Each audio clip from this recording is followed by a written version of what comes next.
Check 1 2 1 2. Check 1 2.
Monarchs and your Mott Bears.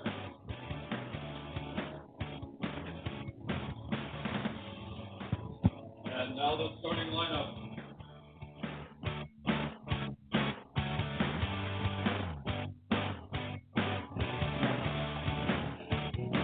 At third base, number 40, Captain Cavanaugh. At shortstop, number 7, Cavanaugh. At third base, number 22, at DH, number 6, Doubleheader. At right field, number 22, Williams. At pitcher, number 2, Macomb.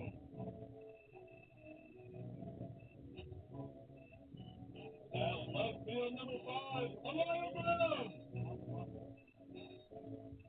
At second base, number 29, Ryder.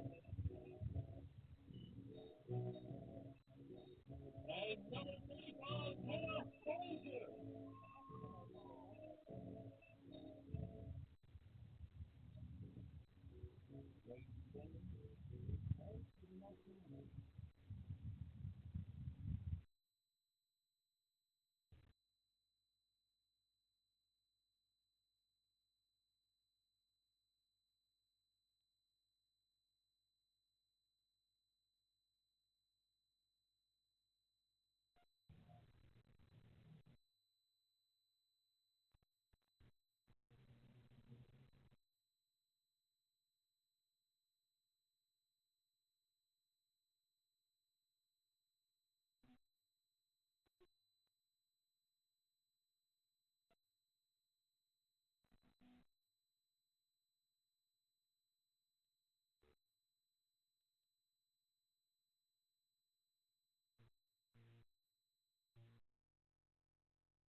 It's a junior college softball matchup from two No one told me to. I can do a lineup.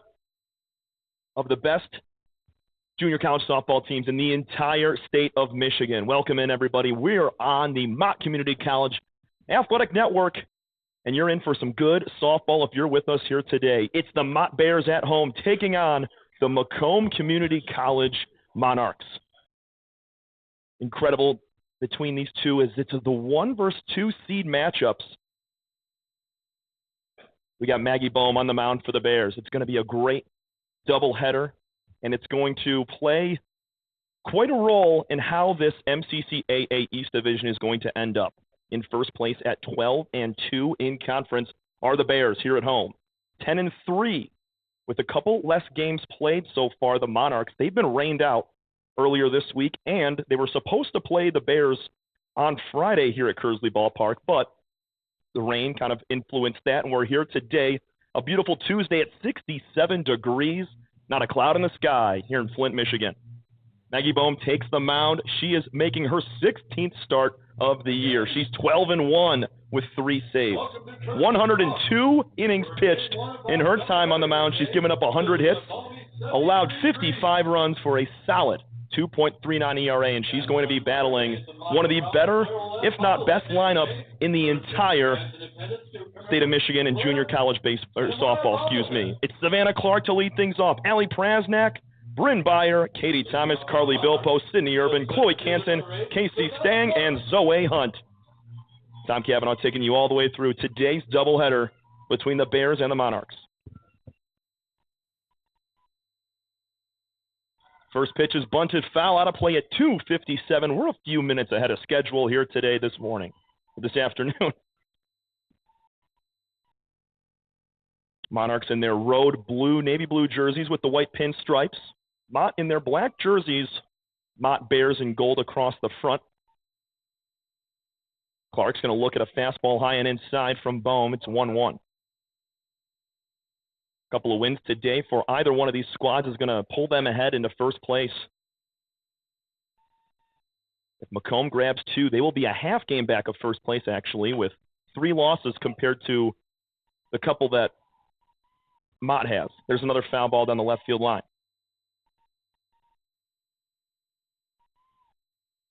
Savannah Clark batting .414 on the year. She's 29 for 70 with a couple of doubles and a home run, 11 RBIs to go with that. .414, incredible numbers from your leadoff hitter. Always want to find a way on to start things off right. Here's a little blooper up the middle into center field, and it's going to drop for a single. Savannah Clark starts things off for the Monarchs and drops one right in front of Heaven Withers in center field.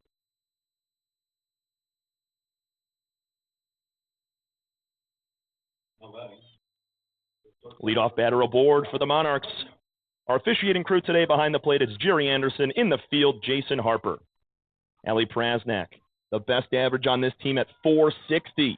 34 total hits, 11 doubles, 4 triples, and 5 home runs for a team lead, or a second on the team with 25 RBIs. Urban leads the way with 30. We're going to see her later in the 6th spot. Prasnak playing shortstop as she does every game, takes a fastball high and outside from Bohm. Couldn't ask for a better day for softball. Yesterday we were covering Mott baseball. A little bit of a sweep from the Bears over Henry Ford. And these Lady Bears looking to do the same exact thing. Here's a flare back towards the Monarch dugout. 2 balls and 1 strike.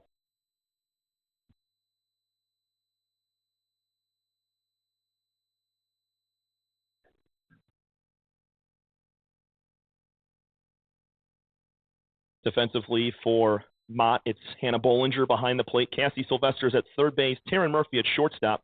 There's a ball just off the plate outside to the righty. Second baseman is Megan Widener at first. Claire Ouellette in the outfield. It's Amaya Brown in left. Her bobblehead day here in Game 1. Heaven Withers in center, and Chloe Williams playing right field. Prasnak wags that bat, drops it on her right shoulder, and she waits.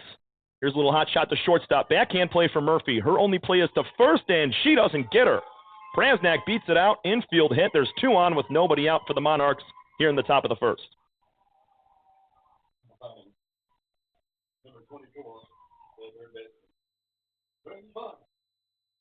Bryn Byer, the third baseman now. Lefties all kind of scattered in the lineup today for Macomb. They're heavy on the right side. Bohm leaves one high and outside. It's Savannah Clark down there at second base. She singled. Prasnak just beat out a hit in between short and third. It was a tough play for Taryn Murphy. Even if she did field it cleanly, it kind of bobbled in and out of her glove, still kept it on the infield. Swing and a miss from Byer will even the count 1-1. Alongside our PA man, assistant coach of the baseball team here at Mott, Sean Brown. Got to spend all day yesterday with him as we covered baseball versus Henry Ford. And we're going to do it all over again today. Can't beat it. Fastball rides high above the shoulders to Byer. She's ahead in the count. Big props to Grace Jakowski, who we are going to see in the bottom of the first on the mound for Macomb. She just won the Pitcher of the Week in the MCCAA East. Another pitch misses outside in the left-handed box. Hitters count now for the 3-batter, Bryn Byer of the Monarchs. So we said 14-9 total record for Macomb, 10-3 in conference, looking to pick up a couple wins today and It's really just these two teams at the top. We said 12-2 in conference for Mott, and there's strike 2 on the inside corner. Full count. Mott leads the way at 12-2 in conference. Macomb is 10-3, and then in third place with the Schoolcraft Ocelots at 8-8. So a 5-game difference really separating the 2 and 3 spots in this division. Both these teams vying for first place as well, just based on seeding and how everything's going to go. The 3-2 pitch is high for ball 4. The Monarchs have the bases loaded with nobody out here in the first inning. Bohm's a freshman on the mound, and she's really been the go-to girl for the Bears all year long. 102 innings. The next closest is Joey Newton with 43. First pitch is down and away. Nice stop from Bollinger. There's not a lot of space behind home plate and the backstop here, so the ball's really going to have to kick away down the first or third base side for the runner at third to score on any sort of a pass ball. Katie Thomas starts out 1-0. She swings and misses. Thomas back-to-back player of the week in the MCCAA East.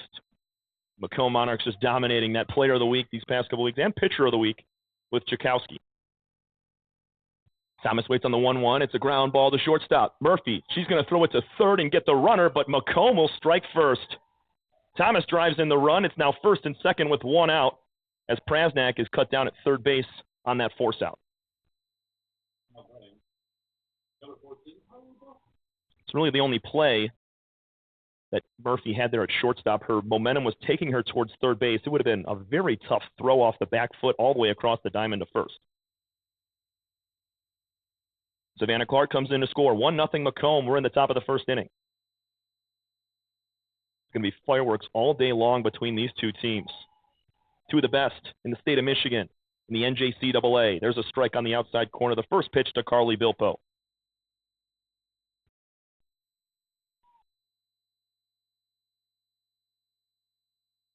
Bilpo hitting .464 this year. 3 doubles, 1 triple, and a home run. She's got 14 RBIs, looking to grab a few more here. Swing and a miss at a ball low. Nice pitch from Maggie Bohm right there. She's ahead 0-2. 220 feet to straightaway center field. 202 feet down both lines in right and left field. Glad to have you along today for a doubleheader between Mott and Macomb. Two of the best. There's a fastball off the plate. Bollinger tried to frame it right on the corner. Doesn't get the call. It's now 1-2. Bilpo, the everyday first baseman for these Monarchs, and she can swing it too. As we said, second best average at 460. Actually, best average, at 464. She's going to sky one up out of play. Sylvester gives chase, and it lands right in that Bears dugout on the third base line.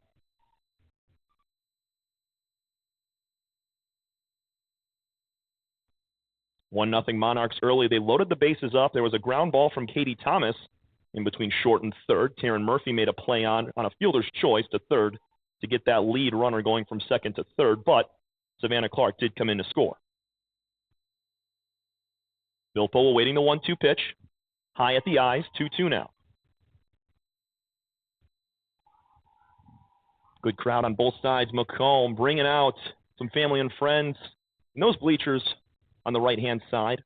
Same thing with the Bears. A few lawn chairs in behind us, right in front. Bilpo swings and misses at an off-speed pitch. First strikeout for Maggie Bohm, has out number 2 in the first.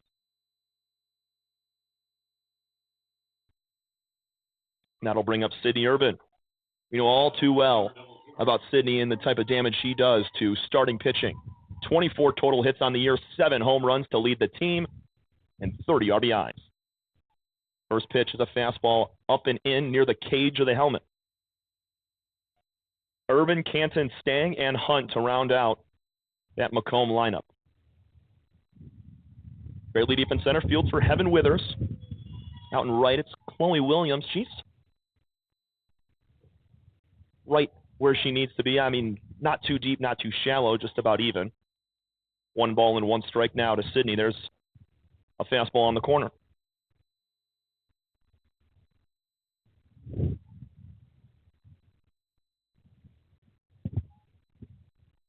Bohm leans in, rocks back for the 1-1. Swing and a miss. Irvin chases that one up and out.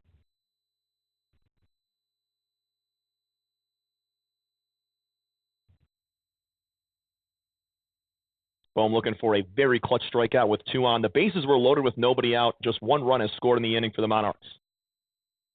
Irvin's ready. Here's the pitch. High and outside. Good take from Irvin. It's 2-2. Sydney is the designated player here in the game 1. Depending on what they do on the mound, you could see Irvin moving in at third base, first base as well throughout both games in our doubleheader. 2 balls, 2 strikes, 2 out, 2 on for the Monarchs here. Swing and a miss. Irvin goes down swinging, and Maggie Bohm strikes out back-to-back hitters to end the frame. Monarchs are able to get 1, but the Bears hold them as it was bases loaded, nobody out. We go to the bottom of the first inning, 1-0. Monarchs on top of your home, Mott Bears. This is your home for Bears softball.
Back here in the bottom of the first inning, it's time for the Bears to come to bat, and they're going to take on the defending player of the week in the MCCAA East, Grace Jakowski.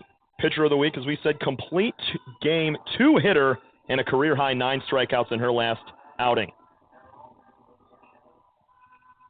Grace so far this year, 64 1/3 innings pitched. She's given up 65 hits on 52 runs, 56 strikeouts, 44 walks, for a 4.79 ERA. Macomb's going to start with their infield in against Heaven Withers. Fairly open stance for Heaven in that left-handed box. She's going to try to bunt one. It's fouled on the third base line. Defensively for Macomb, it's Casey Stang behind the plate. Bryn Byers at third base. Allie Prajnak at short. Katie Thomas, second base. Carly Bilpos at first. Zoe Hunt, your left fielder. Savannah Clarkson, center. And Chloe Canton in right. Off the plate outside, Withers takes all the way. It's 1-1. You can see Zoe Hunt right now playing very shallow in left field. Everybody around, actually, in that outfield with Clark and Canton. Shallow. 1-1 pitch is an off-speed in the inside corner. Had Withers way out in front of that box, and Jakowski just set it in there. Going to get hitters off balance with that off-speed pitch. We saw Maggie Bohm do it in the top half of the inning. Leadoff batter Heaven Withers trying to even up this score. It's 1-0 Macomb. Here's a ground ball up the middle into center field. Little 2-strike swing from Withers, and both teams lead off with a single to start the game on their offensive sides. Rest of the lineup for the Bears, it's going to be Cassie Sylvester at the plate right now, Taryn Murphy, Claire Ouellette, Emma Benner, Chloe Williams, Maggie Bohm, Amaya Brown, and Megan Widener. Hannah Bollinger is the flex. She's catching today, will not swing a bat for now. Here's a bunt attempt from Sylvester. Spinning ball, rolls fouled on the third base line. A lot of tail on that pitch.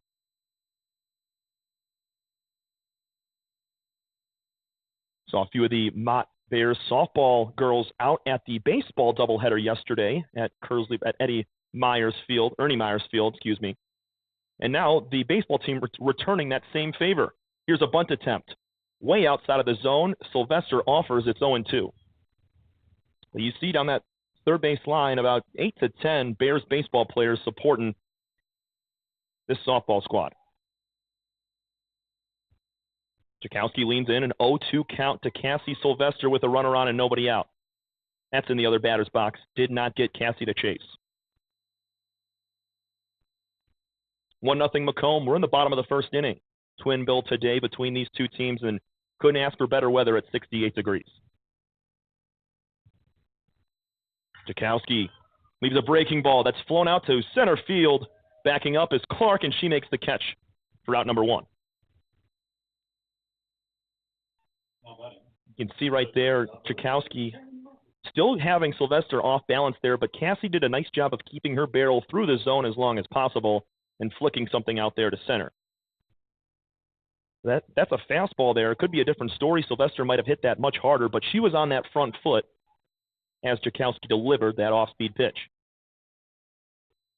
There's a fastball in the outside corner, blistering on the black. Nice grab from Stang behind the dish. Taryn Murphy, the shortstop today. 1 on, 1 out for the Bears. Heaven Withers singled. Jakowski rocks back now, lifts that right heel. Another off-speed on the outside corner, 0-2. And that's an adjustment the Bears are going to have to make throughout today's game, depending on how long Jakowski goes, or if she throws all 7 and goes into game 2, which we've seen her do before. Same thing with Maggie Bone. It's off the plate outside, in and out of the glove of Stang. Looks back the runner.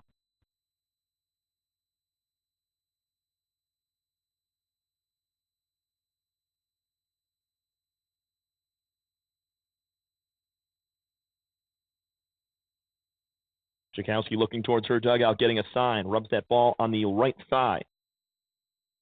The 1-2 pitch. Same spot outside in the left-handed box. Murphy not chasing there. Head coach Terry Warner down there at third base. Head coach Jim Beard of Macomb, he was down there the same last half inning. Trying to lead their teams to an East Division title and heading into those MCCAA playoffs, and Murphy goes down swinging at a fastball high. Big strike out there for Grace Jakowski. Have 2 gone with 1 on in the first. It's Clara Lett's turn. One of the best hitters in this lineup for the Bears.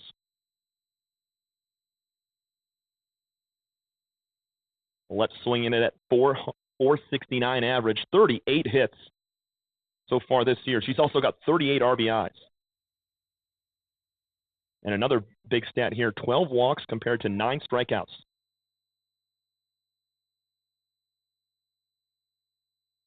One ball, no strikes to Alette. That's on the corner, evening the count 1-1. Seen Claire have some big swings. She went deep twice when the Monarchs and Bears split out in Warren. That was an incredible doubleheader between these two. It was all Mott in game 1. The Monarchs came back in game 2. That's on the corner. 1 ball and 2 strikes to Claire. Game 2, it was Sydney Urban, the hero. Bottom of the 6th inning, hit a grand slam en route to a 12-8 win over the Bears. It was the Bears' first conference loss of the season. They meet again here today. The 1-2 pitch. High fly ball to center field. Clark going back. She's tracking it and is going to make the catch over her head as she runs into the wall with 2 hands. Nice grab from Savannah Clark in center. Alette with a nice swing as well. 1-0 Monarchs as we go to the second inning. This is your home for Bears softball.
Maggie Bohm back on the mound during the second inning to face the 7, 8, 9 hitters. Chloe Canton's going to pull one on the ground. Fair.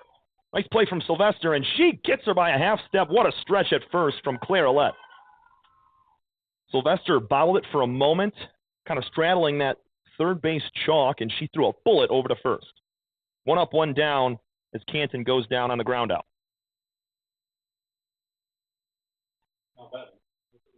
The catcher, Casey Stang, now. Wind's starting to pick up a little bit. It's blowing straight out towards right field from home plate. First pitch is a strike on the outside corner. This is just an incredible pitching matchup between Jakowski and Bohm, the two, I guess, most frequent pitchers for their teams as they've thrown the most amount of innings and the most effective as well. Here's the 0-1 pitch. Swing and a miss. Way out in front of it there was Stang. So we saw Jakowski with that off-speed stuff in the bottom of the first. Bohm has continued to work that in. No balls, 2 strikes to Stang. Cut and a miss at a ball down and out. A 3-pitch strikeout, the third of the day for Bohm so far, as there's 2 outs in the second.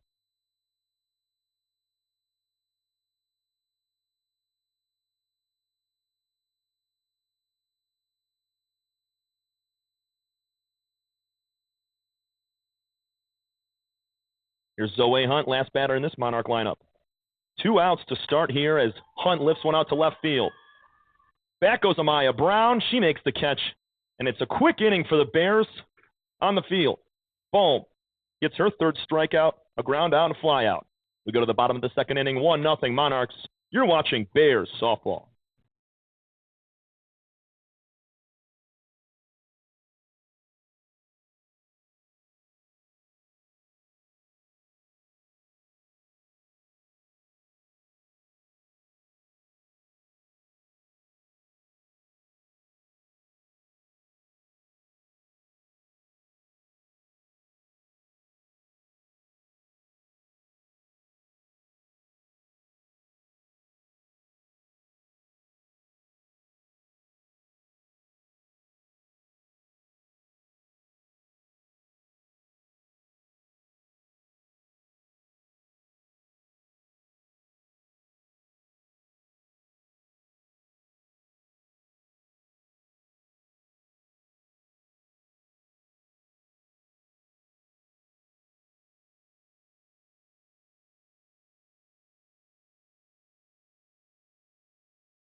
Second chance here for the Bears. They have 5, 6, 7 coming up, starting with Emma Benner. Macomb, they sweep their first doubleheader against a conference opponent in a month against Henry Ford last week.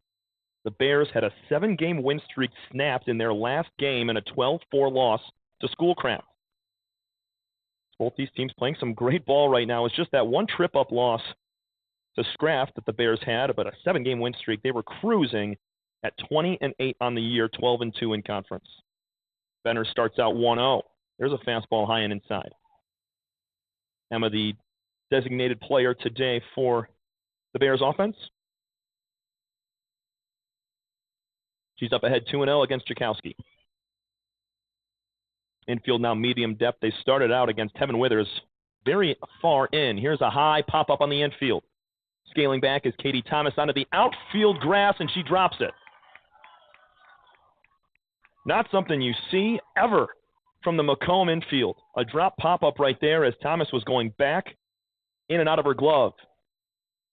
Leadoff batter aboard for the second straight inning for the Bears. It's a very rare error from any of these infielders for Macomb, especially Katie Thomas, your back-to-back player of the week in the East Division of MCCAA. Chloe Williams, the right fielder. She'll look at the first pitch on the outside corner for strike one.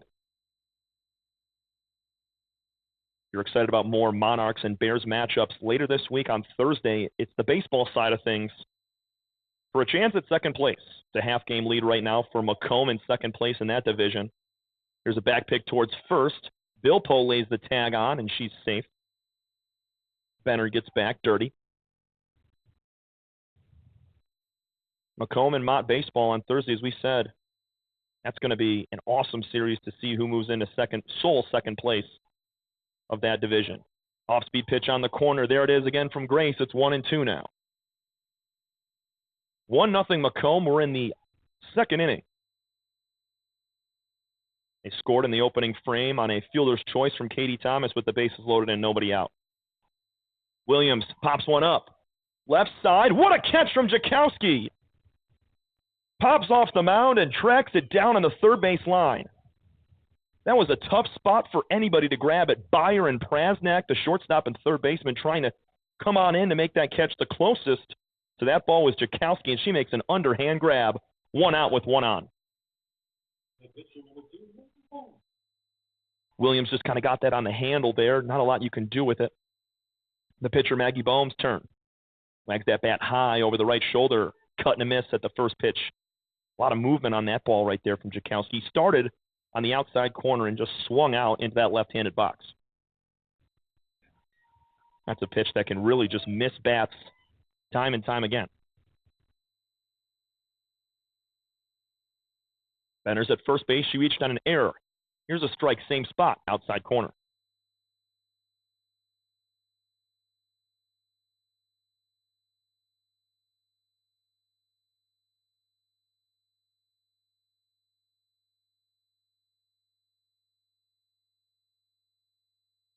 Jakowski ready for the 0-2 pitch. Swing and a miss. She takes down her counterpart on the mound with Maggie Bohm. Second strikeout of the day for Grace. It's now 2 gone with a runner on.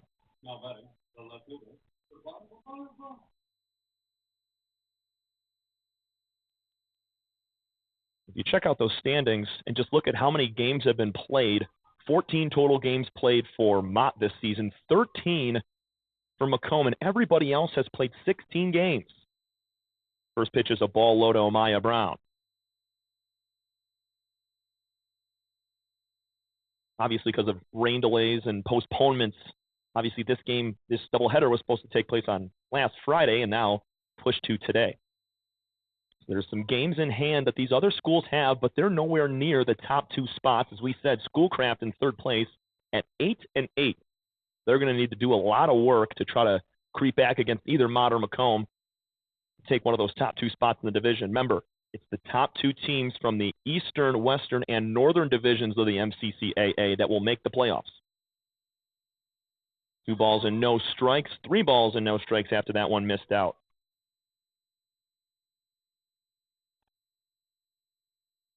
Two base runners so far for the Bears. One was a leadoff base hit from Heaven Withers last inning, and Benner, she started this inning off reaching on an error. Squaring around a bunt right now is Amaya Brown, likely taking all the way on this pitch. She leaves a fastball right down the middle. 3-1 now. Good hitters count.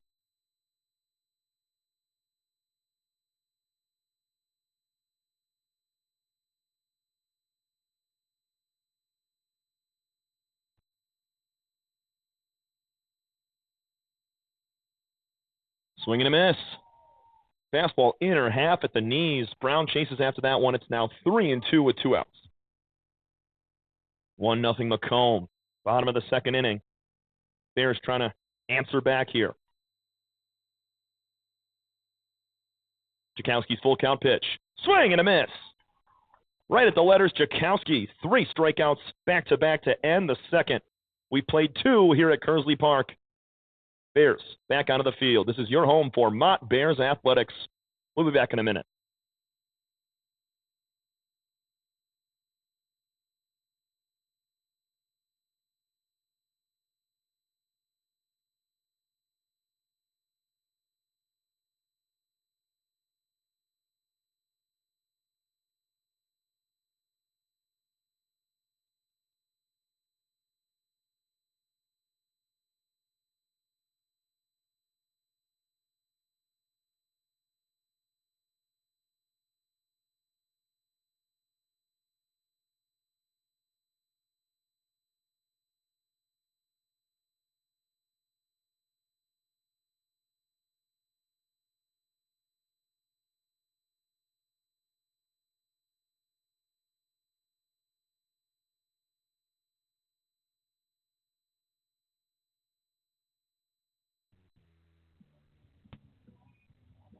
Top of the third inning.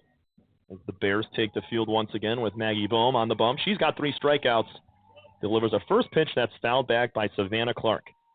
Clark, the lone runner to score in this game so far, as it's 1-0 Macomb. She led off with a single to open the ball game. Monarchs ended up loading the bases up, and then a ground ball from Katie Thomas would score Clark. Corner infielders right now very far in front of their bases, Sylvester and Alette. Here's a little chop foul on the third base line over towards Sylvester, 0-2. Clark, Prasnak, and Byer to face Bohm in the third. Quick reminder, everyone, for Game 2, we are going to stay on this exact same stream link, this same video that you're seeing on YouTube. So don't go anywhere. 25-minute gap, and we'll be back for Game 2 on this exact same link.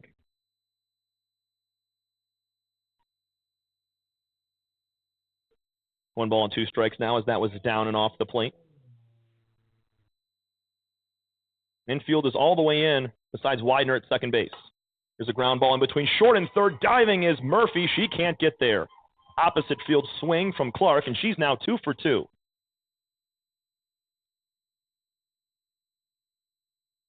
Clark went up the middle last time with a little ground ball, and this time shoots it between short and third. That was an outside fastball, and she just slapped it the other way. Allie Prasnak's turn. She singled as well.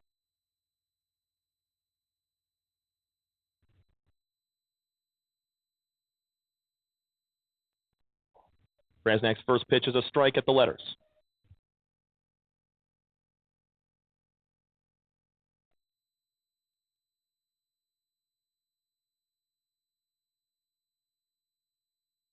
Clark with some speed at first base. If the ball gets anywhere away from Hannah Bollinger behind the plate, we could see Clark taken off. Here's the 0-1 pitch. Hold foul towards that Mott dugout.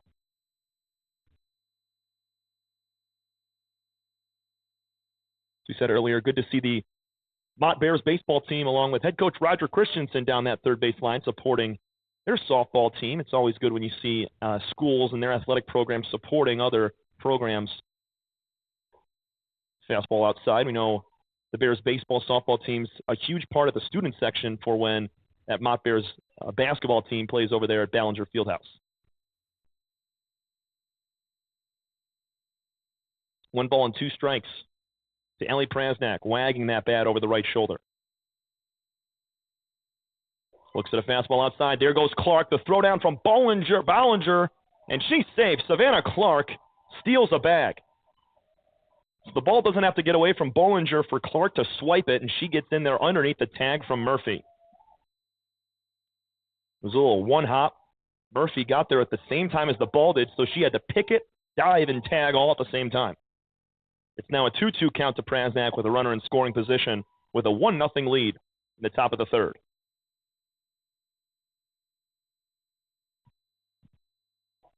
Bohm leaves one high. It's 3-2. Maggie Bohm, the best pitcher for the Bears. She's already got 3 strikeouts through 2 innings.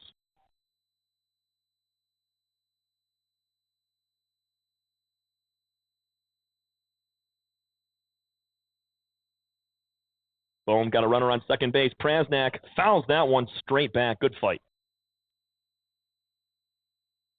It's one thing both these teams do very well, extending at-bats. Each team kind of had a short frame in the second, but as the games go on, especially into Game 2, you'll see more quality at-bats and longer ABs as well. Fouling off pitches and being a little wiser about where those pitches are in the zone with your home plate umpire. Here's the 3-2 pitch one more time. High and outside, ball 4. Second walk of the day for Bohm. Has 2 on with nobody out to lead off the third inning. Very similar start to how it was in the first. Bryn Byers up for the second time. She walked to load the bases up in that first inning. Katie Thomas waits on deck with the RBI. Top of the third, Macomb up 1-0 on the road here from Game 1 of our doubleheader. Strike 1 is called after Byer attempted to bunt, pulled it back. Wanted to see if she could get Sylvester at third base to charge in hard, but Murphy was there at shortstop covering that third base bag so that Clark doesn't sneak over there to third base and steal yet another base. Bohm's 0-1. Swing and a miss. Make it 0-2.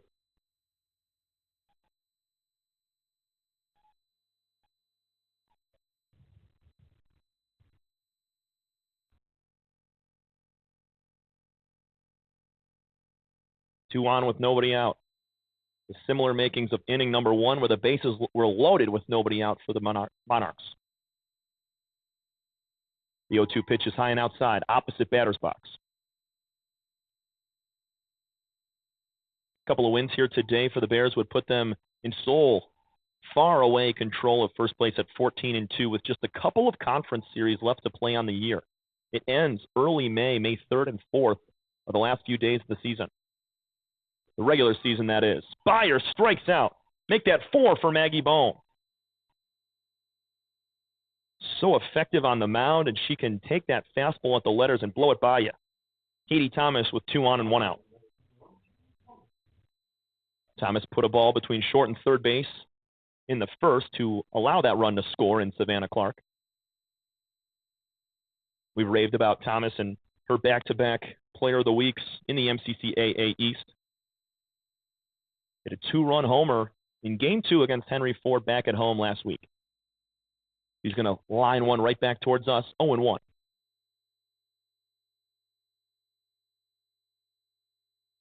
It's probably the best day for baseball or softball we've had all year long. Yesterday was awesome out there at Ernie Myers Field for baseball, but the wind was swirling around still and pushing in hard from right field. Today, that wind a little lighter, and it's blowing now towards right field, maybe the right field foul pole from left. There's a strike on the inside corner, 0-2 now to Katie Thomas.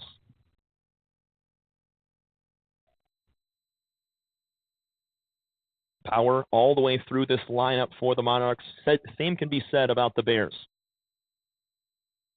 The two top dogs in the NJCAA state of Michigan. There's strike 3 on the outside corner. My goodness. Maggie Bohm with 5 strikeouts now, and that's 2 crucial ones, as there was 2 on with nobody out. Back-to-back strikeouts have 2 gone for Carly Bilpo.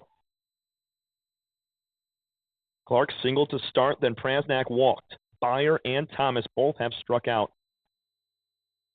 Bilpo trying to make it a crooked number lead here for Macomb, trying to shoot one in the gap. The fastball high and outside, back pick over to first base. Clark needs to be going to third. You can see head coach Jim Beard letting her know that once that back pick goes to first, as soon as she sees Bollinger throw that, Clark's got to take off for third.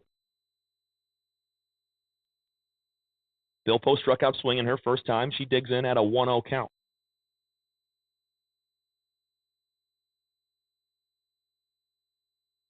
Bilpo leaves that high and inside 2-0.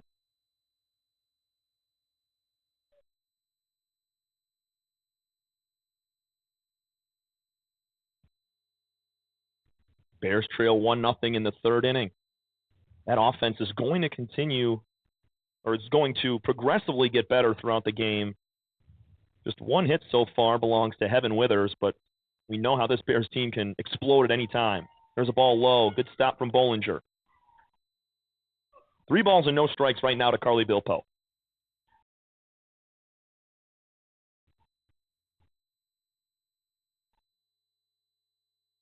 Bohm has struck out the last 2 with 5 total so far through 2 2/3.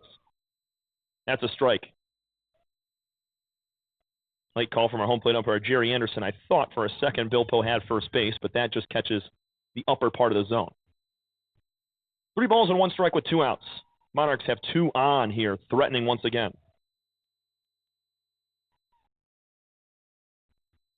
3-1 pitch, swung on and missed. Outside corner to the lefty. Pushes the count to full. Runners will be off with the pitch.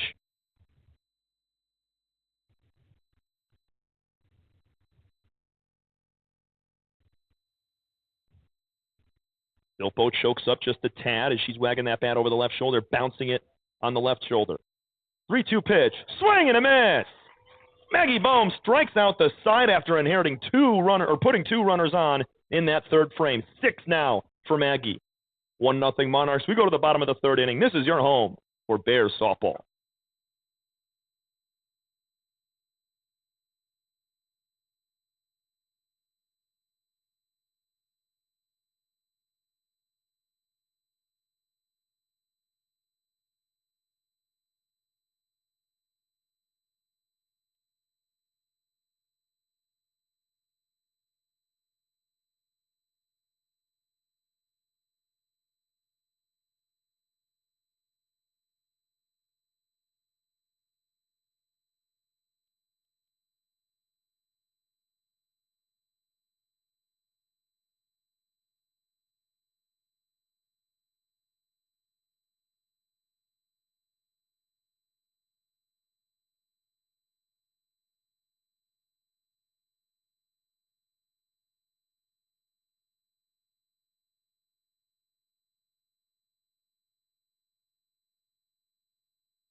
Bottom of the lineup to start things off against Grace Jakowski and the Monarchs. It's Megan Widener, then back to the top in Heaven Withers and Cassie Sylvester. Just one hit so far through 2 innings against Grace Jakowski for the Bears. They're looking to pop off at any moment. Seen the damage that hitters 1 through 9 can do, especially here at home at Kearsley Park, their home ballpark. Jakowski's first pitch is a fastball high and outside.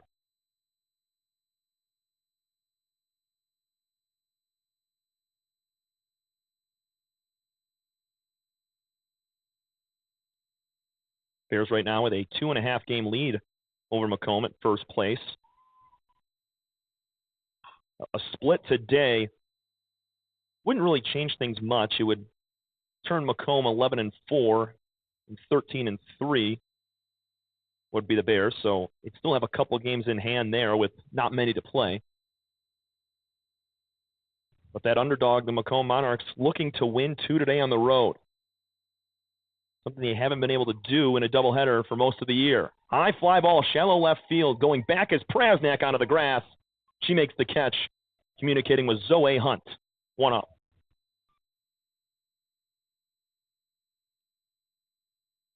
It's now Heaven Withers' turn. The solo hit today. Withers put one up the middle. And now the Monarch infield with to come back in, play in tight here.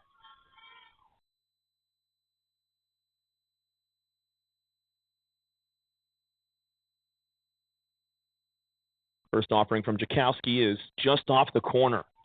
Nice frame from Stang. Could not fool our home plate umpire, Jerry Anderson, there. 1-0 Macomb, bottom of the 3rd inning from game 1 of our doubleheader. Pivotal games in the MCCAA East division. That's off. 2-0 now.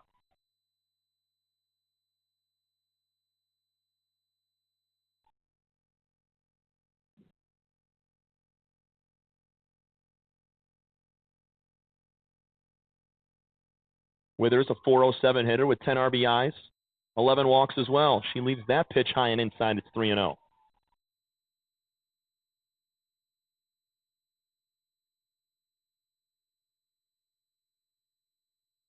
Also 3rd on the team in hits with 35, just behind Olette, Sylvester, and Murphy. Here's the 3-0. Strike on the lower outer corner. Jakowski's going to fight back. Don't see her lose hitters on 4 pitches too often. Maggie Bohm did the same thing with Carly Bilpo last inning, ended up getting a strikeout.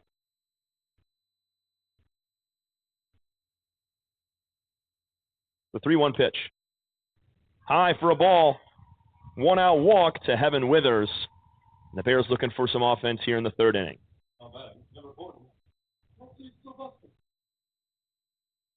Pitch looked good, just a bit high above the zone. Stang going to take a moment and tie her shoe. I want to say thank you to everybody today for tuning in to our doubleheader. A couple more games at home this season for the Bears. You'll be here against OCC on Friday and Saturday against Schoolcraft. Then they go on the road for 2.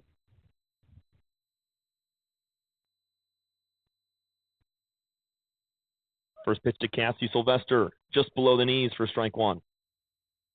Fly out to center field last time for Cassie. Just got a little bit underneath it. It was an off-speed pitch that she was out in front of. Going to make an adjustment here, I can bet. These Bears hitters do a nice job of making those small tweaks between at-bats. Here's a high pop-up right side. Long run for Bilpo. Foul ground over her head and can't make the catch. The ball kind of tucked into her left as she was going to the right. Had to make some sort of a Willie Mays catch there, and it dropped just a few feet out in front of her glove.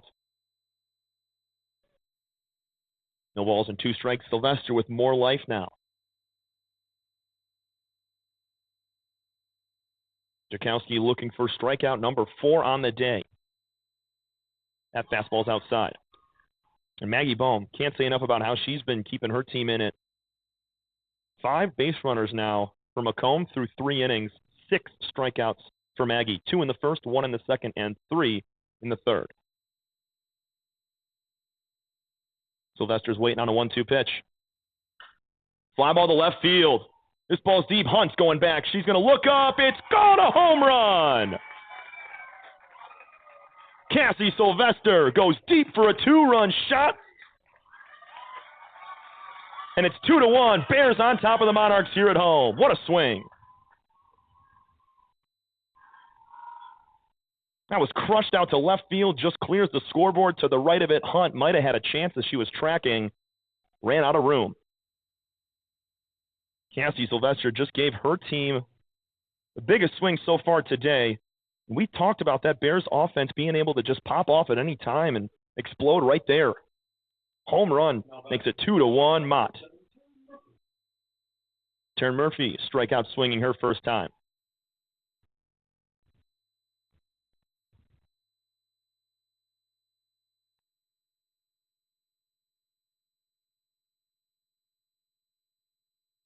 Jakowski a long lean in. The first pitch to Murphy is a strike at the knees right down the middle. Big swing from Cassie Sylvester to give her team the lead. Still a lot of game left to play in this one, and game 2 is going to be even better. Murphy now to left field. This ball's deep. Is it going to stay fair? No, just foul. That was gone, but foul. Could have been back-to-back home runs right there for the Bears, nearly. Low and inside fastball. Murphy crushed it. Just could not wrap it around that pole.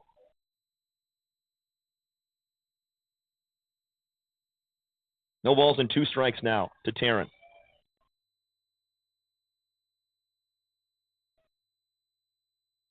you've ever heard the saying, fair, it's gone, that applies directly right there, as that would have been out of here if it was fair. Here's a ground ball to third base. It's going to be a play on for Beyer. Forehand to first, and they got out number 2. Nice play from Bryn Beyer over there at third. It was kind of in the hole. She had to make a forehand play and get it over there quickly. Murphy's has some speed. Number 14, Will. Cassie Sylvester picking up RBIs 17 and 18 so far this year, bolstering that average to just below 400. Also make that her very first home run of this season. First pitch is high and outside to Claire Ouellette with 2 outs and 2 runs scored in the inning. Bears lead at 2-1 after the Cassie Sylvester home run 2 batters ago.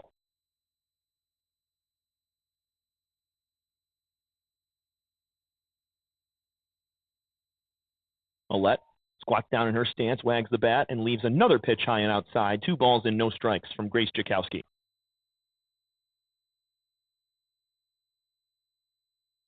It's only a matter of time before a big swing came from Mott, and they got one right there, looking for more. Murphy almost just went deep out the left field as well. It just hooked foul by a few feet. Jakowski's 2-0 delivery. Low for a ball. Another off-speed pitch that was very nice. It just, gravity took it down a little farther than it was meant to. Ouellette's ahead in the count 3-0.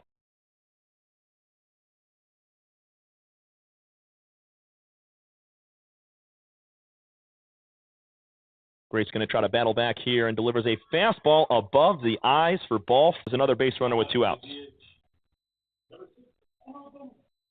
Emma Benner reached on an error. She popped one up to Katie Thomas, who was ranging out into right center field to make a catch, and she just dropped it. Nothing came of it, though, after a couple of strikeouts from Jakowski to end the inning. Benner's going to poke one out to right field, over the head of Thomas at second base, into right field. A walk and a single have things cooking with 2 outs for the Bears in the 3rd inning. Now batting, right fielder. 22, Corey Williams.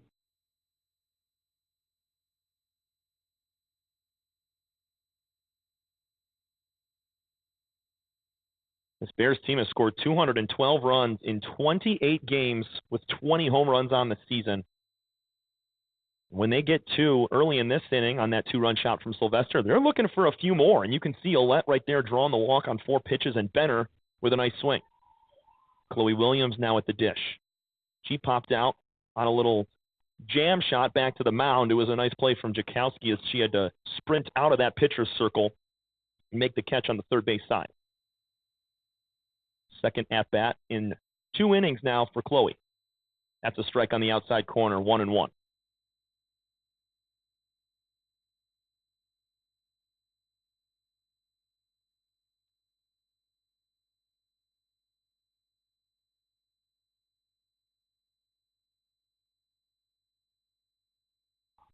Line shot to second base from Williams, and it's caught by Thomas for out number 3. Jakowski leaves 2 stranded, but not before Cassie Sylvester gives her squad a 2-1 lead with a shot to left field, a 2-run homer, her first of the year. We go to the top of the 4th inning. Bears lead it 2-1 over the Macomb Monarchs. You're watching Mott Community College Athletics.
Two-one lead for the Bears. They get it on the Cassie Sylvester 2-run homer. It's now Sydney Urban's turn to try to even things up. 7 home runs on the year for double zeros. She's had most of those at home, but the dimensions of this ballpark, not too different. It's 200 feet all the way around at Macomb. It's now 202 down the lines and 220 to center. So just a little extra feet out there in center field, but also when Urban hits a bomb, it's clearing by at least 40 feet. So she's going to get it out of here. It's going to be there or here, either way. She struck out swinging her first time. Another swing and a miss on a 1-1. She's down 1-2 now. Urban usually in that 5-6 spot. It's batting 6 today.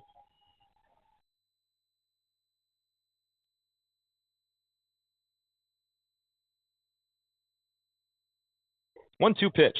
Swing and a miss. Fastball outside corner. Maggie Bohm has now 7 strikeouts. The last 3 batters have been retired on strikes.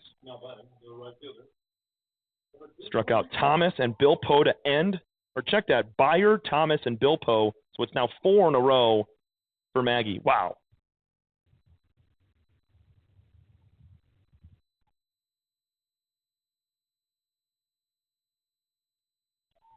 I pop up out of play on the first pitch to Chloe Canton.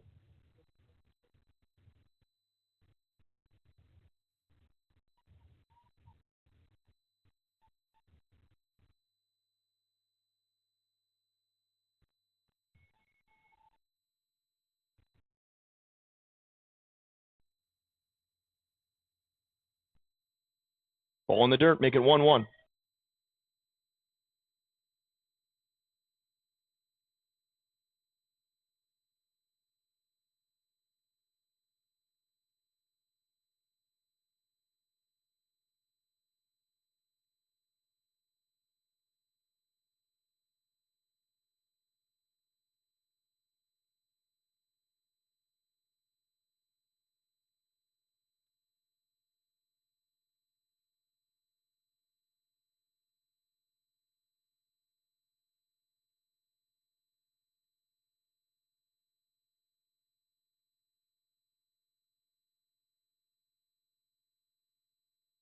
Two balls and 1 strike to Chloe Canton with 1 out here in the 4th inning. It's a 2-1 lead for the Mott Bears. Battling the number 2 team in the East Division. Mott holds that 1 spot at 12-2. Canton, fly ball to second base, going back a couple of steps and making the catch is Megan Widener. 2 quick outs now in the 4th for Maggie Bohm and this Bears defense. It's Casey Stang's turn. She struck out swinging. 5 out of the 9 Monarchs so far have struck out. That just shows the ability of Maggie Bohm to just set down the entire lineup.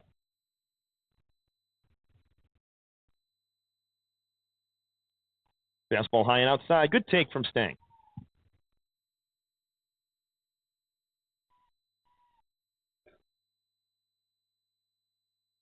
You can say the same about the Monarch offense that you can about the Bears as well. They can really just explode for 5, 6, 7 runs in an inning at any time.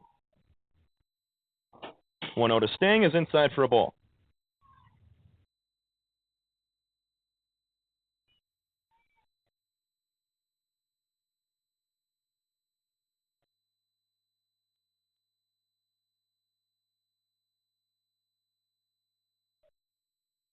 Strike on the lower outside corner. Nice pitch from Bohm to come back in the count, 2-1.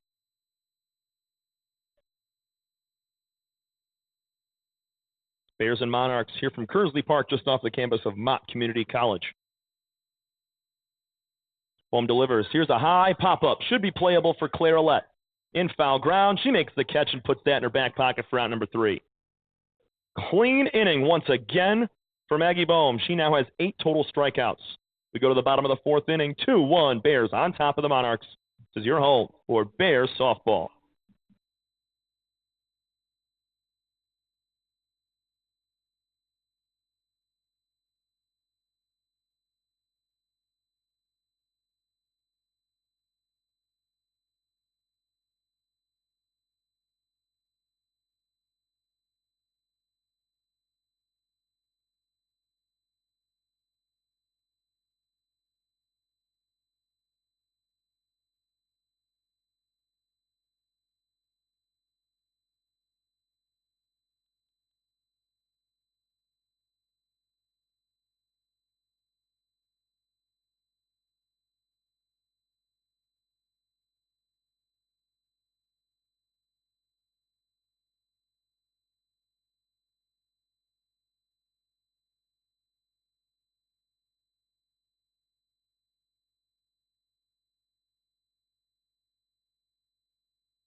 Two-one lead. Maggie Bohm, the pitcher for the Bears, at the dish.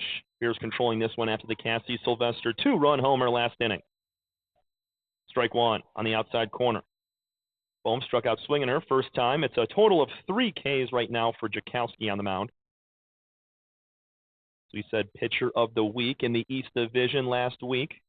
A complete game 2-hitter and 9 strikeouts. Bohm, she's already got 8. She's thrown 4 innings, has given up 3 hits, walked 2. Bohm with that fairly open stance on the toe of that left foot. Gearing up for the 1-1. Way outside, nice catch from Stang. It's Bohm, Brown, and Widener to face Jakowski here in the 4th inning. Delving into those later frames. In a tight, close ball game, we thought there might be fireworks today, but also you're going to get a game just like this if you have the top 2 teams in the division. Low scoring, great defense, and even better pitching. What a catch from Carly Bilpo! Leaning over her own dugout wall, and she makes the catch. I thought that was getting out of play, and Carly sneaks over there and makes the catch with her arm reaching over the side of the fence. Highlight play from Bilpo has 1 gone in the 4th inning. I just got done saying even better pitching, but now maybe even better defensive plays. How about Carly Bilpo ranging all the way over there? Swing and a miss from Amaya Brown in left field today. She struck out swinging her first time up.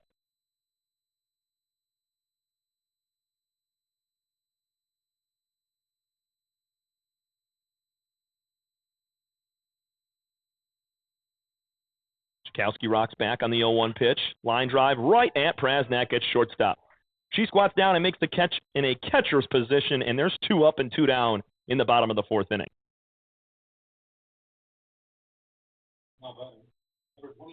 Leaves it up to the bottom of the lineup, Megan Widener at second base today. Widener and Murphy, your classic middle infielders all year long for Mott. Same thing with Prasnak and Thomas for the Monarchs. There's a fastball that just misses low and inside.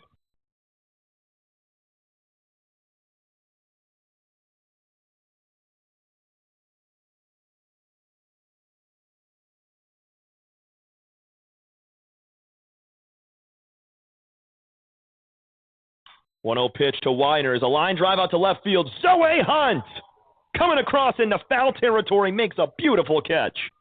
Bilpo and Hunt with fabulous plays in the field. We go to the top of the 5th. 4 innings played here at Kearsley Park. It's 2-1 Bears over the Monarchs from Game 1 of our doubleheader. Don't go anywhere. We'll be right back. The 5th inning of action. This is your home for Bears softball.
Back here in the top of the 5th inning, it's 2-1 Bears with Zoe Hunt, who just made a beautiful catch out there in left field. It was a long run for her, and she made the catch crossing into foul ground. And she faces the 8th strikeout Maggie Bohm right now. Struck out the side in the 3rd, 1 in the 4th, 1 in the 2nd, and 2 in the 1st.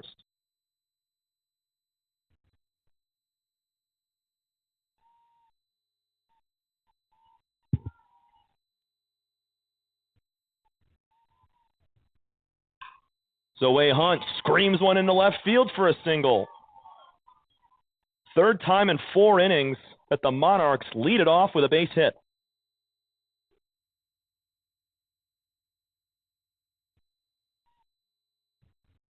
I want to apologize for my math as well. It's actually 7 strikeouts right now for Bohm.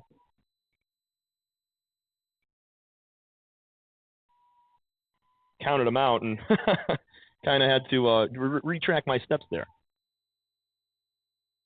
Still with a 2-1 lead are the Bears after Cassie Sylvester's 2-run shot. Savannah Clark with a bunt attempt fouled on the 3rd base line. In a tight game like this, small ball is very paramount. You have to get those bunts down, and you have to get runners in a scoring position any way you can. Clark, we've already seen her steal a bag today. Hunt at first could do just that. Bollinger with a good arm behind the plate, though. Clark pops one up foul over towards my car. It is going to stay on our side here of the fence. There's parking across the street, but for us media members here, we get to park in real close, and still it's dangerously close to a hard foul ball. And I knew coming in today, Sean, that there was a heavy diet of left-handed batters, and there could be some shots over there. Here's the 0-2 pitch. Foul. Sylvester. She's over to field it. Yeah, I wanted to go under the tree over here on the left side, but much farther down, it's going to take quite a swing to get that ball out there to hit the back windshield. But you never know.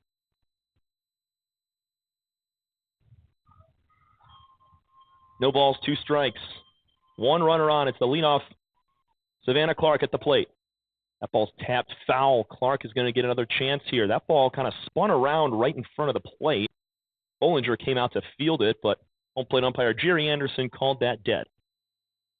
Zoe Hunt led off with a single. She shot one between short and third. Great swing from Zoe, and she's been really coming on lately.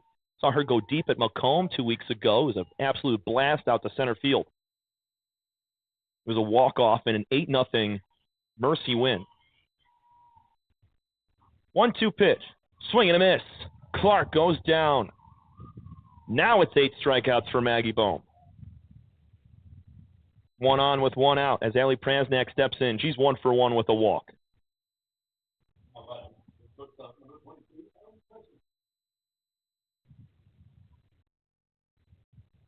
Clara Lett several steps in front of first base. Sylvester at third. She's hugging the line about 2 steps in front of the bag.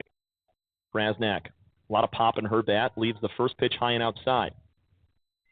Prasnak can really just spray it all over the ballpark, so wherever Bohm goes, if it's inner half, outside corner, Prasnak's going to take what's given to her and use the entire diamond. Also plays an exceptional shortstop position. She's looking at other colleges after her time is done here at Macomb. There's a pop-up right back towards us just over the back of the press box.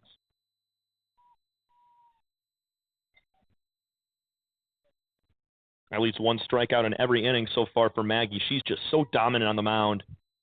Has all the command in the world, and her fastball just cannot be caught up to it sometimes when it's up at the letters above the belt.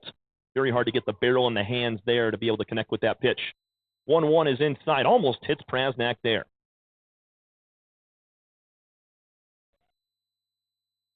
Two balls and 1 strike to the Monarchs shortstop. Trailing 2-1. These feel like must-win games for both sides, especially Macomb right now at 10-3 in conference, a few games back of first place. Prasnak, swing and a miss, make it 2-2.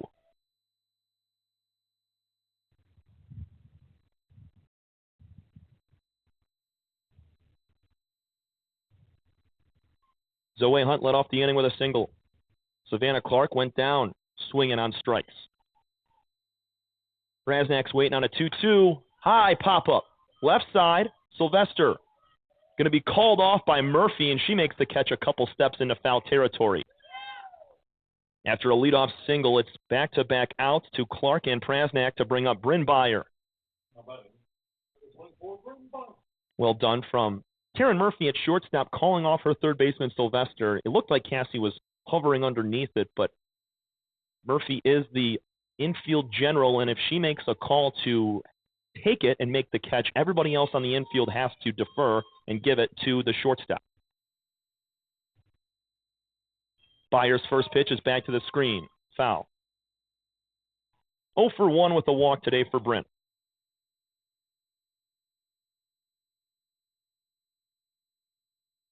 Savannah Clark has 2 hits. Prasnak has 1, and that's really been it.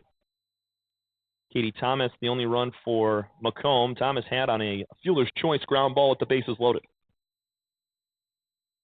Talk about limiting the damage. If you're Maggie Bohm on the mound. Here's the 0-1.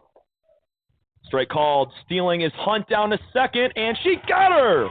Taryn Murphy dives and tags and catches all at the same time, and Hannah Bollinger cuts down the runner Hunt for out number 3. The Bears are fired up. We're going to the bottom of the 5th inning. 2-1 lead for Mott over the Macomb Monarchs. We'll be right back.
Leadoff batter Heaven Withers to start the bottom of the fifth inning for the Mott Bears. 2-1 lead as they face Grace Jakowski once again.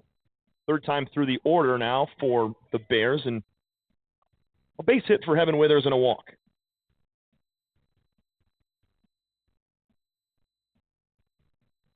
Withers leaves the first pitch down and outside. It's been a dominant performance on the mound from Maggie Bohm with 8 strikeouts. That one's down and outside in the right-handed box, 2-0. Withers, Sylvester, and Murphy.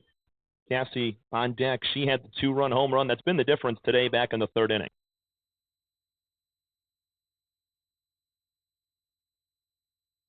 Infield in right now for the Monarchs with nobody out.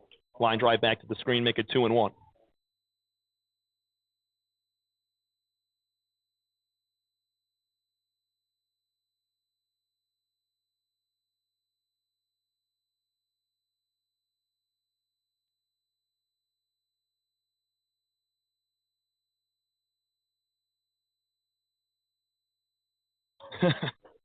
Here's a little bunt attempt, shot at third base, and Byer takes a couple of steps in and makes the catch. 1 up, 1 down in the fifth inning.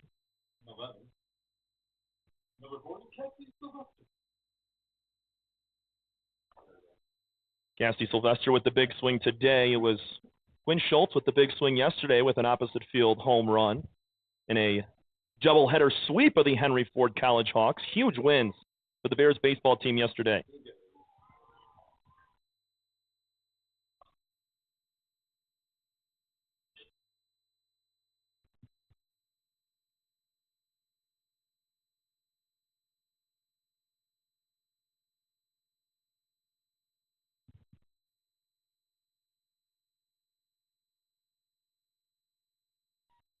Sylvester's 1 for 2. Biggest swing of the day. Leaves that one outside. 2-0 from Grace Jakowski.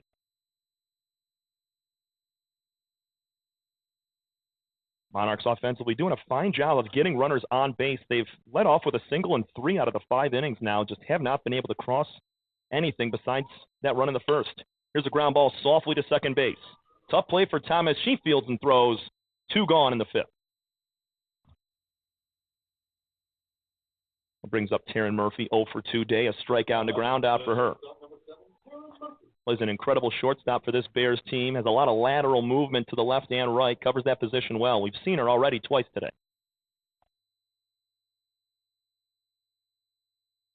Also swinging it at .457. She's got the most hits on the team with 42 and 29 RBIs.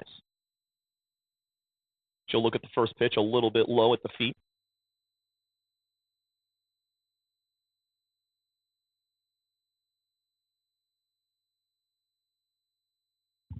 Wind starting to transition now, not going straight out to right field, a little bit left to right across your screen from that left field foul port towards the right. Fastball high and outside, making now 2-0 to Murphy.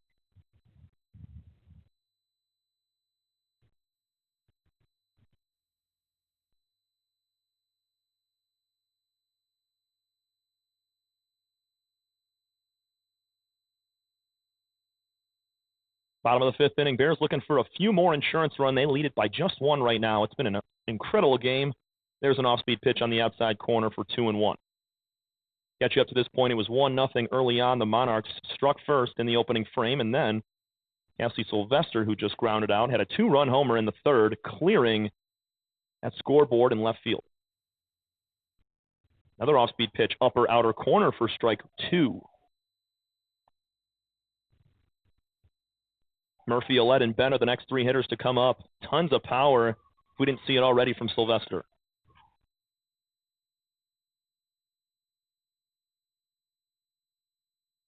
Twos are wild here. That ball's in the dirt. Make it a full count on Murphy. Monarchs are doing a good job offensively of stealing some bases, but not on that one to Zoe Hunt with Hannah Bollinger throwing her out. Got to stay aggressive, though, if you're the Monarchs offensively, but want to play smart as it's a close game, low scoring, but every base runner comes at a premium. The 3-2 pitch is lined out to left field. Hunt coming in. She's going to let it drop for a single. Murphy, hard turn at first base. She's going to stay there. A 2-out base hit for Taryn will bring up Claire Alette. Little inner fastball, just got her hands there. Didn't get all of the barrel, but muscled it out to left field. And there's a quick conversation between head coach Jim Beard and our field umpire, Jason Harper. We'll take a second here as they talk about it. Bears up 2-1. We're in the bottom of the 5th inning with a runner on. Just kidding. Very short conversation there. I thought it was going to be a meeting of our officials behind the plate and in the field, but they decided to keep it at arm's distance, and we'll keep playing.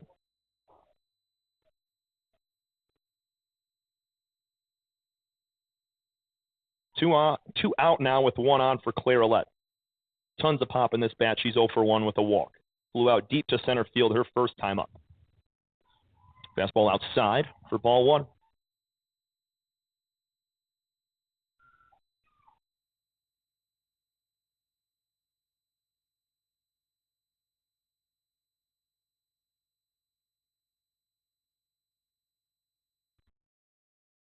Just a little bit outside.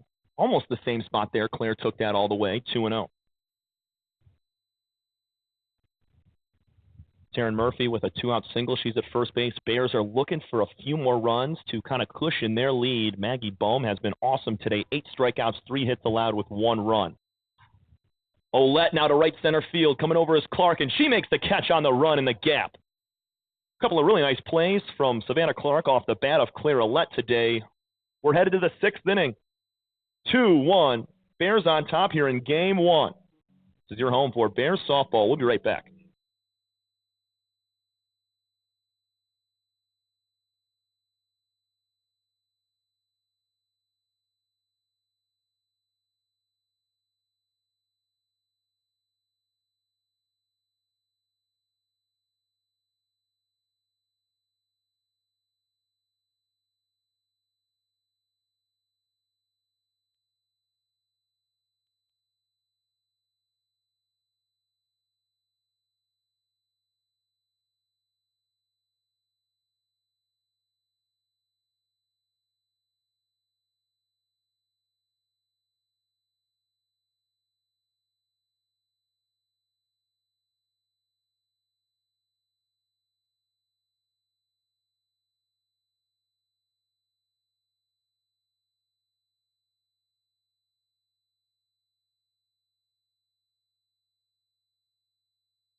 Top of the 6th inning, Bears back onto the field. Bryn Byer will lead things off against Maggie Bohm. Byer today 0 for 1 with a walk. She's going to pop one up. Shallow left field. Coming in hard is Amaya Brown, and she makes the catch with 2 hands. 1 pitch and 1 out here in the top of the 6th inning.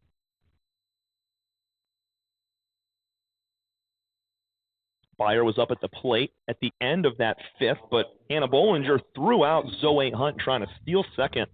It was an awesome snag and tag from Taryn Murphy as she was diving towards second base, had to catch and tag all at the same time, and she got it done.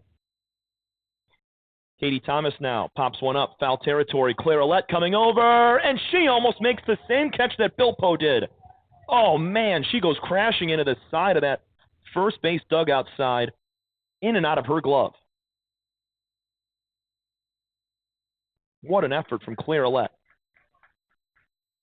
Bilpo, we saw her do it an inning ago over there in front of her own dugout, and Ouellette now tries the same thing.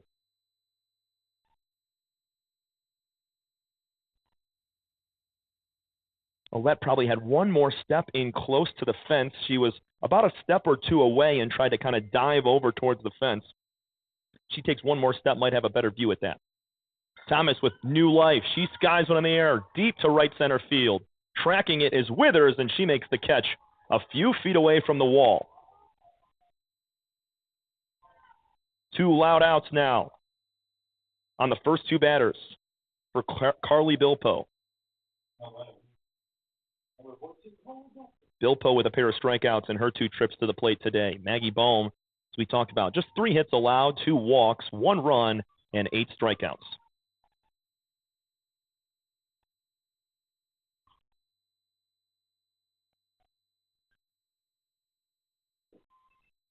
Kearsley leaves the first pitch down for a ball. Bohm needs a new ball, just a quick exchange here. And this is exactly what we had expected between these two teams. Either it was going to be low scoring and a close game, or it was going to be high scoring and a close game. Both two high-powered offenses, but the pitching really dominating today. Bilpo takes strike one on the inside corner.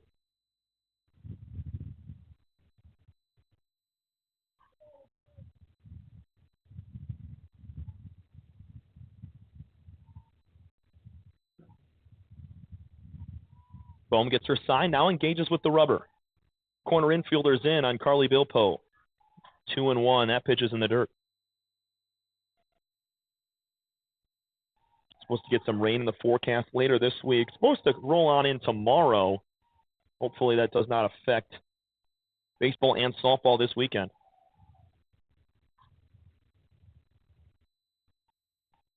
Two 2-1 pitch to Bilpo. Opposite batter's box. It's now 3-1.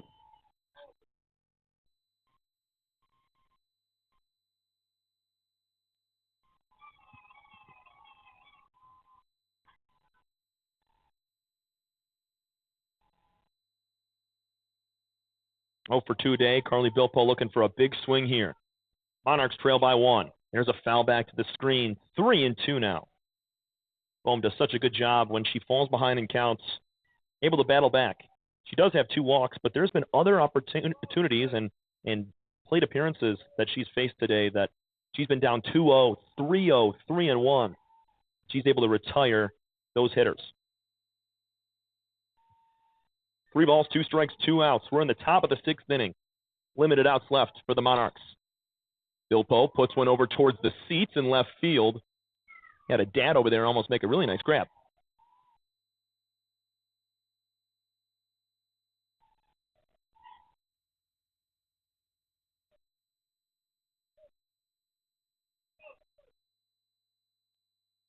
Cassie Sylvester's 2-run homer is the difference today.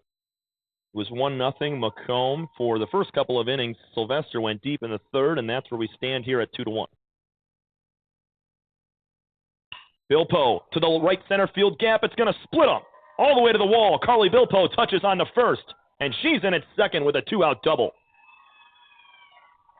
She got the pitch she wanted on 3-2, and much-needed swing right there from Carly. A couple of strikeouts can be remedied very fast with a gap double. And this is going to bring out head coach Terry Warner. And it's a good time to come out. No chance you're taking out your star pitcher and Maggie Bohm right now. But you want to have a conversation with the infield and your starter.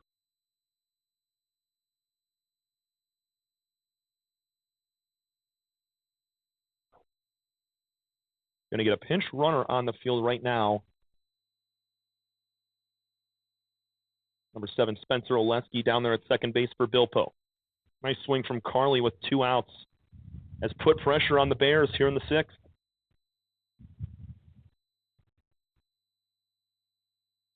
Head coach Warner having a complete conversation with everybody on the field, talking to Bohm, but also the entire infield and what they need to do here position-wise in their depth facing Sydney Urban. Best hitter in this Macomb lineup all year long. For Sydney, 343 average. She's got 24 hits, 7 doubles, 3 triples, and 7 homers. 30 RBIs leads the team. She's looking for RBIs number 31 or maybe 32 if she gets a good pitch. 2-1 lead for Mott, 2 outs here in the top of the 6th inning. Urban swings and misses at the first pitch. She's 0 for 2 today with a couple of swinging strikeouts. Both Bilpo and Urban combining for 4 of the 8 strikeouts out of the hand of Maggie Bohm today.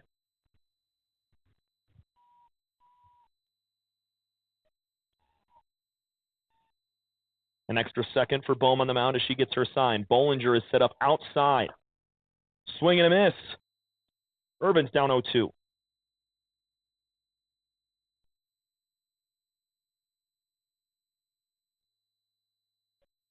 Urban also can use the entire field. We've seen her go deep to center, left center, and right, but can also shoot one the opposite way in the left field when needed. No balls, 2 strikes, 2 outs. Bohm delivers Fastball outside, 1-2.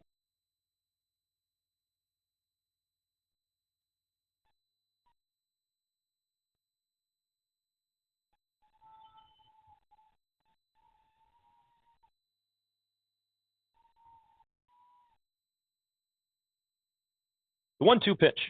High and outside, good take. A huge lead from Spencer Oleski on her secondary down there at second base.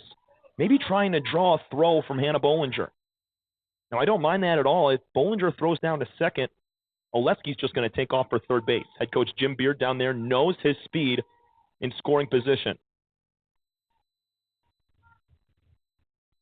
A base hit should or could score the runner. Here's a tap right back to the mound. Boom. It's going to be Bollinger to make a play. And she's safe. Coming to the plate. Oleski scores. We're tied at 2. Bollinger had to make a swinging bunt type of play. Urban beats it out. And she grabs the RBI. Well done from Spencer Oleski to take 2 bases on that. Heads up base running from your pinch runner right there. Infield hit for Urban. She didn't get that farther than 2 or 3 feet past home plate.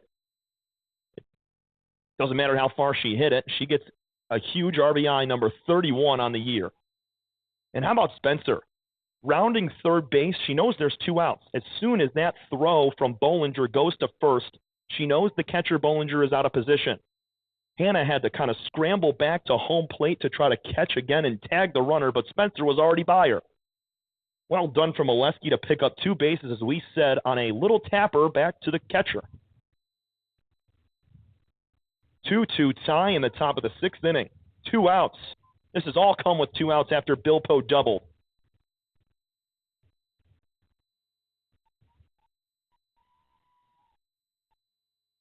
It's now Chloe Canton's turn. She's 0 for 2. Canton grounds one into left field, a base hit. It's Lexi Murray, the pinch runner down there at second base now. Back-to-back base hits, 3 knocks in a row for the Monarchs. Have tied the game up with 2 on and 2 out. Canton grabs her first hit of the game. And now Casey Stang's turn. 0 for 2, a strikeout and a pop-out.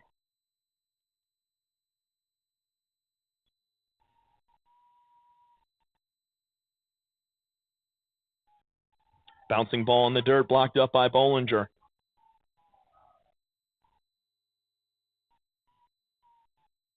A double from Bilpo with 2 outs and nobody on.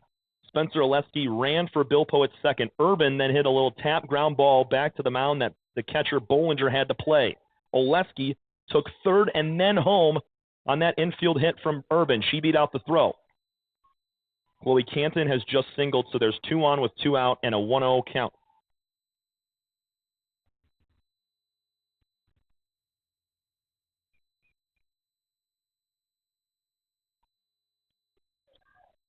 Lexi Murray's now the runner down there at second base for Urban. Here's a foul ball, 1-2 to Stang. It was 1-1 before that pitch.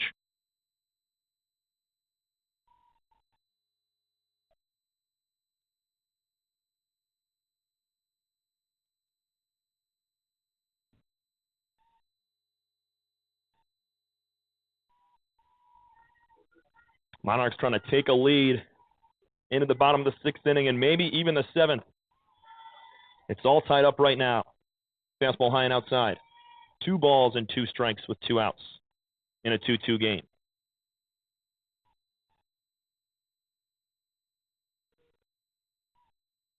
Stang's done the catching all year long for this Monarch team. Does a heck of a job behind the dish. Swing and a miss at the 1-2.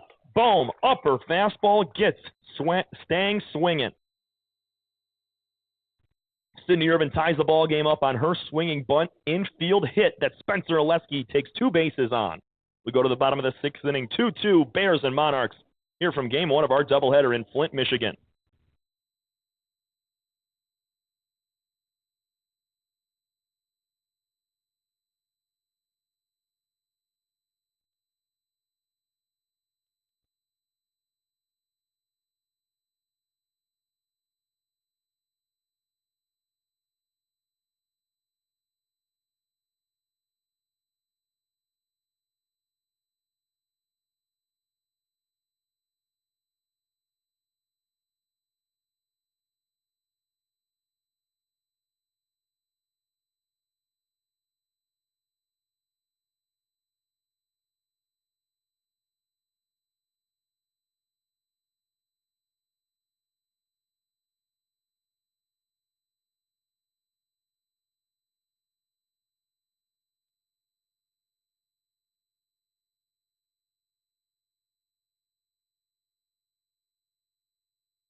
Bottom of the sixth inning in a tie game, 2 apiece.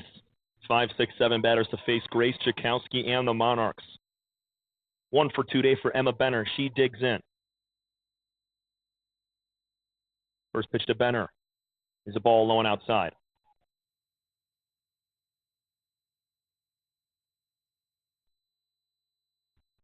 Bears looking to take a lead in this bottom half of the inning and win it in the 7th. Maggie Bohm now with 9 strikeouts. Benner checked her swing. They're going to offer down to first base. She did not go. It's now 2 balls and no strikes to the designated player, Emma Benner. Single in the 3rd, reached on an error back in the 2nd inning.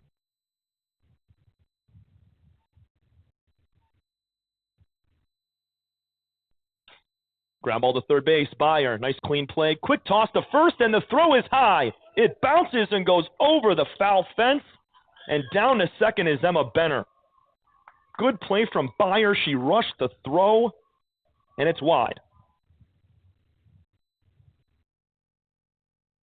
Down to second goes Benner after the ball popped over that foul small fence. In any league ever, even in professional ball, if a throw is, if the throw travels out of play, if it's into the dugout or over a fence somewhere, that's going to award an extra base to the runner.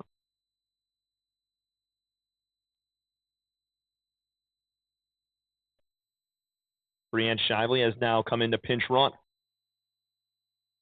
She's in for Emma Benner down there at second base.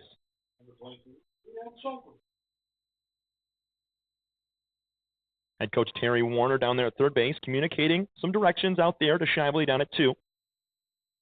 Or Shively, I should say.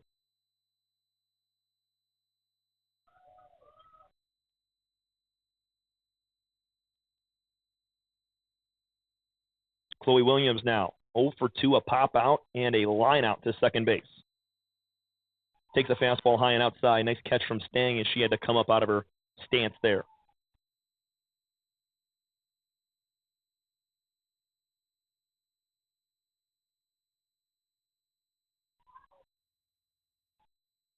Right now, infield is fairly in for the Monarchs besides Katie Thomas down there at second base. Another pitch high and outside, same spot, 2-0.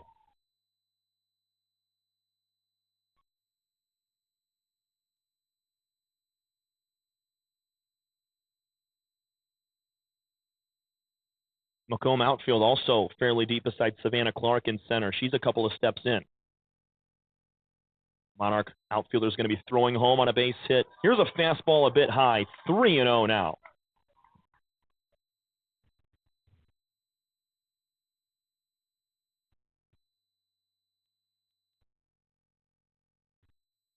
Williams just 4 walks and 70 at-bats so far this year. She's got a 3-0 count. That's 4 in a row. 5th walk of the season for Williams, and there's 2 on with nobody out for the Bears.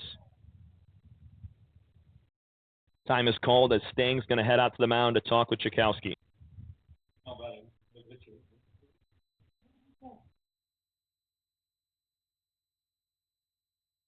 It's been an incredible game so far between these two clubs.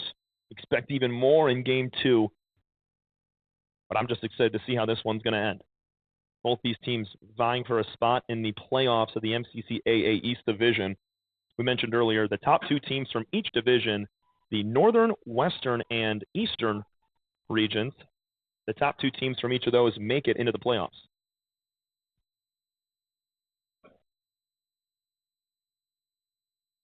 First pitch to Maggie Bohm is inside. 0 for 2 day for Maggie, but 9 strikeouts on the other side as she's throwing today's game. Popped out in foul territory. It was Carly Bilpo who made a really nice catch ranging into her own dugout. It was back in the 4th inning. Bohm pops one up. It's going to be an infield fly call from our home plate umpire, Jerry Anderson. Thomas makes the catch at second. The infield fly just is an automatic out there, nowhere for the runner Shively down there at second base, and Williams at first to go.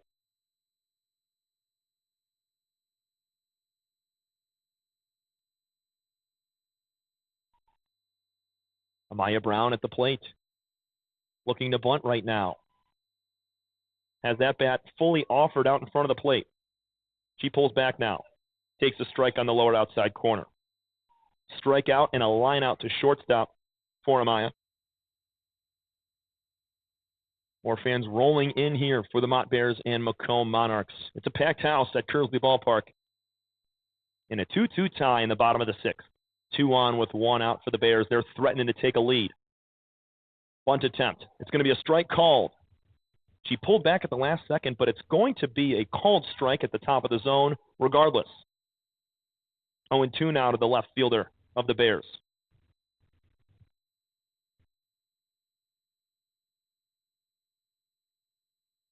Czakowski checks the runner, looks over towards her dugout, and gets her sign. Brown offering to bunt one more time. Here's the 0-2 pitch. High pop up to center field. Shallow. Clark coming in, diving, and making the catch. Savannah Clark dives onto the infield dirt just at the cutout there in shallow center field, and there's 2 gone with 2 out. Nice play from Savannah, charging in hard and falling to her knees, making a play. Joey Newton has grabbed the bat and stepped into the on-deck circle. She is now at the plate. Megan Widener, she's being pinch hit for.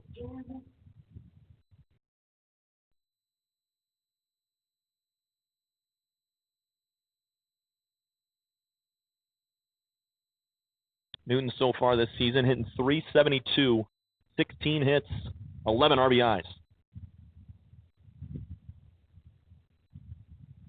Also the second option on the mound, Maggie Bohm and Newton are the top 2 on the pitching staff for this team. First pitch to Joey's on the outside corner. Megan Widener ends her day 0 for 2 with a couple of flyouts. Newton trying to give her team a late lead and close it out in the 7th. 0-1 to Joey right now.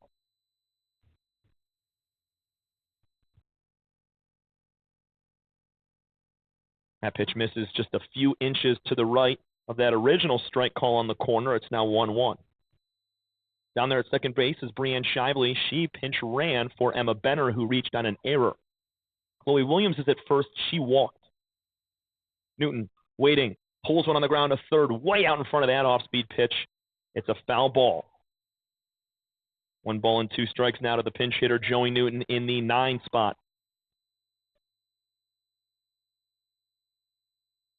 Both of these head coaches being very strategic in how they're approaching these games of utmost importance heading into the end of the season.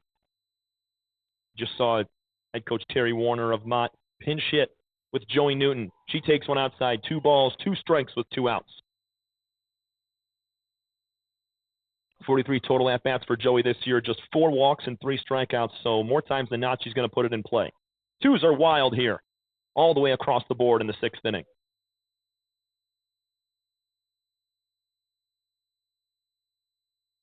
2-2 pitch, swing and a miss.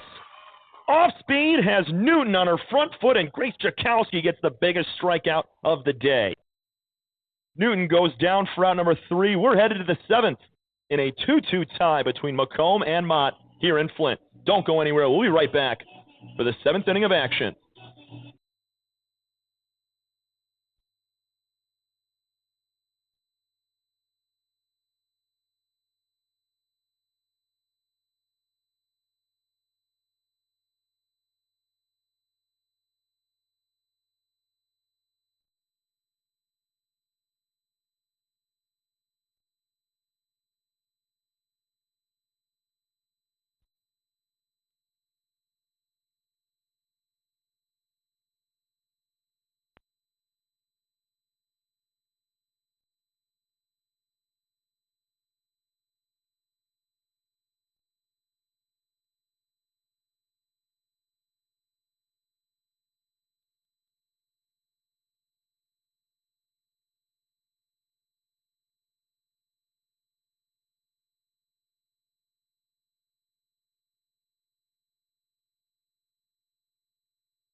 Here in the top of the 7th inning, Maggie Bohm back on the mound.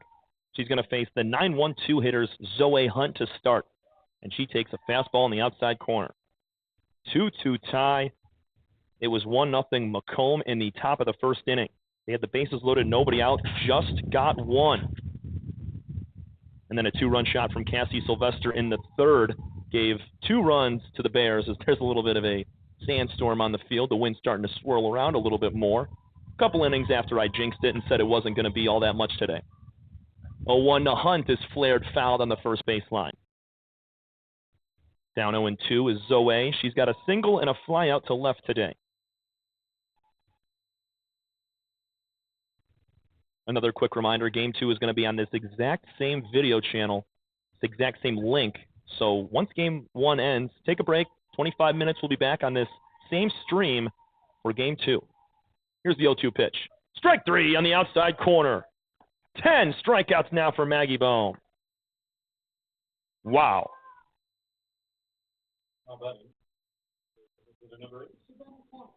7 of the 9 hitters today for Macomb have struck out. The only 2 are Prasnak and Canton. Everybody else has gone down at least once. My goodness, Maggie Bohm. This ball's off the tip of her glove on a ground ball up the middle. Savannah Clark beats out that play right there. Bohm just nicked off the tip of her glove, and Murphy didn't have much of a play.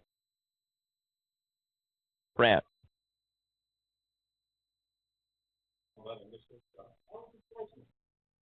It's Prasnak's turn with 1 on and 1 out. That's an infield hit for Savannah Clark. She's 3 for 4 today. Go-ahead runs over at first base. Clark has speed, and it doesn't look like the middle infielders are occupying second base too closely. Prasnak. She takes the first pitch high and inside, 1-0. Clark's already stolen a base today, but also Bollinger behind the plate has thrown someone out. She threw out Zoe Hunt. That was earlier in this game, back in the 3rd. 5th inning, excuse me. Setting up inside is Bollinger. Here's a high pop-up. Foul ground, left side. Sylvester. She's going to make the catch. 2 outs now with the runner Clark at first.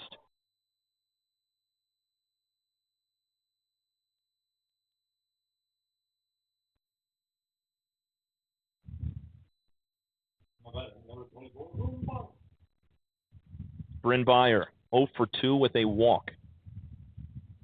Trying to move Savannah Clark up in scoring position, or Savannah could do that herself with a stolen bag, but there are 2 outs. She's going to take off and go. The throw down. Swipe and a tag from Murphy. She caught that much too far in front of second base, and Clark's got herself a second stolen bag. Runner in scoring position now for Byer. Middle of that field is wide open. You see Murphy shading over towards third base in the hole. Widener at second. She's a little bit far back towards the grass cutout to the outfield. Swing and a miss from Byer. 1 ball and 1 strike.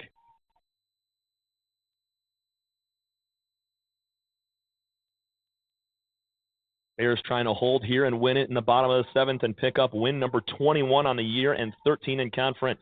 Macomb. They're trying to score here and win it in the bottom half of the 7th by closing it out and get their 15th win and 11th in the MCCAA East. Foul ball from Byer makes it 1-2.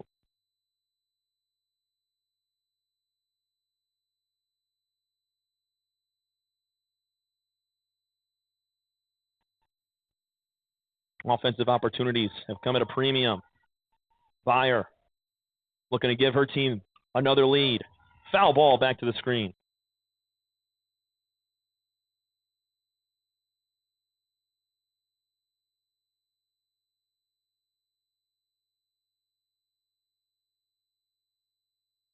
Byer 23 total hits, 17 RBIs this season. Wags that bat over the right shoulder. Maggie Bohm leans in, gets her sign, through her windup. The 1-2 is outside. 2 balls, 2 strikes with 2 outs once again in a 2-2 tie.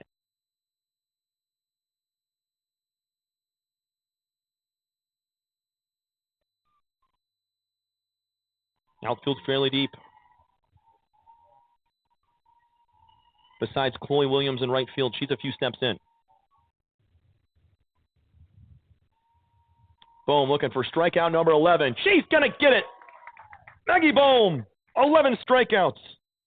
We go to the bottom of the 7th inning. Bears are going to try to walk this thing off. This is your home for Bears softball.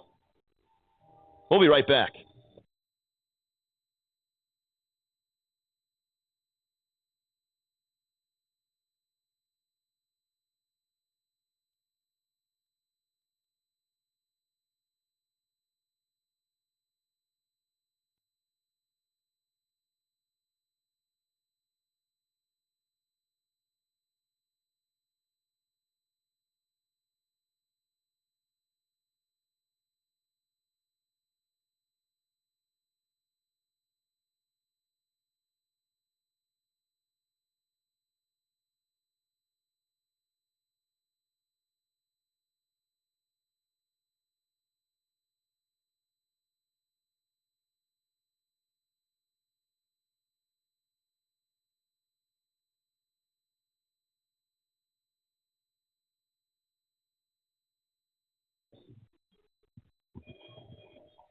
Bottom of the 7th inning. Are the Bears going to win it here, or are we going to head to extras in Game 1? Tom Cavanaugh taking you all the way through this doubleheader between the Mott Community College Bears and the Macomb CC Monarchs. Bears are in sole possession of first place in the division. Macomb is right on their tail, though, a couple of games back. They're trying to pick some up here. First pitch to Heaven Withers is a strike on the inside corner. Withers, Sylvester, and Murphy to face Jakowski in the 7th inning.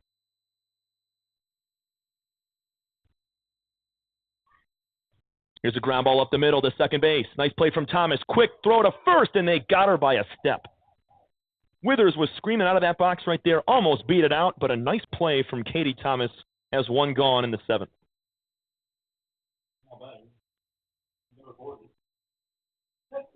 It's Cassie Sylvester's turn. 1 for 3 day, but that one is why it's a 2-2 game. A 2-run shot for Cassie, her first of the year, to straightaway left field back in the 3rd inning. She's going to nub the first pitch off the end of the bat, foul.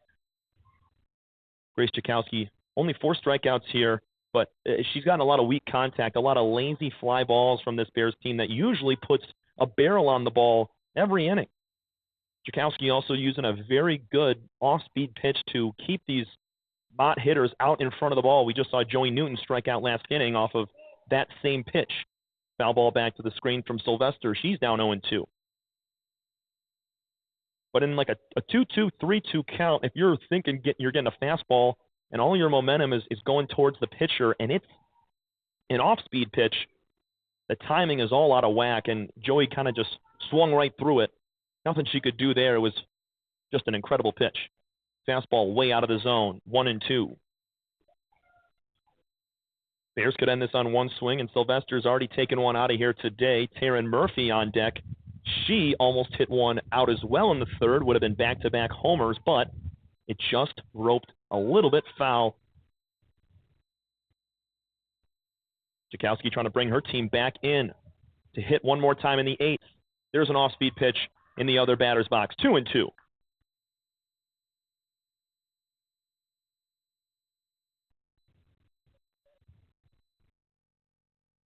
Sylvester, semi-open stance, rests the bat on the right shoulder before twirling it out towards Jakowski. She holds it tight in near the ear. 2-2 pitch. Swing and a miss. 5 strikeouts now for Grace Jakowski, and she sits down Sylvester for the 3rd time today. First strikeout for Cassie on the afternoon. But her home run is what is keeping the Bears in this instead of being down 2-0 with 1 out to go. Taryn Murphy's turn, 1 for 3 with a strikeout and a ground out. Stang is setting up on the outside corner on this first pitch. Here's a hot shot to shortstop on one bounce. Prasnak fields, throws to first, and it's a 1-2-3 7th inning. We're headed to extras here at Kearsley Park. 2-2 tie. Couldn't ask for anything better between these two programs.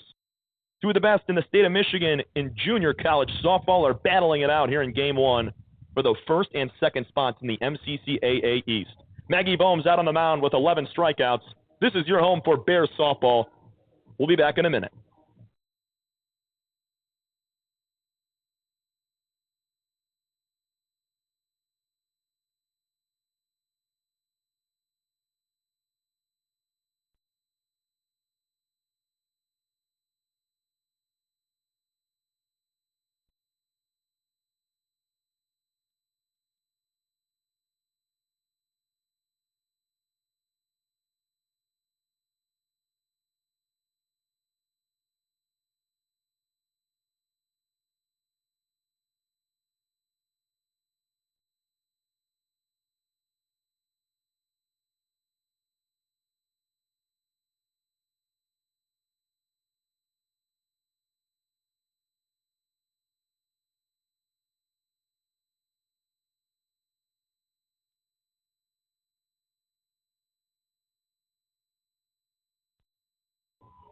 Grace Chakowski and the Monarchs defense does their job in the bottom of the 7th inning. We're in extras. 8th inning between these two squads. Maggie Baum is back on the mound. 11 strikeouts out of 21 recorded outs. That's incredible.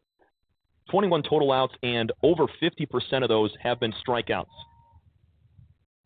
Katie Thomas, Carly Bilpo, and Sydney Urban here in the 8th.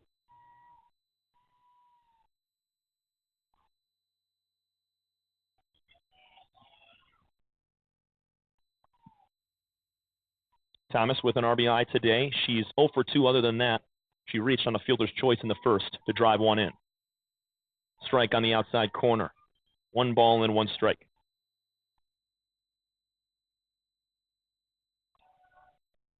Taryn Murphy still shading over towards the hole and third base side.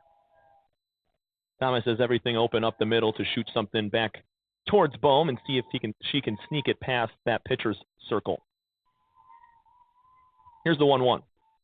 Swing and a miss. Fastball high and outside. It was in the zone, just upper outer corner.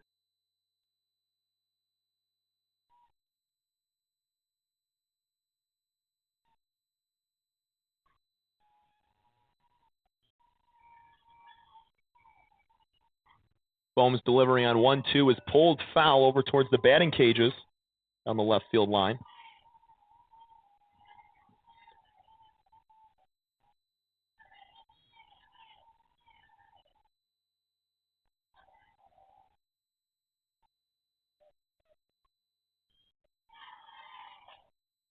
One, two. With nobody out, leadoff batter here is Katie Thomas in the 8th inning. We're in extras of a tie ball game. 2-2 now as that pitch misses outside. Bilpo, she waits on deck. She had a double her last time in the 6th inning. That's what got us to this point at 2-2. Sydney Urban with a little tap ground ball scored the run. Here's a line drive in the right center field gap for Katie Thomas. This wall is off the wall. Down to second base for a double is Katie Thomas, and head coach Jim Brown is livid. He was waving her on to third base, and she did not pick up her head coach down there. That ball was crushed off the wall in left center field. It bounced off, and Heaven Withers had to run out and grab it.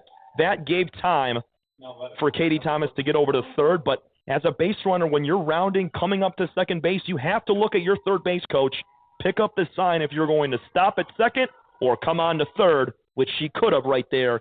Didn't see the sign. Leadoff double, though, for the Monarchs. Brings up Carly Bilpo. Monarchs are threatened here in the top of the 8th. Strike one. 2 strikeouts for Bilpo in her first 2 at-bats. She ripped one in the right center field gap her last time for a double. She came around to score. 2-2, top of the 8th inning. Leadoff double for Katie Thomas as she crushes one off the wall. Fastball just off the plate outside. Bollinger keeps eyeing down the runner at second and Katie Thomas. It's a big secondary lead, but not enough to draw a throw.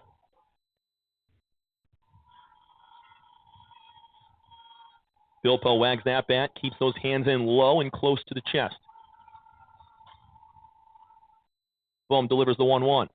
Foul ball in and out of the glove of Bollinger, back to the screen. 1-2 now to Bilpo.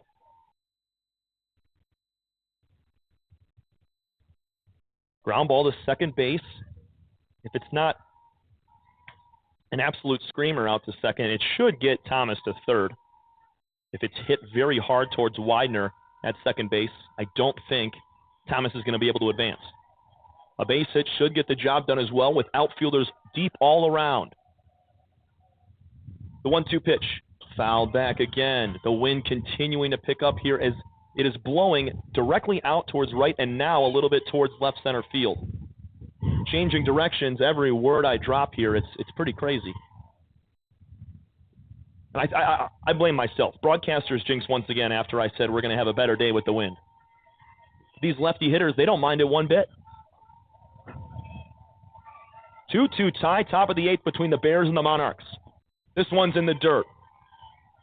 2-2 to Bilpo.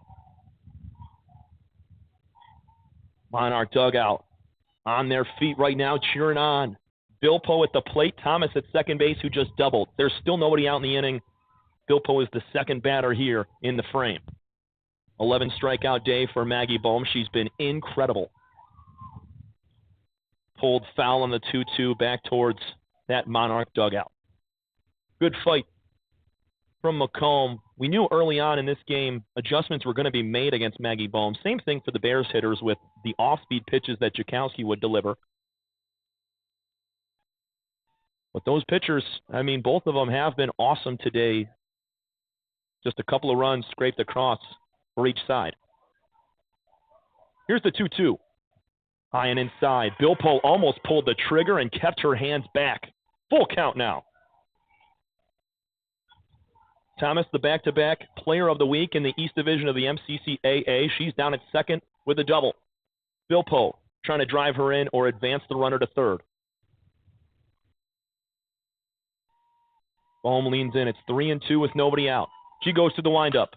Line drive off the glove of Bohm right back up the middle. She's going to try to get it to first, and they got her. Bohm with the glove transfer onto a lead at first base. The runner, Thomas, advances to third. What a swing from Carly Bilpo. She almost sent that right back up the middle. What a play from Bohm right there. She didn't quite catch it. It came in and out of her glove, but she was able to recover, and that's just heads-up softball right there. Knowing that she can't transition to the hand, she flips it with the glove and gets her. Sydney Urban. RBI, little tap swing in towards the pitcher's mound. It wasn't really. It was right in front of home plate. Urban beat out the throw, and that's how the run scored to tie this game back in the sixth. She's got a runner at third base now. Urban's got a pair of strikeouts other than that little swinging bunt. Swing and a miss, down 0-2. And Maggie Bohm knows exactly where to pitch Sydney Urban here. High and outside on the corner, upper fastball near the letters. Urban thrives on those balls at the knees and inner half fastballs as well. Anything near the numbers of the letters, it's tough to get the hands there. Bollinger set up outside on the 0-2. There's one out with the runner at third. Swing and a miss. Urban strikes out for the third time today, and there's a runner at third now with 2 outs. How about that play from Maggie Bohm? Kept the ball on the infield, did not allow Thomas to score. Thomas would have easily scored if that was a base hit through the middle for Carly Bilpo. Rather, it's a ground out for Bilpo, and now Urban strikes out. 2 away with a Monarch runner 60 feet away from giving them the go-ahead third run in this game. It's 2-2 with 2 outs in the top of the 8th. Head coach Terry Warner out to the mound to have a conversation with his infield.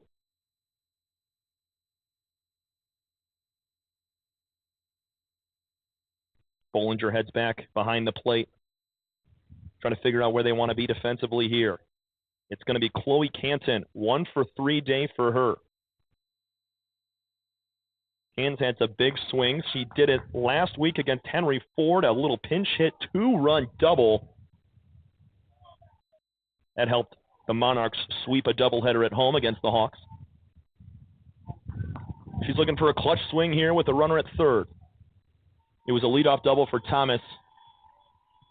Now there's 2 gone. Canton pops one up on the infield. This is going to be a foul ball by inches. Tough spot for anybody to make a play. Bollinger had to hop up out of her stance and find the ball. Both Alette and Bohm charging in, couldn't get there. And that ball was, just foul. 0-1 to Chloe Canton. 12 strikeouts now for Maggie Bohm after that one to Urban. Here's a pop-up back behind the press box. It's 0-2.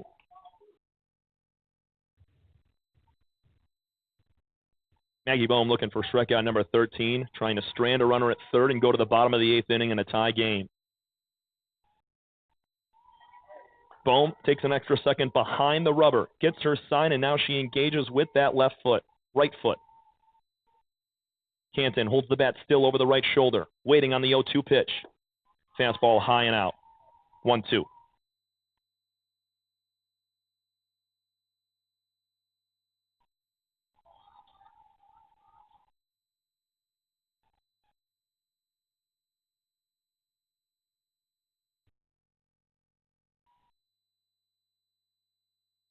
We have time on the field. Canton's going to step out for a second and regroup. Runner at third and Katie Thomas trying to be the go-ahead winning run. Bollinger set up on the outside corner to the righty. 1 ball, 2 strikes with 2 outs. Much too far outside. 2-2. Canton is working this at-bat now.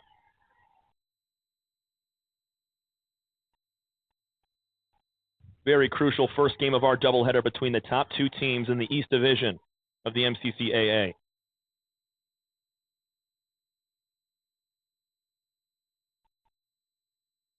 Two inside, almost hits Canton. A full count now. After Chloe Canton was down 1-2, she has battled all the way back. Bohm just struck out her 12th. Trying to strand this runner. Full count, 2 outs, and a 2-2 tie in extras. The pitch. Ball 4, it gets away from Bollinger. Coming to the plate is Thomas. She slides and scores. Passed ball on Bollinger on the walk leads to a 3-2 lead for Macomb on the road. It just bounced away from the left leg protector of Hannah Bollinger. And that's, we talked about it earlier, the only way that a runner was going to be able to score was if it bounced to the right or left side, and that's exactly what happened. Canton draws the walk, and the pass ball scores the 3rd run for the Monarchs. It's 3-2 in the top of the 8th. Casey Stang now, 0 for 3, a pair of strikeouts and a pop-out. She flies one out to right field over the back of the batting cage down the right field line.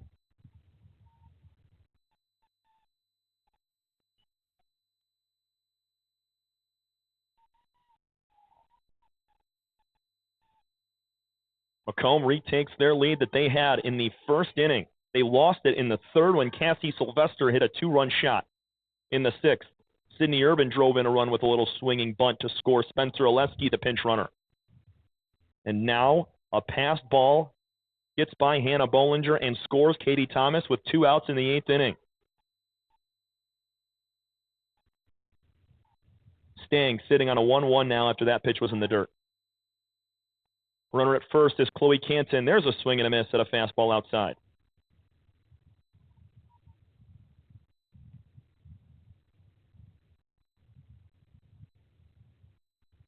Strikeouts in every inning for Maggie Bohm. Over half of the recorded outs have been strikeouts.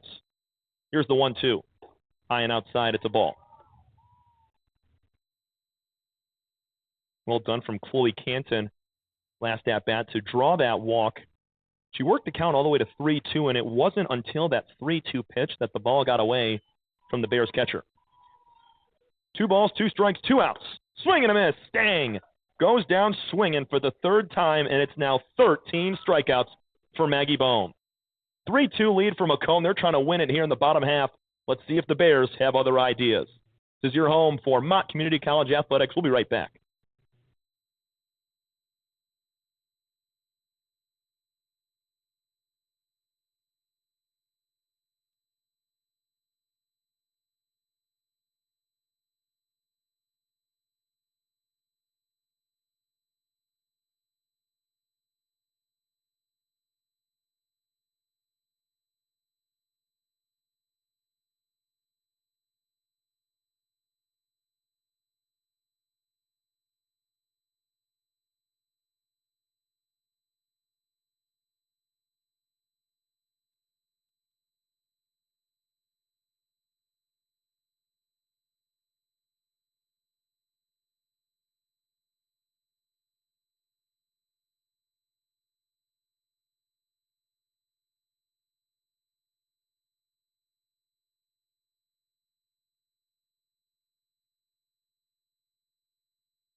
Bottom of the 8th inning. It's Claire Ouellette, Emma Benner, and Chloe Williams to face Grace Jakowski. A 1-run lead for Macomb. They were down 2-1 in the 6th. They tied it up and now have taken a lead in the 8th. Claire Ouellette today, she's 0 for 2 with a walk. Has flown out to center field deep twice.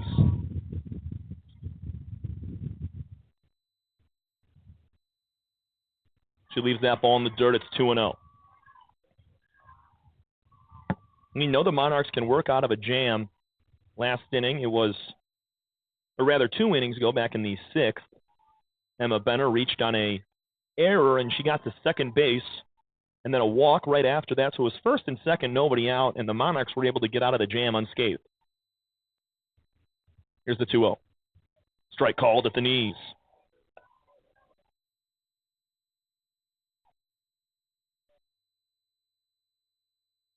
Ouellette, 38 RBIs to go along with her 38 hits this year. 12 walks as well.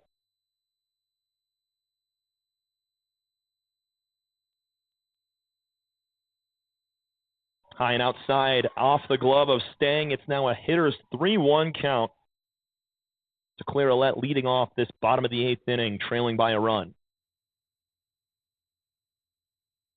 When you're trailing late in a game like this and limited outs to go, your plate discipline has to be above par, or under par, I should say.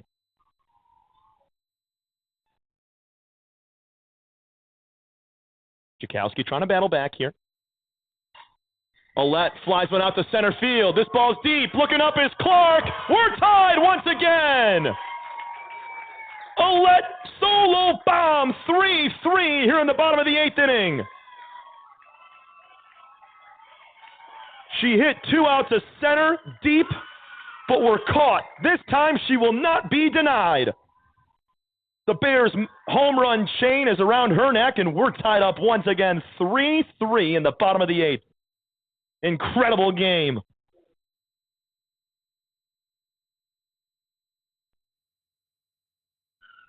How about Claire Ouellette? Got every bit of that one, every stitch of that softball, and destroys it out. 245 feet to center field. Had a feeling those last 2 swings she had out to center, they were good, but a little bit underneath it. Didn't quite have the distance. That time, she got everything. 3-3, nobody out. Leadoff home run from Ouellette here in the bottom of the 8th. It's Emma Benner's turn.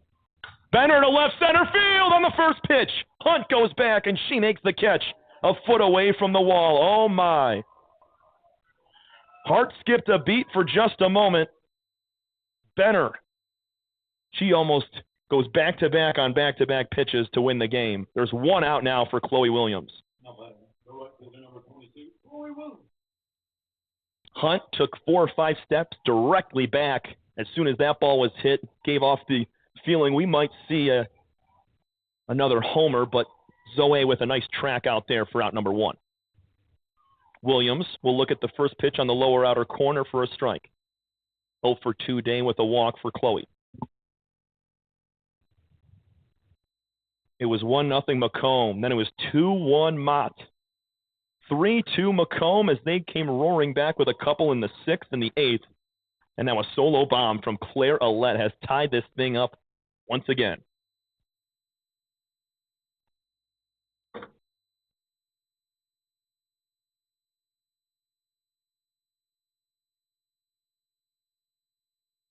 Jakowski's 1-1 pitch is low and outside. It's now 2 balls and 1 strike to the 6th batter in right field, Chloe Williams.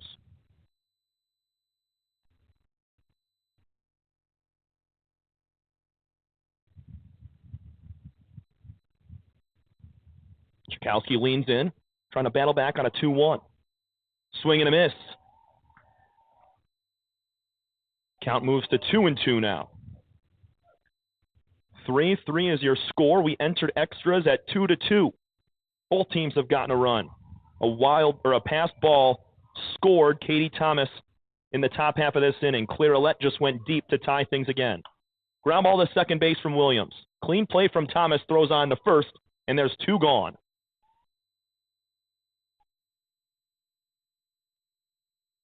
Claire Ouellette with RBI number 39 this season on her 39th hit. How about that? Continues to keep that very even.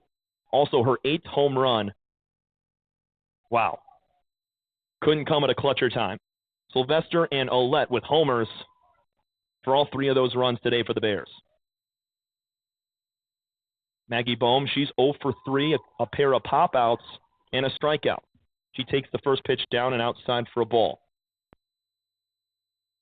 Bohm on the mound, 13 strikeouts.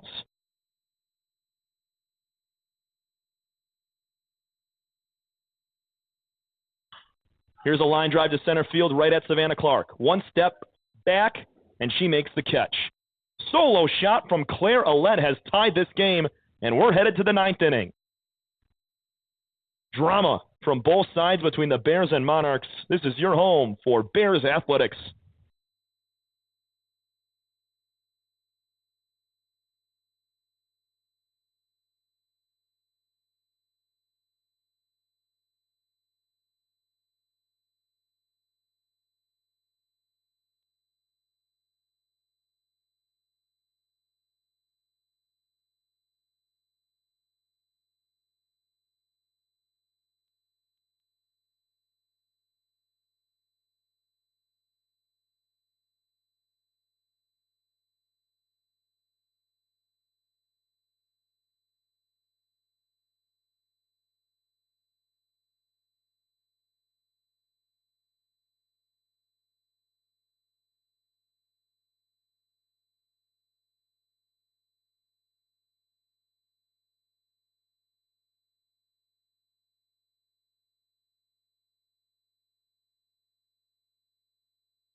Ninth inning of action. Bears are back out on the field with Maggie Bohm at the helm.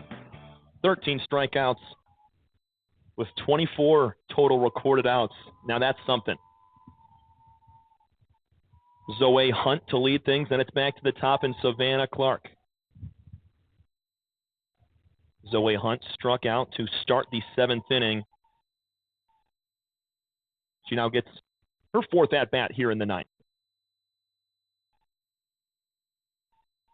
Maggie Bohm starts her out 1-0.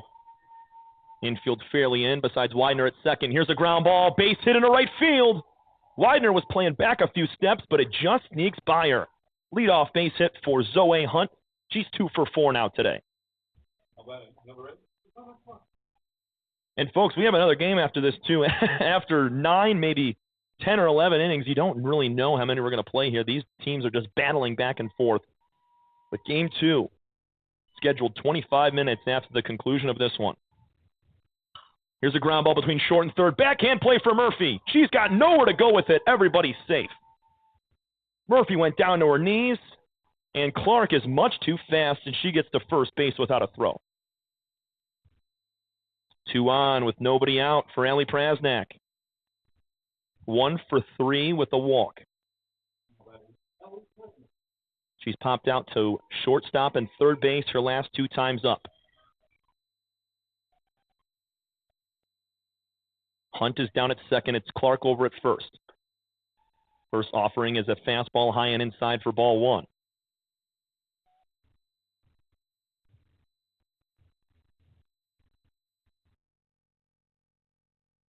Katie Thomas responsible for 2 of the 3 runs. Sydney Urban as well. She's had that second one. Here's a pop-up out of play by Prasnak, and it hits the top of our press box here.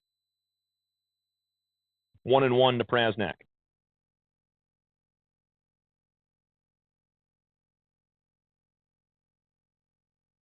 Our home plate umpire, Jerry Anderson, needs to reload with a few extra softballs. In a 9-inning game, you know you're going to lose quite a few. There's been foul balls all over the place here. Both teams battling in the box. But Maggie Bohm has had her way so far with 13 strikeouts, but 2 base hits in this inning, have 2 aboard with nobody out. We're in the top of the 9th. 3-3 score. That's just off the plate. Looked good, maybe an inch or 2 on the far side to the right-handed hitter, Prasnak. 2 balls and 1 strike.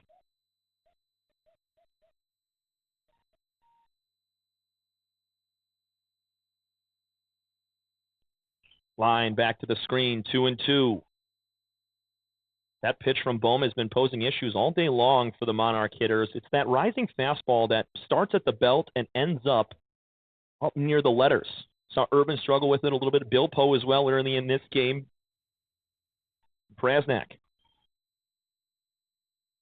She looked like she had that one. Timing was perfect, just a little bit underneath. That ball ended a bit higher than the bat. 2-2 outside. A full count. Prasnak works for the second time today. She did it back in the third, ended up walking.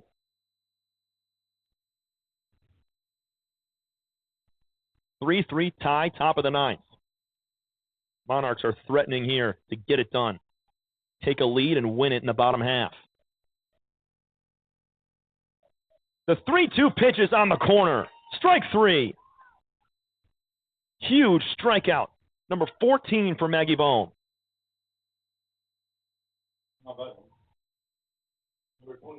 And now Chloe Canton is the only batter in this lineup for Macomb that has not gone down at the hands of Maggie Bohm on strikes.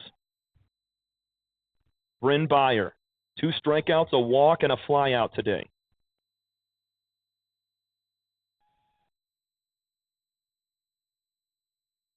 She takes the first pitch at the feet. Zoe Hunt, she's down at second base, led off the inning with a single to right field. Savannah Clark, she put one between short and third as an infield hit. She's over at first base. Go ahead, run at second.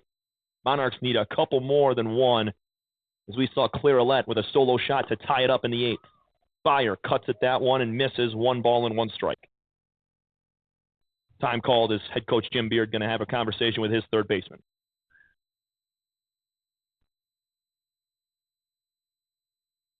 Monarchs led in the bottom half of the 8th, 3-2, and Clairolette crushed one to center field in the opening at-bat of the inning to tie it up. It's been an awesome battle today between Grace Jakowski for Macomb and Maggie Bohm of Mott. 2 of the best pitchers in the entire state of Michigan going at it right now.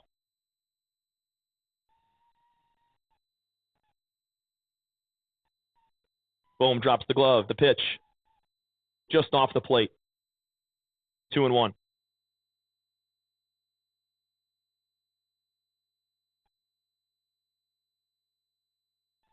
Sylvester at third base. She's a couple of steps in front of third with runners on first and second. There's a force anywhere but the plate. The 2-1, swing and a miss. Fastball at the shoulders. 2-2 with 1 out.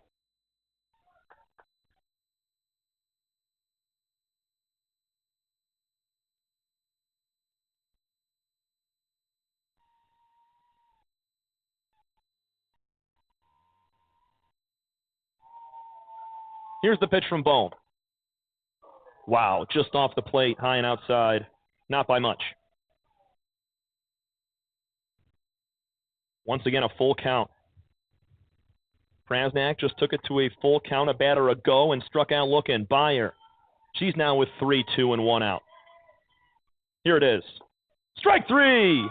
Outside corner. Byer looks at that one. It's back-to-back strikeouts. 15 for Maggie Bohm now. Incredible. Safe to say this is her single game record for strikeouts in a contest.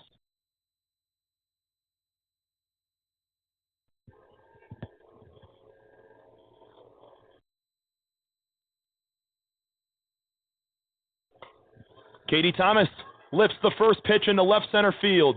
Charging in and making the catch is Amaya Brown. And with 2 on and nobody out, the Bears get out of the jam. Maggie Bohm with 2 more strikeouts in the frame. She's got 15. We go to the bottom of the 9th inning. Bears trying to walk it off here in a 3-3 game. This is your home for Mott Community College Athletics.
The day is done for Grace Jakowski on the mound for the Macomb Monarchs. She goes 8 strong innings, gives up 5 hits, 3 runs, walks 2, and strikes out 5. It's now Allison Vogt's turn. Another right-hander. Vogt, 4.29 ERA this season. She's making her 8th appearance, 42 hits in 31 innings. She's given up 23 runs in those 31 frames. Amaya Brown just made a catch to end the top half of the 9th, and she's looking at a 2-0 count.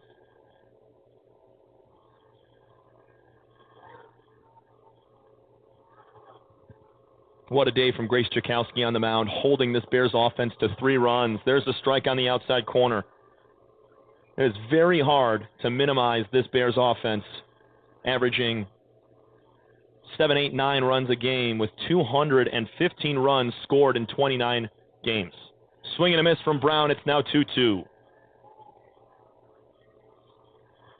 Megan Widener was pinch hit for back in the 6th inning. That's the last time we got down to this 9 spot due up next. Joey Newton was the pinch hitter in the 6th. Not sure who's going to go here. There's a strike on the upper part of the corner, and it's a looking strikeout for Amaya Brown, and Allison Vogt's out to a nice start here in relief.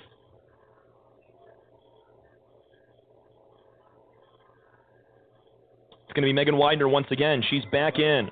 Newton got that pinch hit in the 6th, but Widener's back up. 0 for 2 with a pop-out and a fly-out. Strike on the outside corner. A lot of movement on that pitch right there from Vogt as it started middle, and kind of swung to the outside corner. Not much you can do there. It's 0-1. Vogt delivers a fastball inside. Hopping out of the way is Widener, evening up the count at 1s.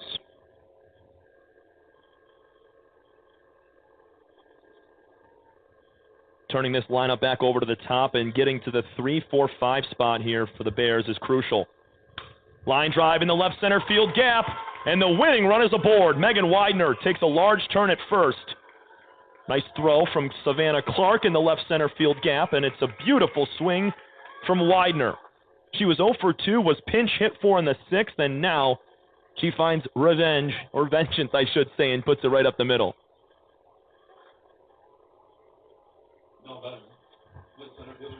Everybody contributing today from all over.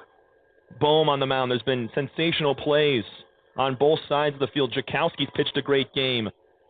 It's now Allison Vogt with 1 on and 1 out. Heaven Withers at the plate. She's 1 for 3 with a walk and a run scored. She scored on the Cassie Sylvester 2-run homer back in the 3rd. Vogt ready to go on the 0-1. It's in the dirt.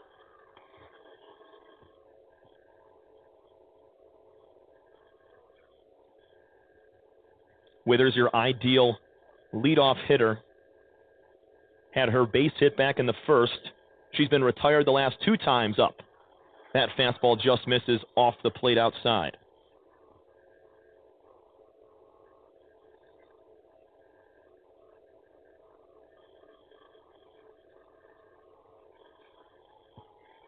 Two 2-1 is bunted on the ground, right at Stang. She throws to first. They got the runner at first base. What a play from the catcher, Casey Stang. Hops out of her stance, bare hands, turns the shoulders, and throws a bullet over to first base. Well done.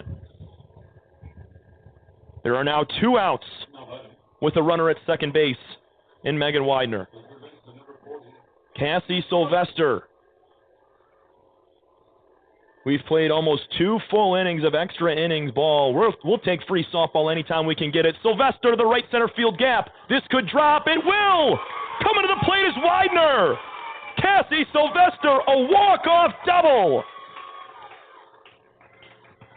The Bears win it 4-3 in comeback fashion. Sylvester with a 2-run shot in the 3rd, and she cashes in the 9th inning to bring in Megan Widener. Claire Ouellette kept the game alive with a solo shot, tying the game at 3 in the 8th, and in the 9th, a 2-out double from Cassie Sylvester. 21st win of the season for Mott, their 13th conference win, and a tough loss for Macomb. They battled so hard. Grace Jakowski was incredible on the mound, minimizing this Bears offense. But Cassie Sylvester, 3 of the 4 runs driven in by her. And we got game 2 coming up in just a few minutes. What a first game of our doubleheader, going 9 full innings. Maggie Bohm gets the win. The loss will go to Allison Vogt. And Macomb's going to look to bounce back here in game 2. The Monarchs are now 14-10 on the year, 10-4 in conference, 21-8 overall, and 13-2 for the Bears. Your player of the game, it's a co-player of the game. 15 strikeouts and the win with just 3 runs allowed for Maggie Bohm, her highest strikeout total of the year. And Cassie Sylvester, walk-off double, hit a 2-run shot in the third, as we just mentioned. A pivotal piece to this Bears offense. Game 2 just around the corner in about 25 minutes. Going to stay on this same video link. Your final score one more time in 9 innings of softball. 4-3, Cassie Sylvester wins it for the Bears, and they take game 1, looking to sweep here in game 2.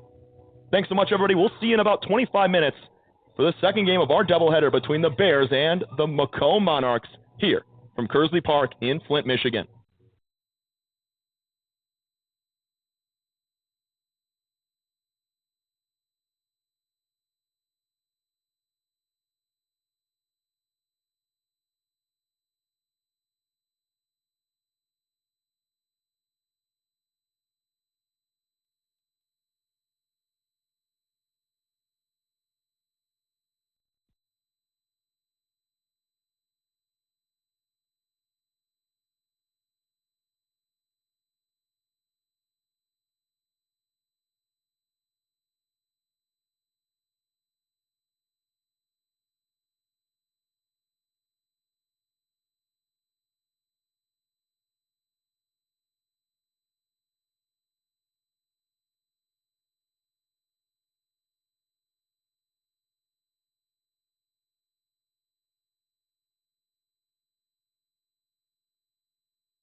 Welcome back in, ladies and gentlemen. Game 2 of our doubleheader here from Kearsley Park, just off the campus of Mott Community College here in Flint, Michigan.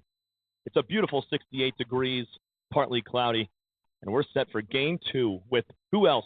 Maggie Bohm back on the mound. She struck out 15 in a 4-3 walk-off win in Game 1.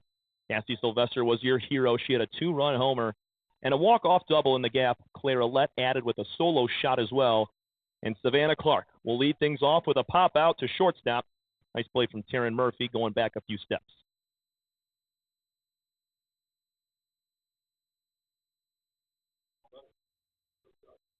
Defensively for Mott here in Game 2, it's going to be Bollinger behind the plate again. Catching Bohm at third, Sylvester, Murphy's at shortstop, Widener at second, Olette at first. All the same all the way around. First pitch fastball to Allie Prasnak is outside. In the outfield for the Bears, Amaya Brown stays in left. Evan Withers stays out in center field, and Brianne Shively is now in right in place of Chloe Williams. Prasnak lifts one out to left field. Couple of steps back for Brown. She handles that one with ease. 2 gone to open up the top of the first.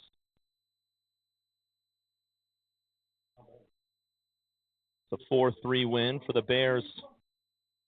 They were down 3-2 in the bottom of the 8th inning. Clara Lett hit a solo shot to tie it. As we said, Sylvester, who's playing third right now, shot one in the gap with a runner at second base and 2 outs to win the ball game. We also played 9 full innings. Katie Thomas takes the first pitch low. Our officiating crew has switched up. Jerry Anderson now in the field. Jason Harper behind the dish. Bohm leaves that high and outside. Allison Vogt gets the start here in Game 2 for the Monarchs after 8 strong innings from Grace Chakowski in the first one. Keeping all those Bears hitters off balance. A lot of weak contact we saw. But they got it done. The big swings. 3 of the 4 runs coming from home runs. That last one was a double still, so Bears can crush it even on a day where they only score 4 runs and win. Thomas swings right through that breaking ball low. It's now 2-2. Thomas scored on a pass ball and drove in a run back in our first game of our doubleheader today. 2 balls, 2 strikes, 2 outs. Strike 3. Maggie Bohm right back where she started.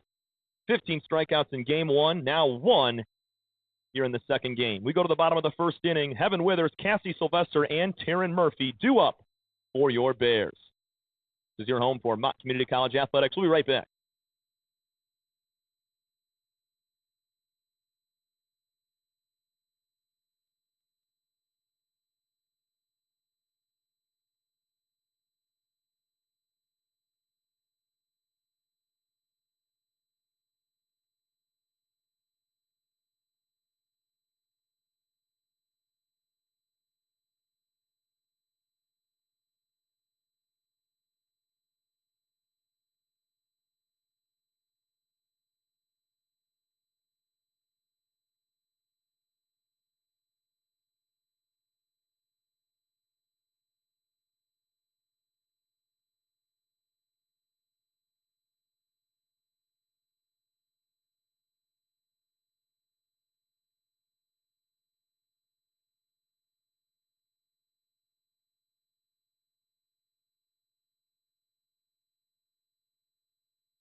Bottom of the first inning. It's no score between the Monarchs and the Bears here from Game 2. Allison Vogt, as we said, getting a start in the second game. She threw the 9th inning and gets the loss after Mott walked it off. She only threw to 4 batters, gave up 2 hits in that time. Single to Megan Widener, and then Sylvester won it with a double. She's facing Heaven Withers for the first time here. Check that second time. There's a strike on the outside corner, 0-2.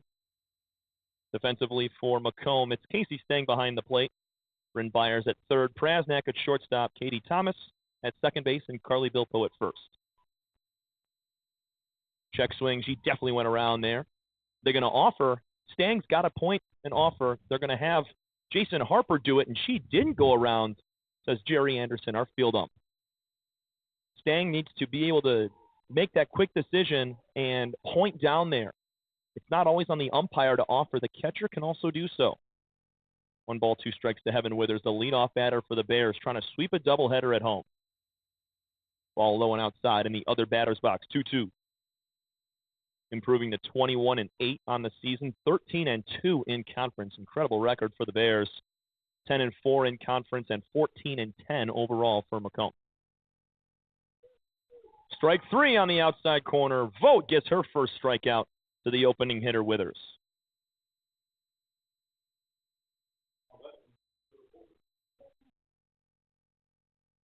We'll see hitters start to go after those pitches as hitters later in the lineup get to view what the previous hitters do and make adjustments based on that. They're going to go after those corner pitches a little more. Here's a pop-up from Sylvester on the first pitch.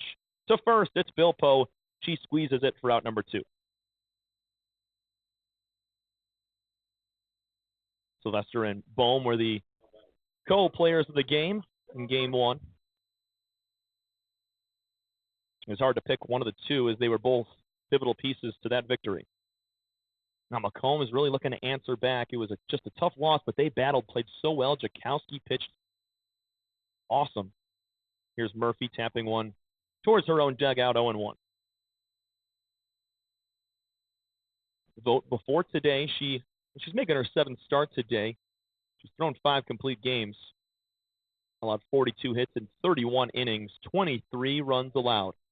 Also, 30 strikeouts compared to 11 walks. Here's a swing and a miss from Murphy. Bears shortstop down 0-2 with 2 outs here in the bottom of the first inning. Expect more of the same between these two teams, a highly competitive ball game. Another foul ball, 1-2.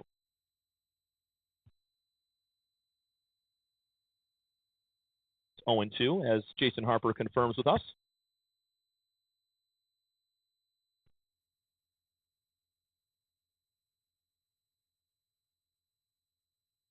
Vogt through a windup, drops the glove to the knee. Here's a ground ball to shortstop. Backhand for Prasnak off the heel of her glove, and beating it out is going to be Taryn Murphy.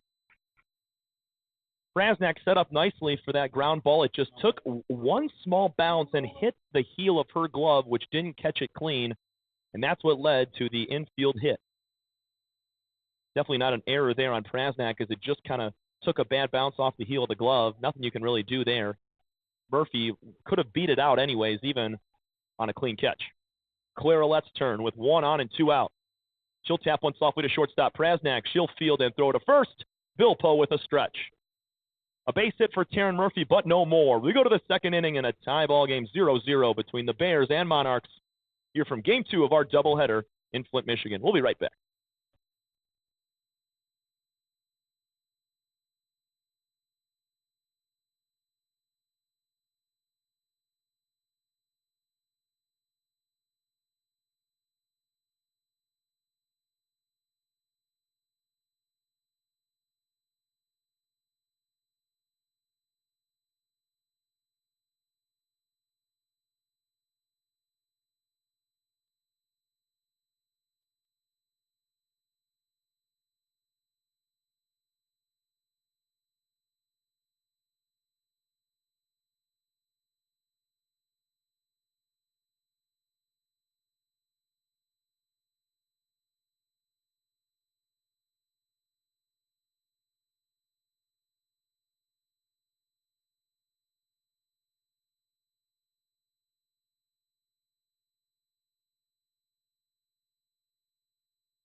Second inning of action here from Kearsley Park. It's Maggie Bohm back on the mound for the Bears.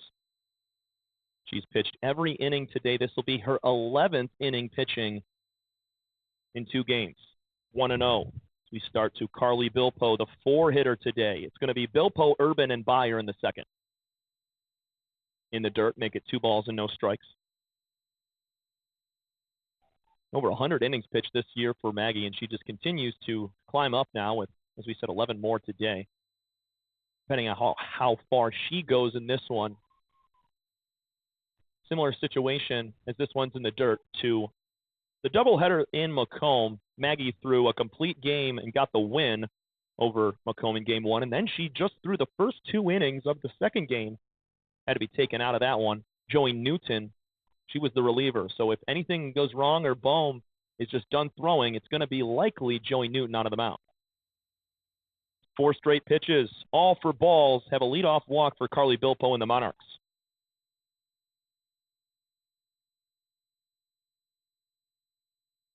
Going to have a pinch runner. Going to be Spencer Oleski out there to switch spots with Bilpo at first base.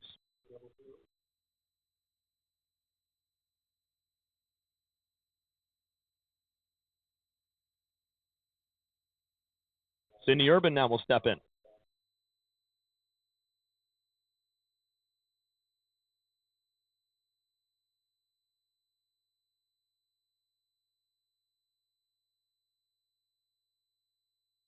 Good speed at first in Oleski. We've seen her use that speed earlier today in the first game. As it's now 5 straight balls for Maggie Bohm. She throws one up and in to Urban.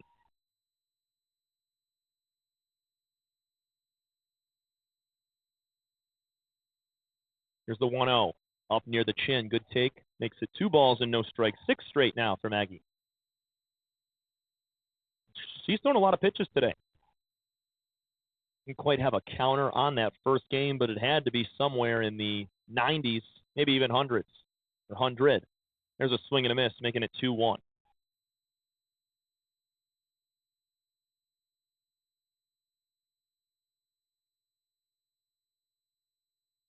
Leadoff walk on 4 pitches to Carly Bilpo. Pinch runner Spencer Oleski down there at first. And that misses. 3 balls and 1 strike. Urban's average skyrockets in a count like this, 3-1, 2-0. She's going to get something good. She might not, and it's going to be ball 4 in the dirt. So back-to-back walks here to start the second inning. It was a clean first for both squads, just 1 base runner between the 2 teams in the first inning. And now head coach Terry Warner out in the mound to have a conversation with Maggie, just check it, wellness check a little bit, see how her arm is feeling, and she can keep going. We see her nodding her head. Just 1 strike to the first 2 batters here in the second inning. Macomb looking for a little bit of vengeance. They lost a tough one, 4-3 in game 1.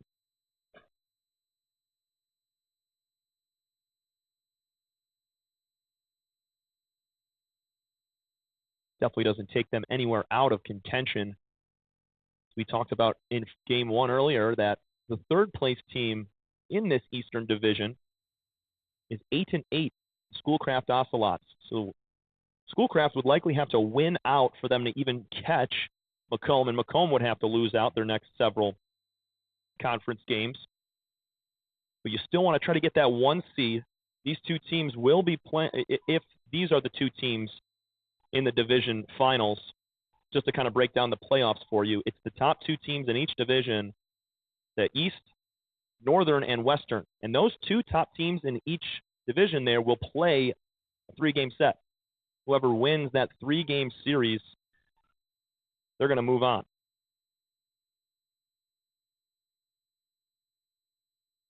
No balls and 1 strike to Bryn. 1 ball and 1 strike, to Bryn Byer. She's got 2 on with nobody out. Infield all the way in right now besides Widener at second base. Here's a ground ball pulled fouled on the third base line, make it 1-2.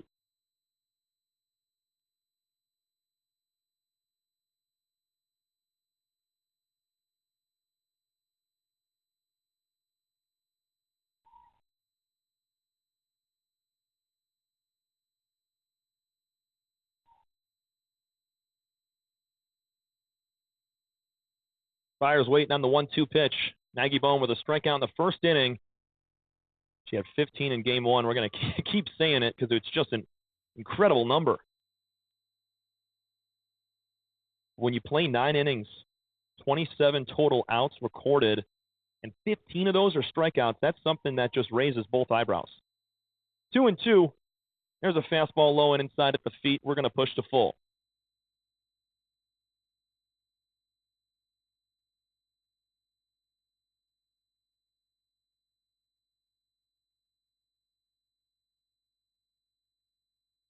Scoreless tie. We're in the top of the second inning of game 2. Monarchs are threatening at the moment. Swing and a miss. Byer chases the fastball high at the shoulders, and it's 2 strikeouts in this game for Maggie and out number 1 in the top of the second. I'll bring up Zoe Hunt. She had a pretty solid first game, 2 hits.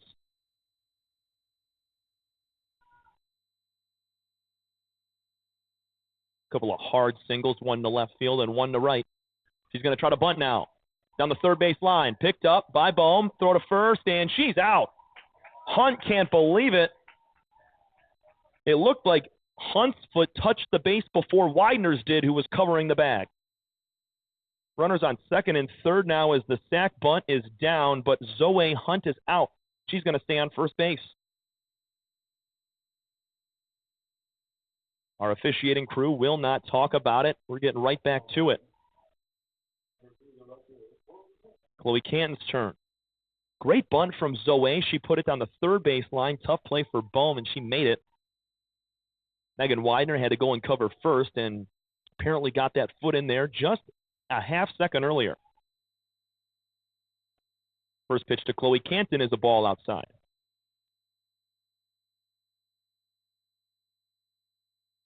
So now Urban's down at second base. She walked. So did Bilpo. She's at third. Spencer Oleski, she's the pinch runner for Bilpo. There's a ground ball from Canton to shortstop. Murphy makes the play, throws on to first. And Maggie Bohm and the Bears strand 2 more in scoring position. Monarchs come up empty in the top of the second inning. We go bottom half now. Bears due up. This is your home for Mott Community College Athletics.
Bottom 2 here from Flint, Michigan. This is on the outside corner, but going to be a ball. Emma Benner, Anna Bollinger, and Megan Widener. Allison Boat picked up a strikeout in the first inning, allowed just 1 hit.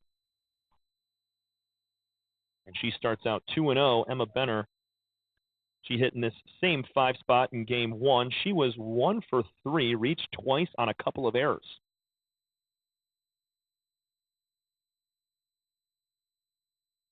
She's going to pop one up out of play back towards the road. Bears get a 4-3 walk-off win in 9 innings of game 1. And once again, it's scoreless tie, close, low-scoring game between these two. Benner pops one up, shallow left field. Zoe Hunt's calling for it, and she makes the catch. 1 up, 1 down in the bottom of the second.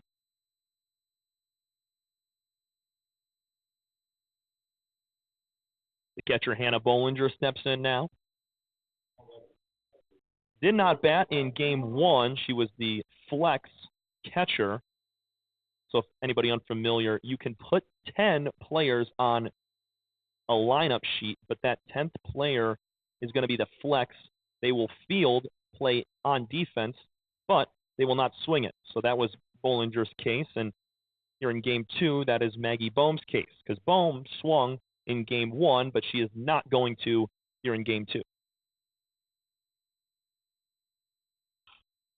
Bollinger taps this on the ground, just foul. Bilpo makes the play on the opposite side of the third baseline.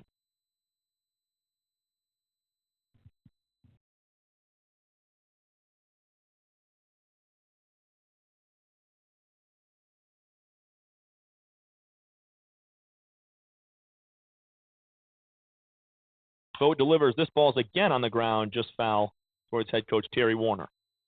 Bollinger kind of coming around on those outside fastballs from Vogt. It induces a soft ground ball to the left side. See if Allison goes with that same pitch on the corner. She does. Swing and a miss from Bollinger. Gets past the glove of Stang. She's going to have to complete this strikeout, and they get her. Well done from Casey Stang to hop out of that stance and gun down the runner for out number 2. Second strikeout of the day for Allison Vogt.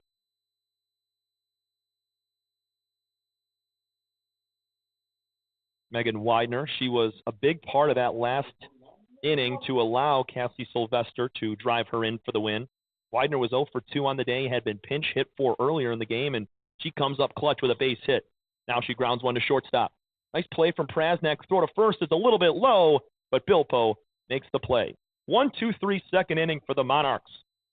We go to the top of the third. No score between the Bears and Macomb here from Kearsley Park. This is your home for Mott Community College Softball.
Top of the third inning, 9-1-2 batters due up for Macomb against Maggie Bohm. Maggie with a pair of walks to start the second inning, but she bounced back really nicely. Strikeout and a couple of ground outs.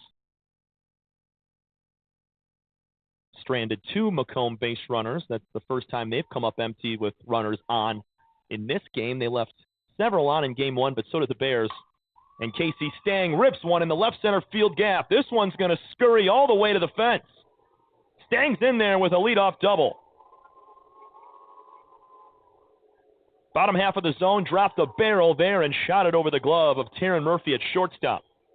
That's exactly what the Monarchs need. They haven't had a ton of loud swings today. The home runs, there's been 2 of them, and both of them have gone to Mott. Now here the infield comes in for the Bears. Savannah Clark popped out to shortstop to open the ball game. She's going to line one right at shortstop. Diving play from Murphy, and she didn't make the catch. It's on the ground. Savannah Clark is safe. Murphy had a nice play at it. She dove, and it just hit the heel of her glove, maybe a little bit of forearm, and it bobbled around and hit the dirt. Time on the field as head coach Jim Brown's going to talk with Prasnak.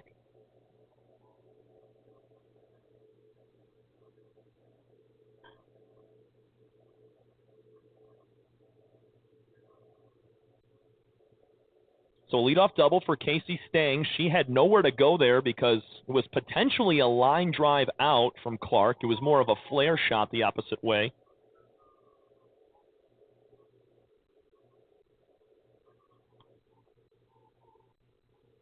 2 on, nobody out for the second straight inning for Macomb. There's a ball in the dirt. Bollinger has trouble with it, and both runners will move up.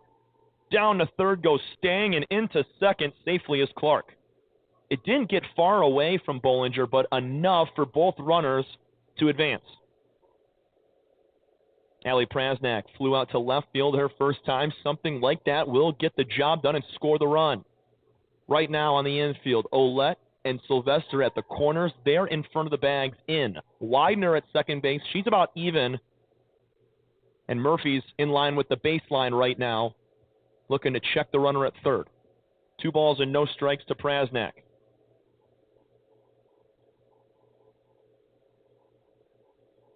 .459 average, 34 total hits, the best hitter on this team. There's a strike on the outside corner. Her and Irvin are really just the 1-2 punch that have been effective all year long. 56 RBIs between the two of them. Here's the 2-1 pitch. Line drive to left field. This one's down for a single in front of Amaya Brown. 1 run's going to score. Coming around is Clark. No throw to the plate. Prasnak, 2 RBI single to left field. And the Monarchs are up 2-0 early on.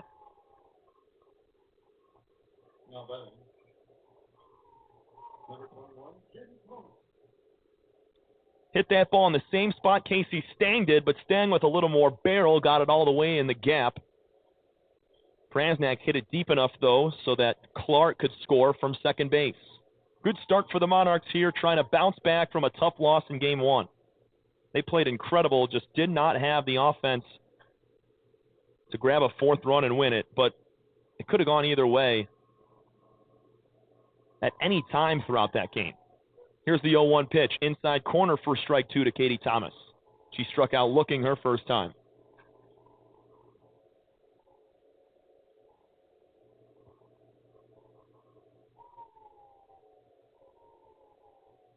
Two nothing Macomb after the Prasnak 2-run single. Thomas waits. The 0-2 is lined back to the fence.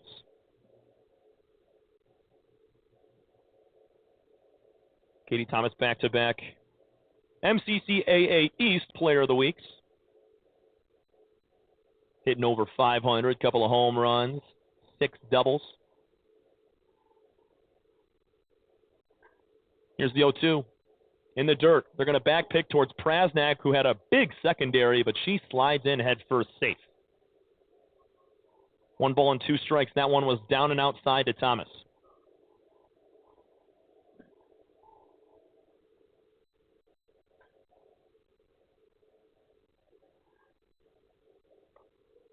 The 1-2 pitch is on the outside corner for strike 3. A strikeout in each inning now, 3 for Bohm here in Game 2.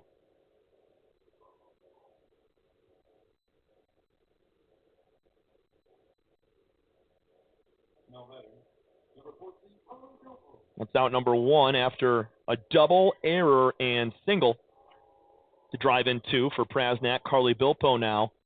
She walked to start off the second inning, and she'll take a ball high and outside.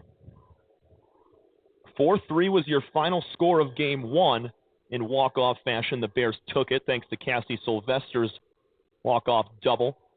That was in the 9th inning. And now here in Game 2, the Monarchs have the upper hand in the 3rd. Bilpo shot into right center field, coming over and making the catch is Heaven Withers. They could double up Prasnak, and they do. Allie Prasnak thought that was down in the gap, and Heaven Withers makes the catch and throws her out at first base for the double play. Bilpo, Prasnak are out, but they get the runs. Allie Prasnak drives in 2 to give the Monarchs a 2-0 lead. We go to the bottom of the 3rd inning. Monarchs up by a pair. This is your home for Mott Community College Athletics.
2-0 as we enter the bottom of the third inning. Allison Vogt back on the mound for the Monarchs.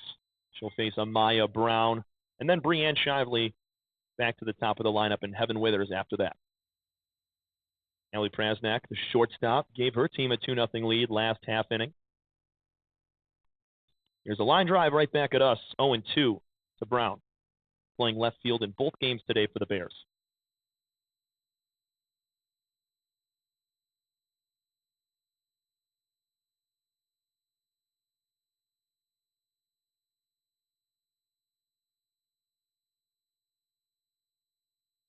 Swing and a miss at the ball, down and away. Stang makes the pick and throws to first. Brown is out on 3 pitches.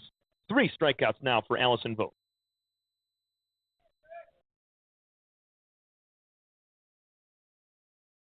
Breanne Shively now, last batter in this lineup. She pinch ran in game 1, did not get the start in game 2, but is out there in right today in this second game. First pitch outside in the other batter's box. Vogt just threw 1 inning back in game 1. It was the 9th where the Bears won it, and she's been pretty solid through 2 1/3 innings. Shively now lifts one out to left field, and it just reaches the outfield for a single. Just the second hit of the day so far for Mott here in the third. Back to the top of the lineup in Heaven Withers. She struck out looking her first time.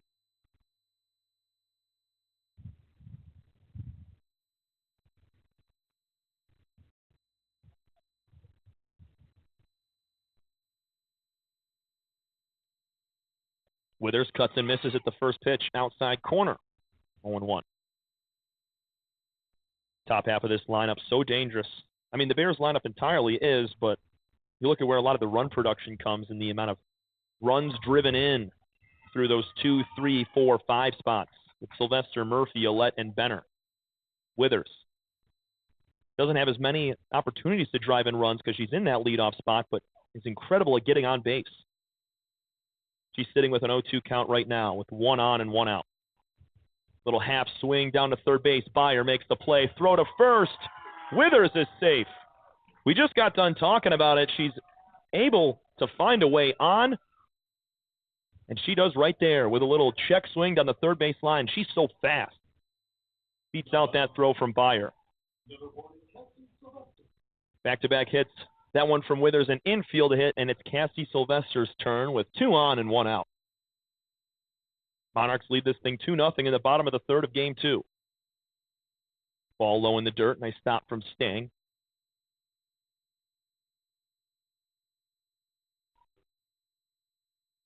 Shively's down at second base. She singled. Withers, infield hit a moment ago at first.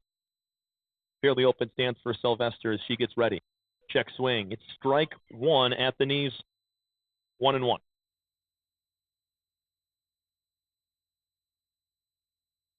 Sun starting to set just a little bit over the right or first base side dugout.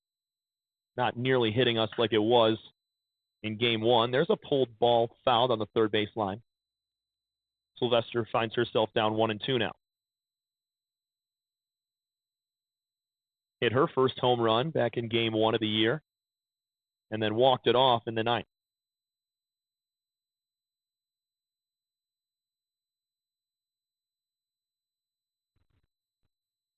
One-two pitch, swing and a miss. Breaking ball inside corner, and she swung right over top of that. 4 strikeouts now for Allison Vogt.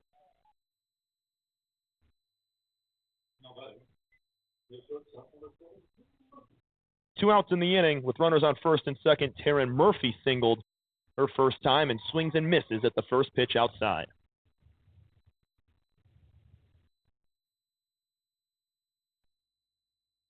Ellie Prasnak the difference right now with a 2-run single. That's where we stand here in the bottom of the third inning. Bears trying to even up. Murphy lines one into left center field. This could be a couple of runs. Coming in is Shively. Around third is Withers. She will score. And Taryn Murphy, her second hit of the afternoon. 2-run double. 2-2 is your score as Shively and Withers both come around to score. answering right back after Macomb took a 2-0 lead in the top half of the inning. Murphy answers. Claire Ouellette with 2 gone.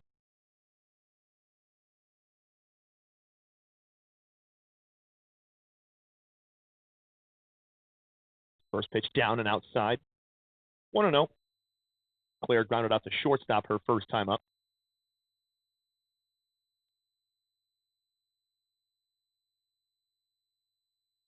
Takes ball 2 down in the dirt.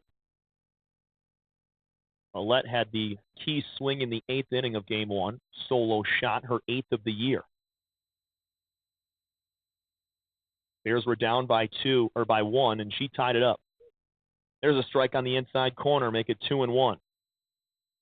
And you don't know how the rest of that inning will unravel, but if the Monarchs are able to get Ouellette there, would have had a much better chance of closing it out in the bottom of the 8th inning and winning that ball game. Instead, it was a solo bomb to tie it, and the Bears won in the 9th. 3-1 now to Ouellette. Plays a mix of first and third. Mostly first, but when needed, she'll get over there at third base and play that position nicely. Just always tough as she needs to field it with that. She's a lefty, so you need to field it and then switch those shoulders all the way around to make a throw. Here's a ground ball to shortstop. Softly. Prasnak fields, throws. That's the inning. Ouellette grounds out, but Taryn Murphy brings in a pair on a 2-run double to left center field. We're tied up at 2 as we head to the 4th inning. This is your home for Mott Community College Softball.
Two tie. We're in the top of the 4th inning. Tom Cavanaugh taking you all the way through our doubleheader today between the Bears and Monarchs.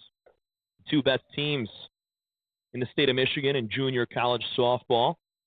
Urban swings and misses at the first pitch. She walked, was stranded down at second base. That was in the 2nd inning. Urban, Byer, and Hunt to face Maggie Bohm. Urban skies one in the air to left field, fairly deep, going back as Amaya Brown, now coming in a few steps. She makes the catch for out number 1. Bryn Byer at the plate. Check that. It's Lexi Murray now getting a pinch hit for Byer.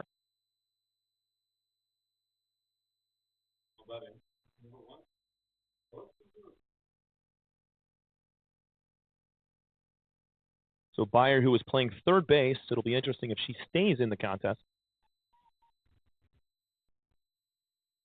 Murray was a pinch runner back in Game 1. Now she's a pinch hitter in Game 2.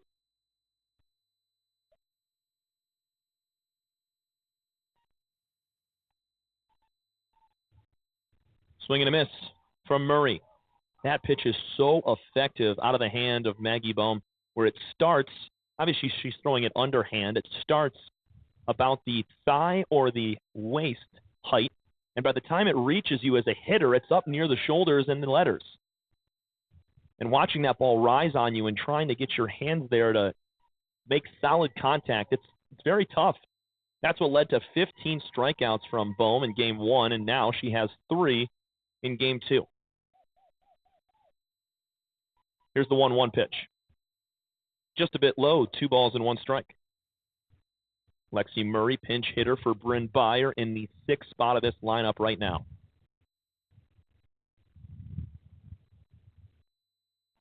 Bohm rocks back. just off the plate with an off-speed pitch. Her shoulders shrugged down, thinking that was on the corner. Got to work from behind now. Instead of a 2-2 count, it's 3-1. Murray looking for a spark here in the fourth. She'll pull one on the ground softly to Sylvester at third. Nice play. Throw to first. And there's 2 up and 2 down for the Bears in the fourth inning.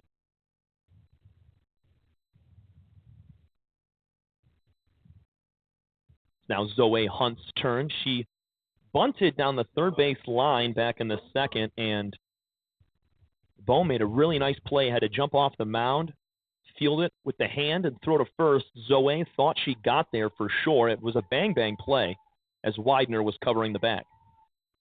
First pitch rides high and outside. Hunt is taken all the way on that one. All tied up at 2. Macomb got 2 in the top half of the third.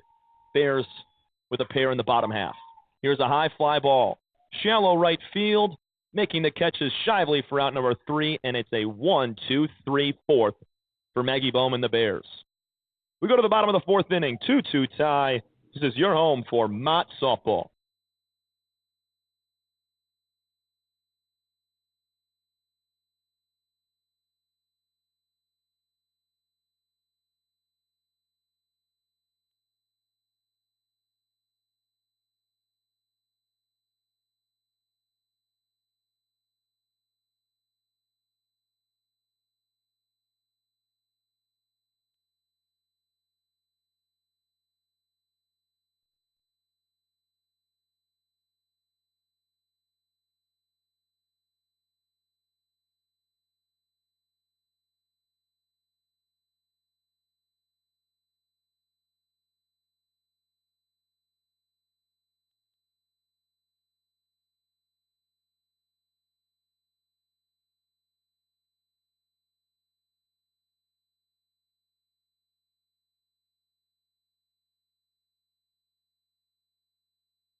Bottom of the fourth inning, Emma Benner will lead things off for the Mott Community College Bears. Starting off 1-0 from Allison Vogt. A couple of changes in the field. That pitch is a strike at the knees. So Bryn Byer is out of the contest. It's now Katie Thomas moving from second base to third, and Lexi Murray is now playing second base for the Monarchs. 1-1. Off the foot of Benner as she's hobbling around in that box. 1 ball and 2 strikes.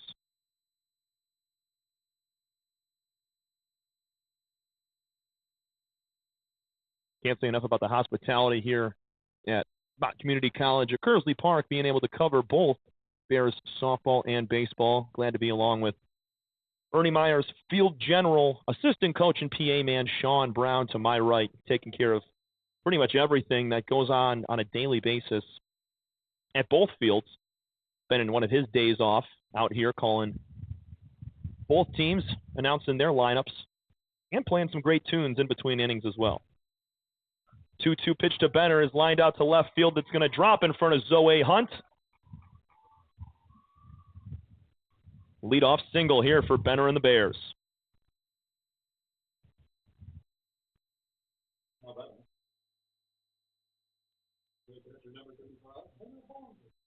Bollinger struck out swinging her first time. She's got 1 on with nobody out. Allison Vogt with 4 strikeouts so far through 3 innings. Swing and a miss. Bollinger wanted to hold up. She could not. Kind of a 3/4 swing there from her.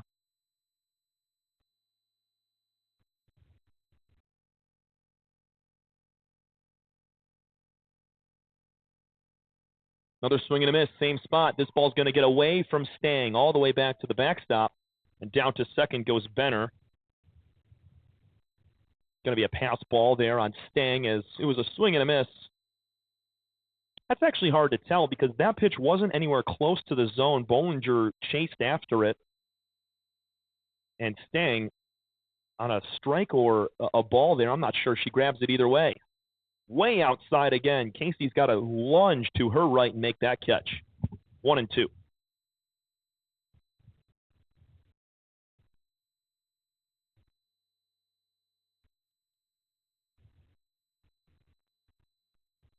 Go ahead, run at second base. Bollinger just gets a piece of that one. Off the plate outside again. She goes after it. It's Emma Benner down there at second base. Singled and took second on a wild pitch.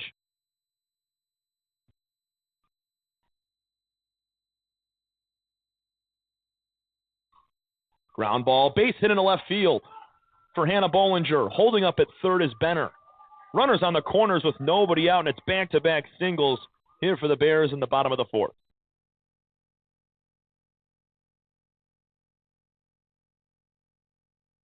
Nice swing from Hannah. Put it in the right spot between short and third. In a 2-2 tie, we're in the bottom of the fourth, and it's now time for Megan Widener, who grounded out to shortstop. 0 for 1 day for Megan. She's looking to drive in a run.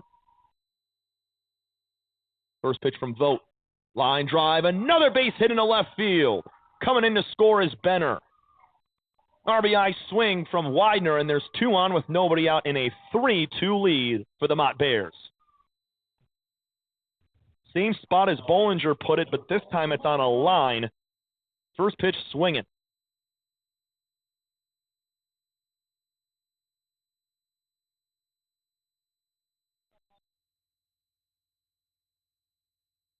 Widener picks up RBI number 13 on the year and gives her team a lead for the first time here in Game 2. Strike 1 to Amaya Brown on the outside corner.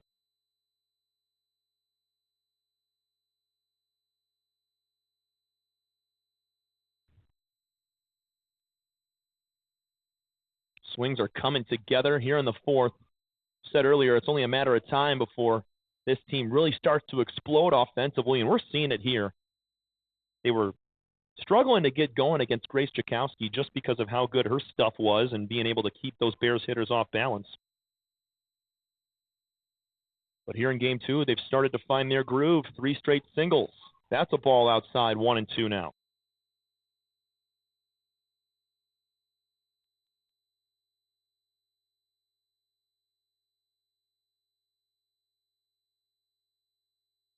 Brown squaring around a bunt, now pulls back.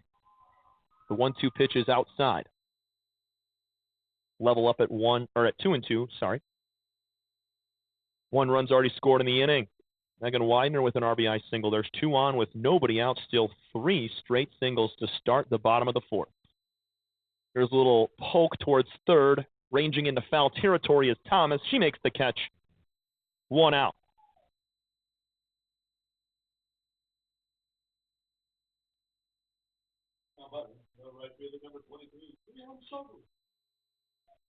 Brianne Shively, a single and a run scored last inning. Part of the 2-run double from Taryn Murphy, who may get a chance later in this inning. Brianne takes the first pitch at the feet. 1-0.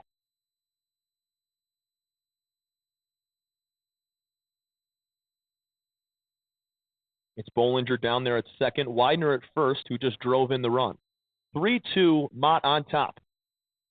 There's a gravel to shortstop. Prasnak tags the runner, throws to second, can't get Widener moving up to second on the force. Bollinger is out as she ran into the tag. Nice play from Prasnak, being heads up that the runner was right in front of her. Bollinger was the lead runner. She's out, so now 2 gone for Heaven Withers.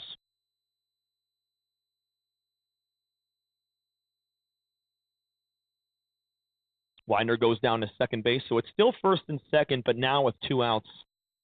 1-0 count starting out to Heaven Withers. 1 for 2 and a run scored so far today. Vogt on the mound, rocks back, and gets a swing and a miss. Fastball at the letters. And a quick back pick to second base. Stang was so subtle about that right there. Looked like she was going to throw back to the mound, and she slings it down to second base. In safely was Widener.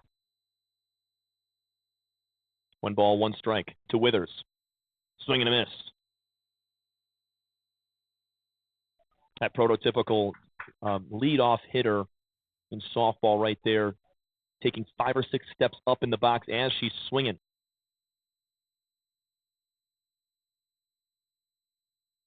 One, two, tapped on the ground to second base. Lexi Murray, clean play, and once again, Heaven Withers beats out the throw.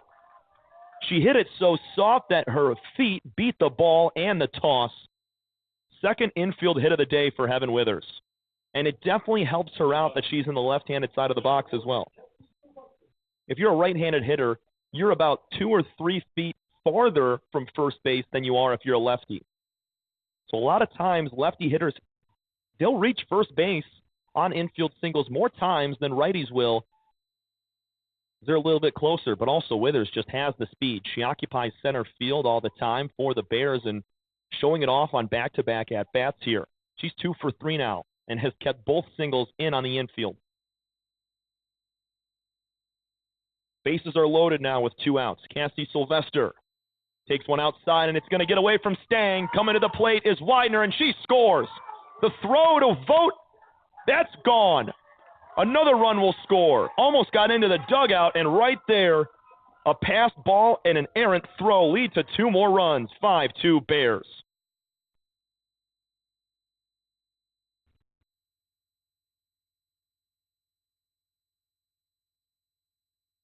Widener and Shively both come in. Withers all the way down to third base now. In and out of the glove of Stang. It got away to the right, and she tried to throw to Vogt at the plate. That throw was wide. Ball 1 to Sylvester, ball 2 to Sylvester, 2-1. 0 for 2 in game 2 right now for Cassie. A pop out and a strikeout. Monarchs trying to stop the bleeding here with 2 outs. Ground ball between short and third. Thomas almost had it, and it's bobbled by Prasnak. Another run will score. 6-2 Bears. Sylvester will reach first on the error. That was a little bit of miscommunication there, but also the right play for Thomas. Hit softly between short and third. Thomas had to come across there and make the play. She missed it. Prasnak, who had someone in front of her, her teammate was right in front of her. She had trouble with it as well. 3 runs have scored with 2 outs here in the bottom of the 4th inning. Taryn Murphy gets a chance. 2 for 2 with a pair of RBIs and a double. Ball low and outside. Good take from Taryn there. We've seen a couple swings at that pitch. It's got a little bit of drop and cut on the outside corner to a right-handed hitter. It's 2 balls and no strikes right now to Taryn Murphy. Inside. 3-0.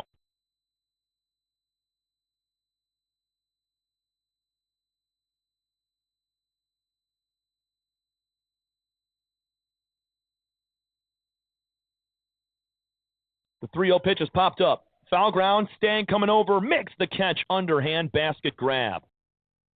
The Monarchs finally get out of the inning, but the damage is done. 4 runs for the Bears.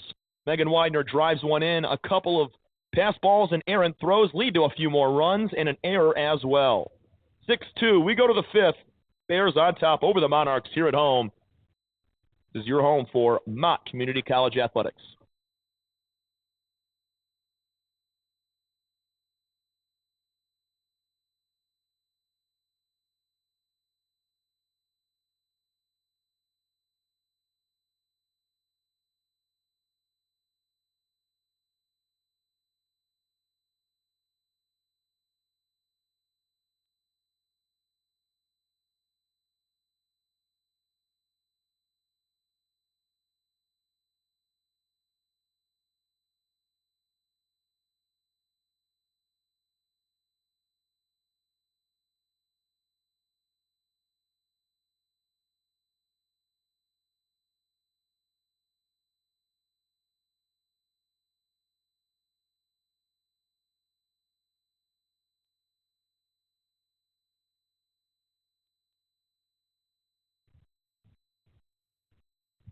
We've played 4 innings here in Game 2 of our doubleheader between the Bears and the Monarchs.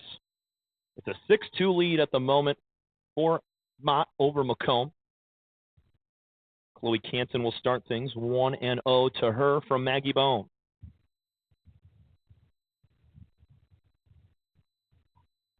High pop-up from Canton on the 1-0 pitch. Calling forward is Sylvester in foul territory, and she makes the catch. Canton pops out for the first out in the 5th.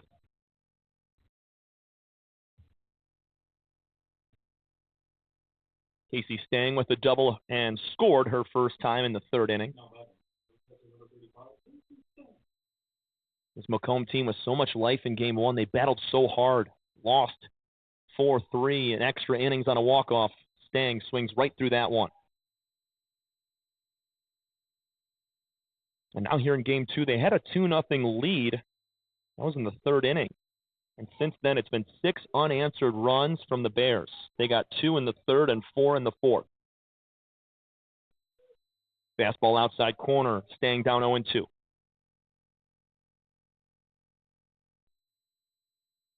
Going to step out, regroup, and try to battle here. Bohm, only 3 strikeouts right now through 4 innings.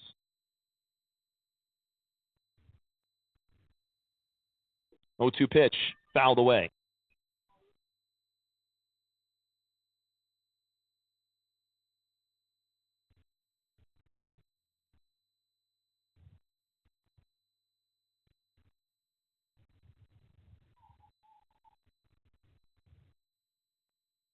A loss today for Macomb would make them 10-5 in conference. They need to pick up a few key wins towards the end of the year to solidify a top 2 spot in the East Division. 0-2 pitch is high and outside.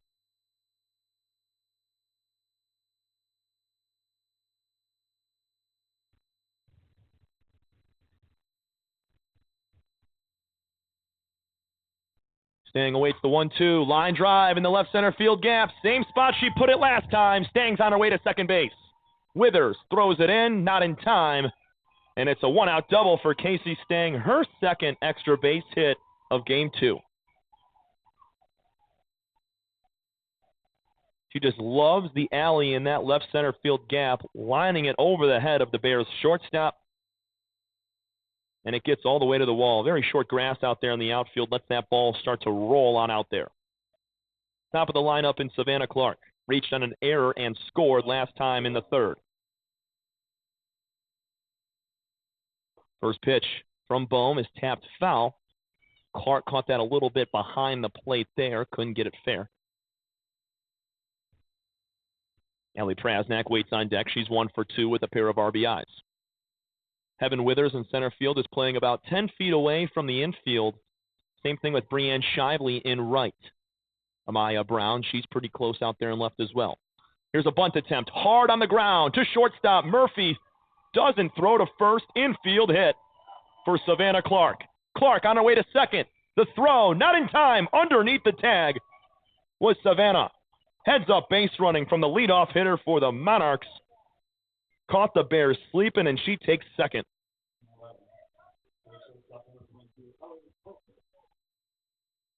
Both leadoff hitters doing a great job of finding a way to get on. Infield hits for Heaven Withers and Savannah Clark.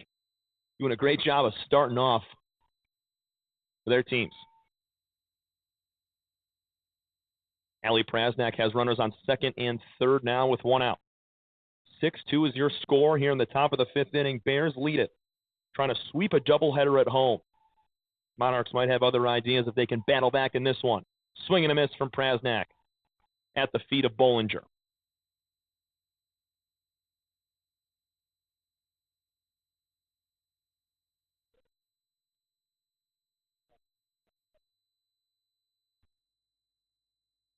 Prasnak, the most effective hitter on this team. She can do damage. We saw her do it back in the 3rd inning, driving in a pair of runs.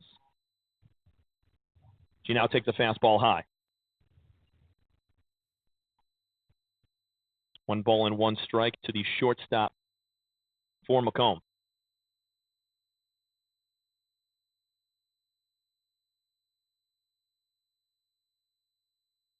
One pitch, a bit high. It's 2-1 now. That looked right down the middle, but from our vantage point, can't tell if it's high or low there on the letters or a little bit above.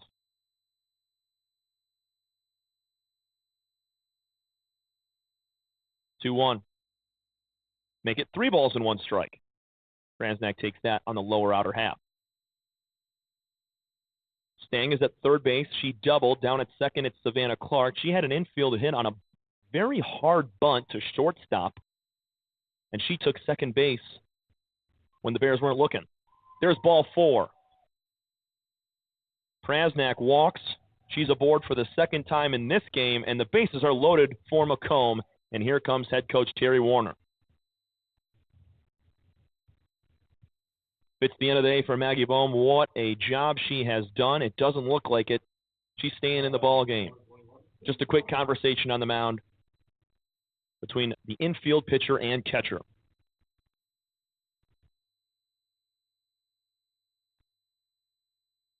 So with 1 out and runners all over the place, bases are loaded, likely going to have your corner infielders, first baseman Olette and third baseman Sylvester, far in on the infield.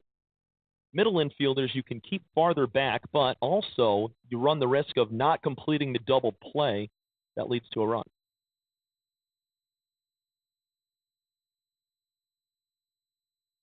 So maybe the entire infield stays in right here, and they all go home with it on a ground ball. Katie Thomas, back-to-back player of the week in the MCCAA East. She's at the dish. 2 looking strikeouts today for Katie in game 2. She is due. So it's corner infielders in, and the middle infielders are back right now. Not double play depth, though. First pitch to Thomas is out of play. 0-1. Katie now playing third base, switching from second over to third halfway through this game. Bryn Byer came out of the contest, and Lexi Murray enters. She's batting in the 6th spot. 0-1 pitch to Thomas is in the dirt.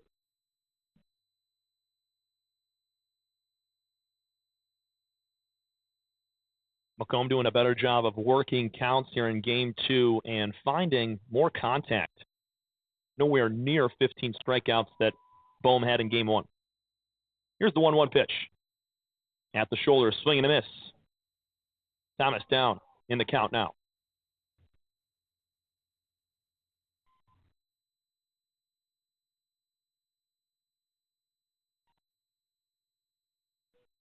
This is the 14th inning that Maggie Bohm has entered into pitch. Here's the 1-2 just off the plate outside.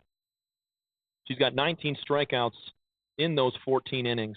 Well, right now it's 13 1/3, but she's entered into her 14th inning.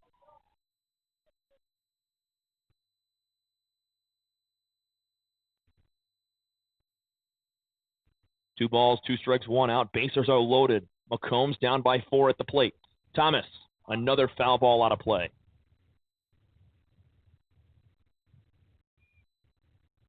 Macomb got 2 in the top of the 3rd inning, took a 2-0 lead, and then Mott answered right back with 2 in the 3rd and then 4 in the 4th. It stands 6-2 in the 5th. Thomas is battling right now. It's 2-2. Another pop-up, foul territory. Olette coming over. She ran out of room as it goes right into the Macomb dugout. Olette had a chance back in game 1 for a play like that. Fell in and out of her glove as she dove over towards the fence, laying the body on the line for those foul balls.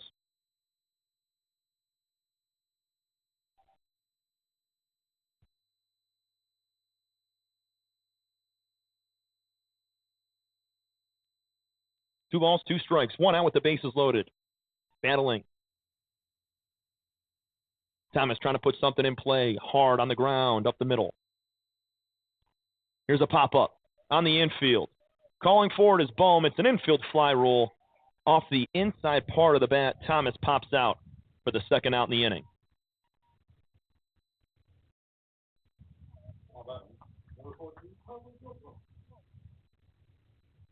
Carly Bilpo, 0 for 1 with a walk.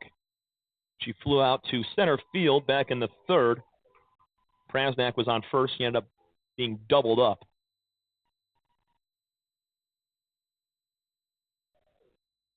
First pitch is inside for a ball.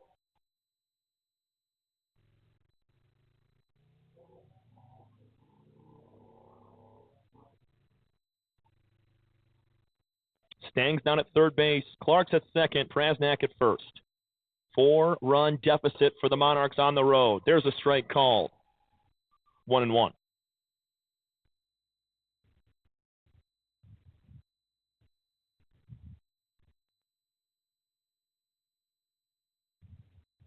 Bohm rocks back. Now fires. Here's a fly ball to left field. Amaya Brown, long run. She's going to dive, and the ball is foul. She can't make the play. Long run for Brown down the line. And you're going to lay out regardless on that play right there, but it's in foul territory, so no harm done. Bilpo's going to get another shot here on 1-2.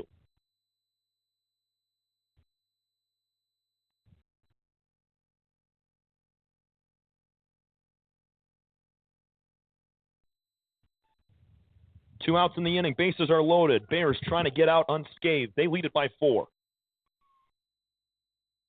Here's Bohm's 1-2. High above the chin. Twos are wild once again.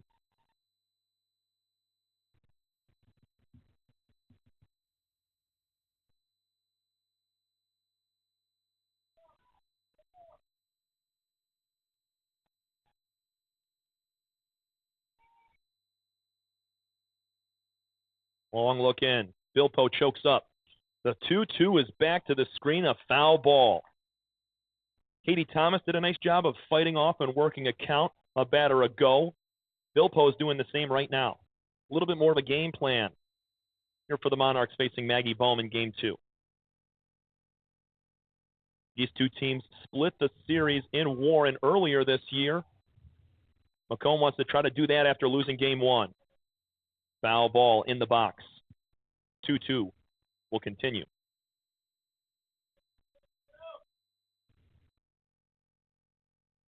Bohm looking for that third strike.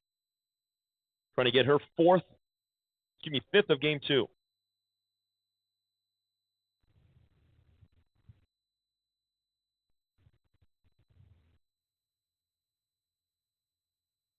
Two pitches popped up out of play. Back towards the dugout of the Bears. And how about Carly Bilpo? This at-bat is awesome. No way, or no matter how it ends, it's been great.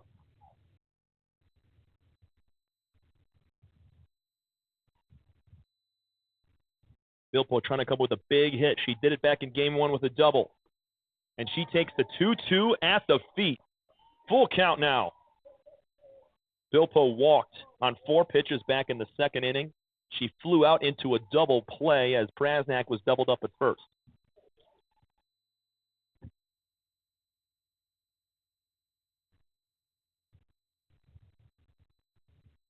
Here's the 3-2 to Bilpo. Ground ball to second base. Quick play for Murray. Check that. It was Widener. She throws on to first, and that's the end of the inning. Bases loaded with 1 out, and Maggie Bohm and the Bears get out of it. 6-2, we go bottom 5. Mott on top of Macomb. Here from Kearsley Park. This is your home of Mott Community College Softball.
We've entered the bottom of the fifth inning with Allison Vogt back on the mound.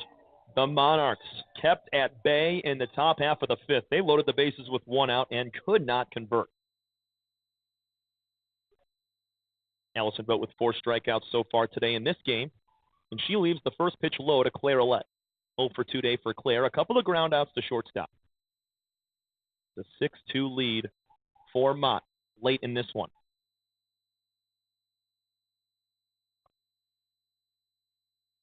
1-0 is just off the plate outside. 2 balls and no strikes.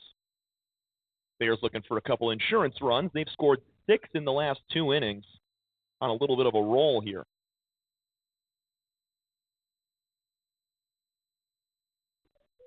Strike 1 at the knees, inside corner. A win today for the Bears would improve them to 14-2 in conference and wouldn't completely lock up first place at all, but it really puts them in a great spot to take control of that East Division and host Game 1 of that series if they play whoever they play in that 2 spot. Ouellette pulled that last pitch foul, so it's a 2-2 count to the first hitter of the 5th inning. It'll be Ouellette, Benner, and Bollinger to face Vogt.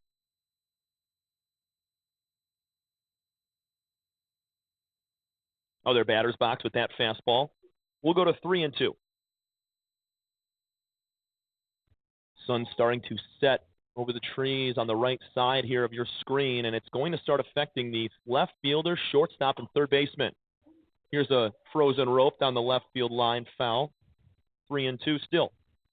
We'll do it again. And they're going to need that softball back.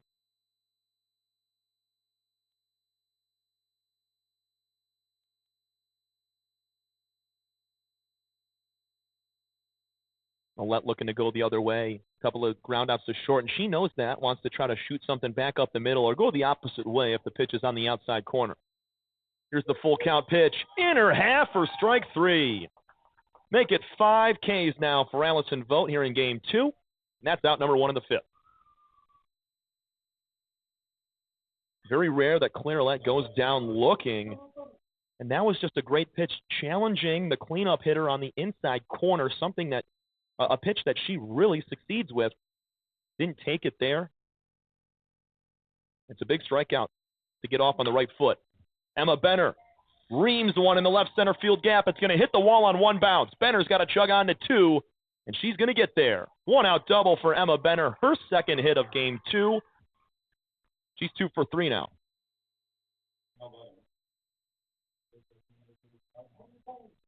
That was a Casey Stang swing that we've seen from the last 2 at-bats she's had here. A couple of laser beam doubles in the left center field gap, and Benner returns the favor. Hannah Bollinger, 1 for 2, a single last time. Line to the screen, 0-1 to Hannah. Been great behind the plate. The only mishap she's had was that passed ball that led to a 3-2 lead for Macomb in Game 1. Bears were able to resolve that quickly with the Ouellette home run and Sylvester walking it off in the 9th.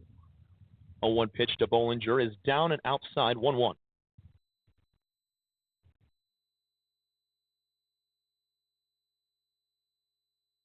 It's a 1-out double for Emma Benner. These Bears trying to bolster their lead, up 6-2 in the bottom of the 5th. Here's a high pop-up back behind the press box. Down to her last strike is now Hannah Bollinger.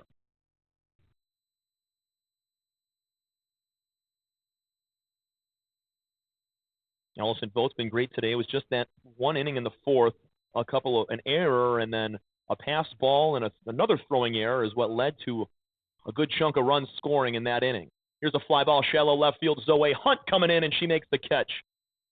Talking it out with shortstop Allie Prasnak, who was going out while Hunt was coming in. That's out number 2. It's always easier for the outfielder to make the play coming in rather than the outfielder scaling back, running forward and making a catch in front of you. Much easier than running backwards and having to reach over your head and make it. Megan Widener, 1 for 2 in an RBI. She's got a runner at second base with 2 gone. Ground ball to shortstop. Clean play from Prasnak. Bobbles on the transfer, and she throws out Widener for out number 3. A double from Benner, but no more. We go to the 6th. 6-2 lead for Mott over Macomb here in Game 2 of our doubleheader. You're watching Bears Softball.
Back here in the top of the 6th inning, Tom Cavanaugh taking you all the way through what was supposed to be 14 innings of softball, but we're getting a little extra play here as we played 9 full in Game 1. Bears won it 4-3 on a walk-off from Cassie Sylvester, and now Sydney Urban is down 0-2 as the Monarchs trail by 4. 6-2, we're in the 6th inning. Maggie Bohm still rocking it on the mound. 1-2 now as that pitch missed. 3 strikeouts here in Game 2 for Maggie, 15 in Game 1. She pitched all 9 innings.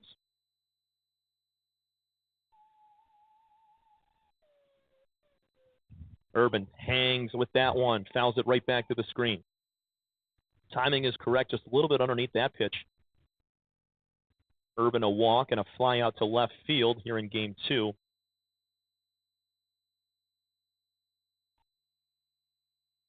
Holds those hands in close near the left ear. Boom, an extra second as she comes set, folds the glove on her right thigh. Delivers a fastball on the outside corner, and Urban goes down looking. 1 gone in the 6th.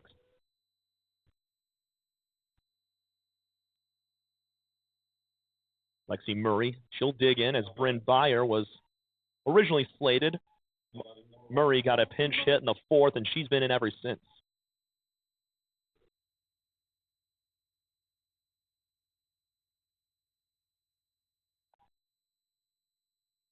Murray pokes one out to left field over the head of Sylvester into left field. 1 out base hit for the pinch hitter, Lexi Murray. So the playoff situation for NJCAA Region 12 softball, a little bit different than the baseball side of things. My initial assumption was it was the top 2 teams were to come out of each division, but it's actually the top 3 teams here in the East that will make it. So Mott and Macomb, as they're controlling the top 2 seeds, it is that 3rd seed Schoolcraft that's going to have to play a few extra games and really battle it out. St. Clair County and OCC could maybe sneak in there. Well, SC4 might, them and Schoolcraft battling for that 3rd spot.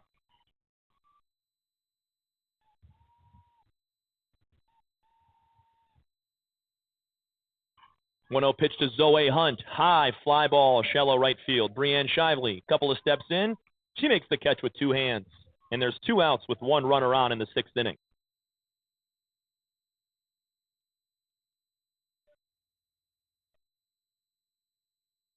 Chloe Canton now.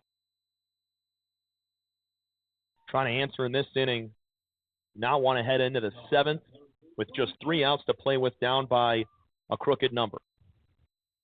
We know Macomb can score 5, 6, 7 runs in an inning, but it's very tough against Maggie Bohm, who has really had their number all day long. There's a first pitch down and inside. A couple of walks here in Game 2 have plagued Maggie, but she's bounced back. Put 2 on via walks to start the 2nd inning and then retired the next 3 in order.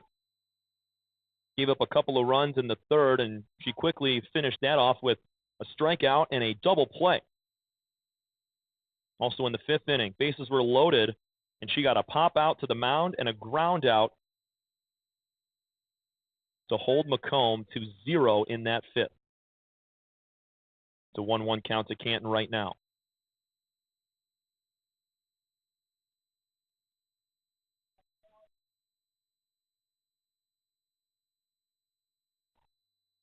That fastball is up and outside.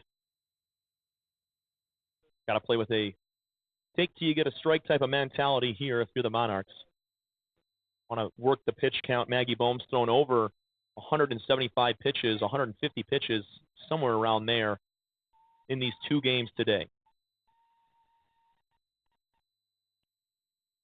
Chloe pops one up. It's going to get out of play over the Monarch side dugout. 2 balls and 2 strikes with 2 outs. Lexi Murray stands at first. She singled.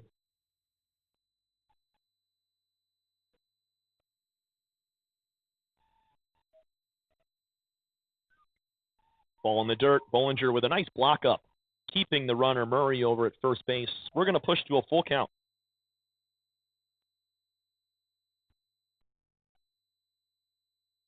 Macomb and Mott baseball will be matching up later this week on Thursday. You can catch that doubleheader on this same YouTube channel, Mott Community College Athletics page. Here's the 3-2. High fly ball from Chloe Canton out into center field. Withers waving it off, calling for it, and that's out number 3. A base hit from Murray, but no more. We go to the bottom of the 6th. 6-2 lead for the Bears over the Macomb Monarchs. This is your home for Mott Softball.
Chloe Williams gets a pinch hit opportunity here, leading by 4 runs.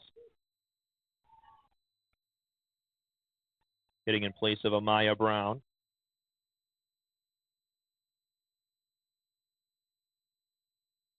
Allison Boat still back on the mound. We're in the bottom of the 6th inning. Bears are going to try to win it in the top half. Monarchs need 4 right now, want to keep it there. Bears looking for some extra insurance. It'll be Williams, then Shively, and back to the top, and Heaven Withers.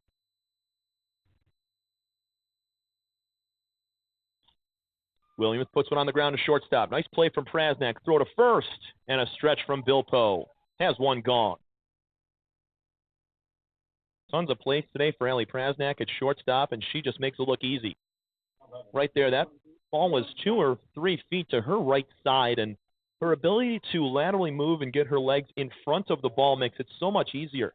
Those backhanded or forehanded plays, she can still make them, but they're just tougher plays. If she's able to get that ball in between her legs and make a play working towards first base, it makes it all that much easier, and that's exactly what she does on a normal basis.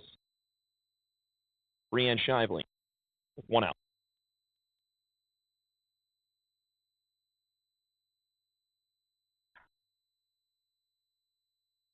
First pitch is fouled back. Check that. The 1-0 is fouled back, and Shively has an even count. 1 for 2 day for Brianne. She's scored both times she's come to the dish.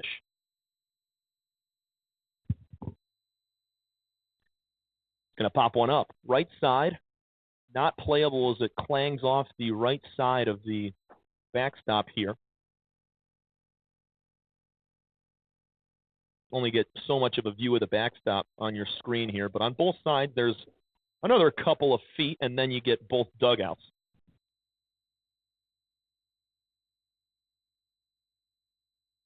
One ball, 2 strikes to Brianne Shively here in the bottom of the 6th. Pop up, foul territory, back at us, and it's just to the left of the press box. 1-2 still.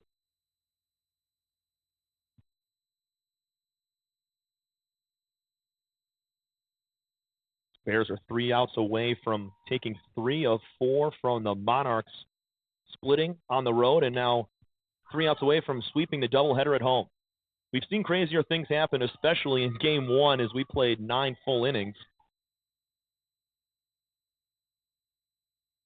And if anybody's going to battle back, tie a game, or win it, it's going to be Macomb.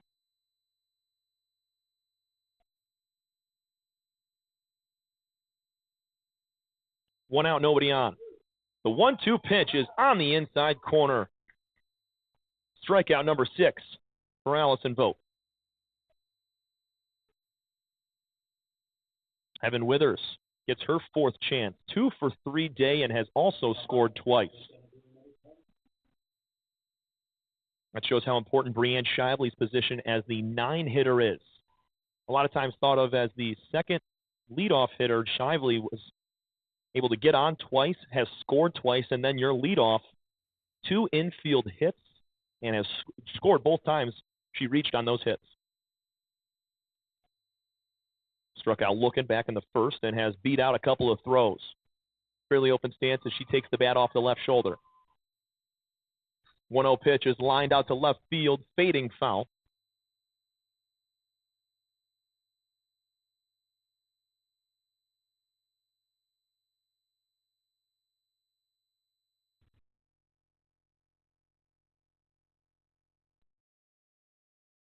Bears will be in action next here at Kearsley Park on Friday the 19th at 3 o'clock, taking on Oakland Community College. Another foul ball.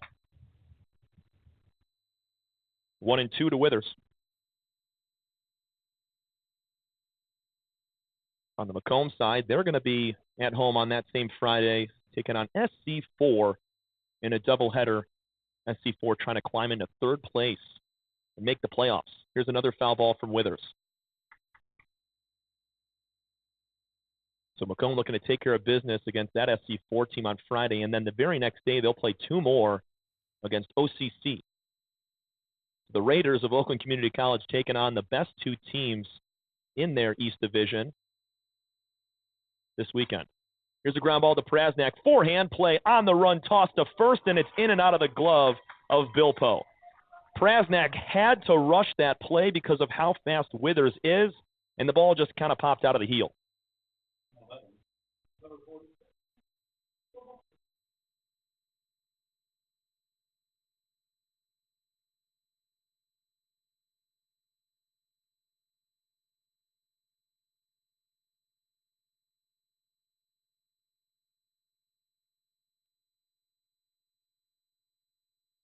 Cassie Sylvester swings at the first pitch. Fly ball out to center field. Scaling back is Clark, and she makes the catch. Last chance here for the Monarchs in the 7th inning. Their trail 6-2, and the Bears looking to sweep the doubleheader here at home with Maggie Bohm back on the bump. 7th inning coming up. This is your home for Mott Bears Athletics. We'll be right back.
Final 3 outs here for the Macomb Monarchs. 6-2 lead for the Bears, and Maggie Bohm back on the mound for her 16th inning pitching. First pitch to Casey Stang. High fly ball, foul ground, right side. Clarelette can't get there. And it's 0-1. Stang today, 2 for 2 with a pair of doubles. She's lined 2 into that left center gap.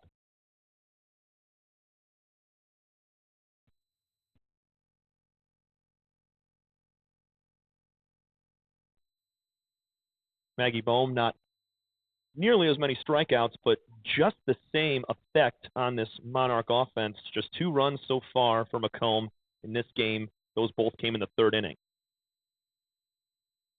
That pitch is low and inside, 1-1. Staying the last batter in this lineup, will kick it back up to Savannah Clark and Allie Prasnak.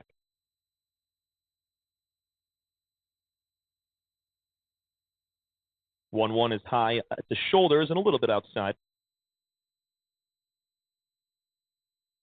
Nelson Voda's thrown the whole game, 7 full, allowing 6 runs. And Maggie Bohm right now trying to complete the same thing with only 2 allowed. 3 balls and 1 strike, that's in the dirt. It feels like a situation where you really have to work counts, take till you get a strike. Bohm had a couple of walks, as we said, in the 2nd, but ever since then, just 1 more in the 5th. He's been good at finding the zone. Line drive, up the middle, off the glove of Bohm, into center field. Home plate umpire Jason Harper going to go check on Bohm. That was scary. She instinctively put the glove up in front of her face, and it just nicks a piece of the leather and goes into center field. Casey Stang is ripping baseballs today, or softballs today, I should say. 2 doubles and now a hot single up the middle. Bohm is looking at everybody like, what's wrong? I'm totally okay. I got that cage on, you know.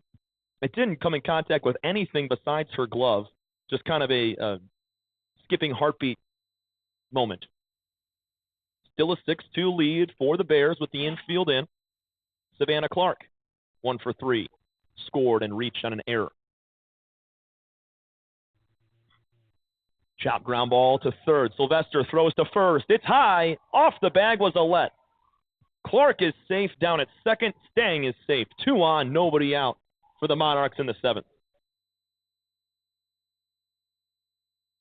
Sylvester just got underneath that throw a little bit, sent it not that high. It didn't overthrow Alette, but had her jump off the bag to make the catch.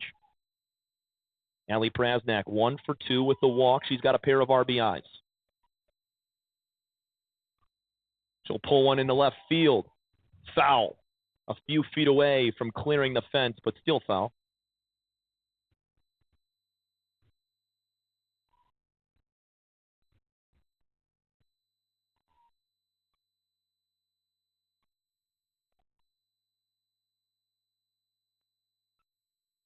Tying run is sitting on deck right now for Macomb. It's Stang down at second base. Clark's at first. Prasnak sitting on the 0-1. Fly ball right field. Shively going back. Looking for the wall, and she's going to make the catch a foot away from the fence. Tagging up are both runners, Stang and Clark.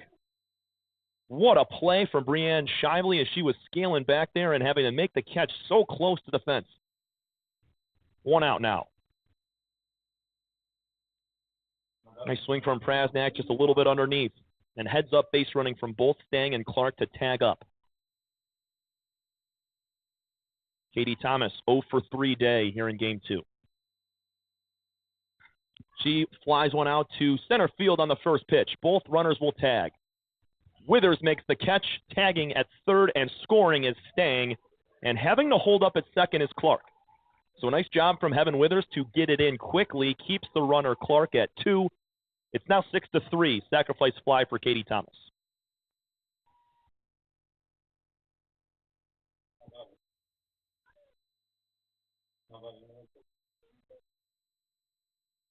Last chance here for the Monarchs, down by 3. It's Carly Bilpo.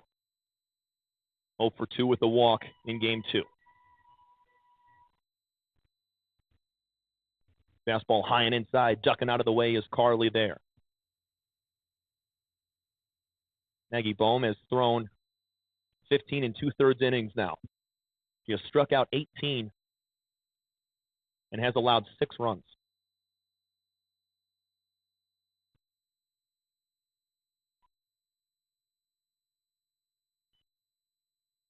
Bilpo lifts one out of play.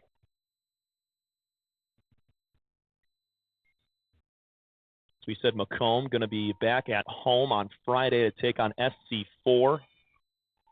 The Bears will be at home on Friday as well to take on OCC. Here's the 1-1 pitch. Just off the plate inside. Bollinger tried to frame it on the corner, but a nice take from Bilpo makes it 2-1 with 2 outs. 6-3 lead for the Bears. We're in the 7th inning. 1 out away from the biggest series sweep for the Bears all year long. 2-1 on the ground, tapped in the box. Monarchs down to their final strike now. It's 2-2.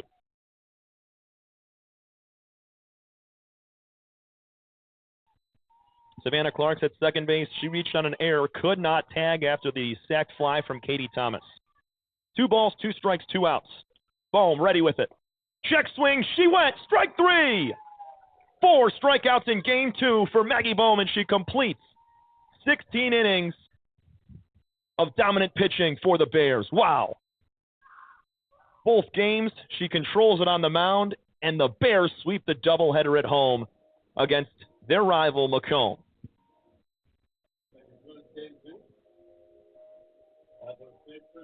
Your final scores from both games today: a 4-3 walk-off win from Cassie Sylvester and the Bears in 9 innings. And in Game 2, a 6-run 3rd and 4th inning combined from the Bears lead them to a 6-3 win. They were down 2-0 early on. They came back and tied it in the 3rd. 4 runs in the 4th gave them a 6-2 lead. And your final 6-3.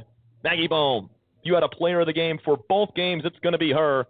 19 strikeouts, 6 runs allowed through 16 innings of work. Incredible. This is Tom Cavanaugh saying thank you so much, everybody, today for an awesome doubleheader. We're going to be back on Thursday for Mott and Macomb baseball over at Ernie Myers Ballpark. 22-8 now are the Mott Bears. They're 14-2 in conference. I want to give a huge shout-out to assistant coach Sean Brown for shouting out my birthday tomorrow. Turning 24. Been on this ride since I was 16 years old. 8 years of work now going into it. Really appreciate both Macomb and Mott giving me opportunities to call these games. It means the world to me, and being able to come out here during the week. 68, 70 degrees on a Monday at 2 o'clock. I mean, you can't beat that. So big thanks to Shawnee Brown over there, assistant coach and field manager here at Mott Baseball. Really nice. 14-11 now are the Macomb Monarchs. They dropped to 10-5 in conference. They still hold that sole possession of second place, but they dropped 2 tough ones to the Bears. This is going to be a matchup we see later on in the year, maybe in the playoffs as well. Big thanks to everybody today. Macomb SID Tim Johnston sitting to my right. Sean Brown as well, assistant coach. We just got done talking about him. Athletic director Al Perry here at Mott. And I'm Tom Cavanaugh saying so long. Your final scores one more time. Mott takes game 1 on a walk-off in 9 innings, 4-3. And in game 2, they finish it 6-3. Until next time, everybody, have a great night. We'll see you soon. This is the Mott Bears Athletic Network.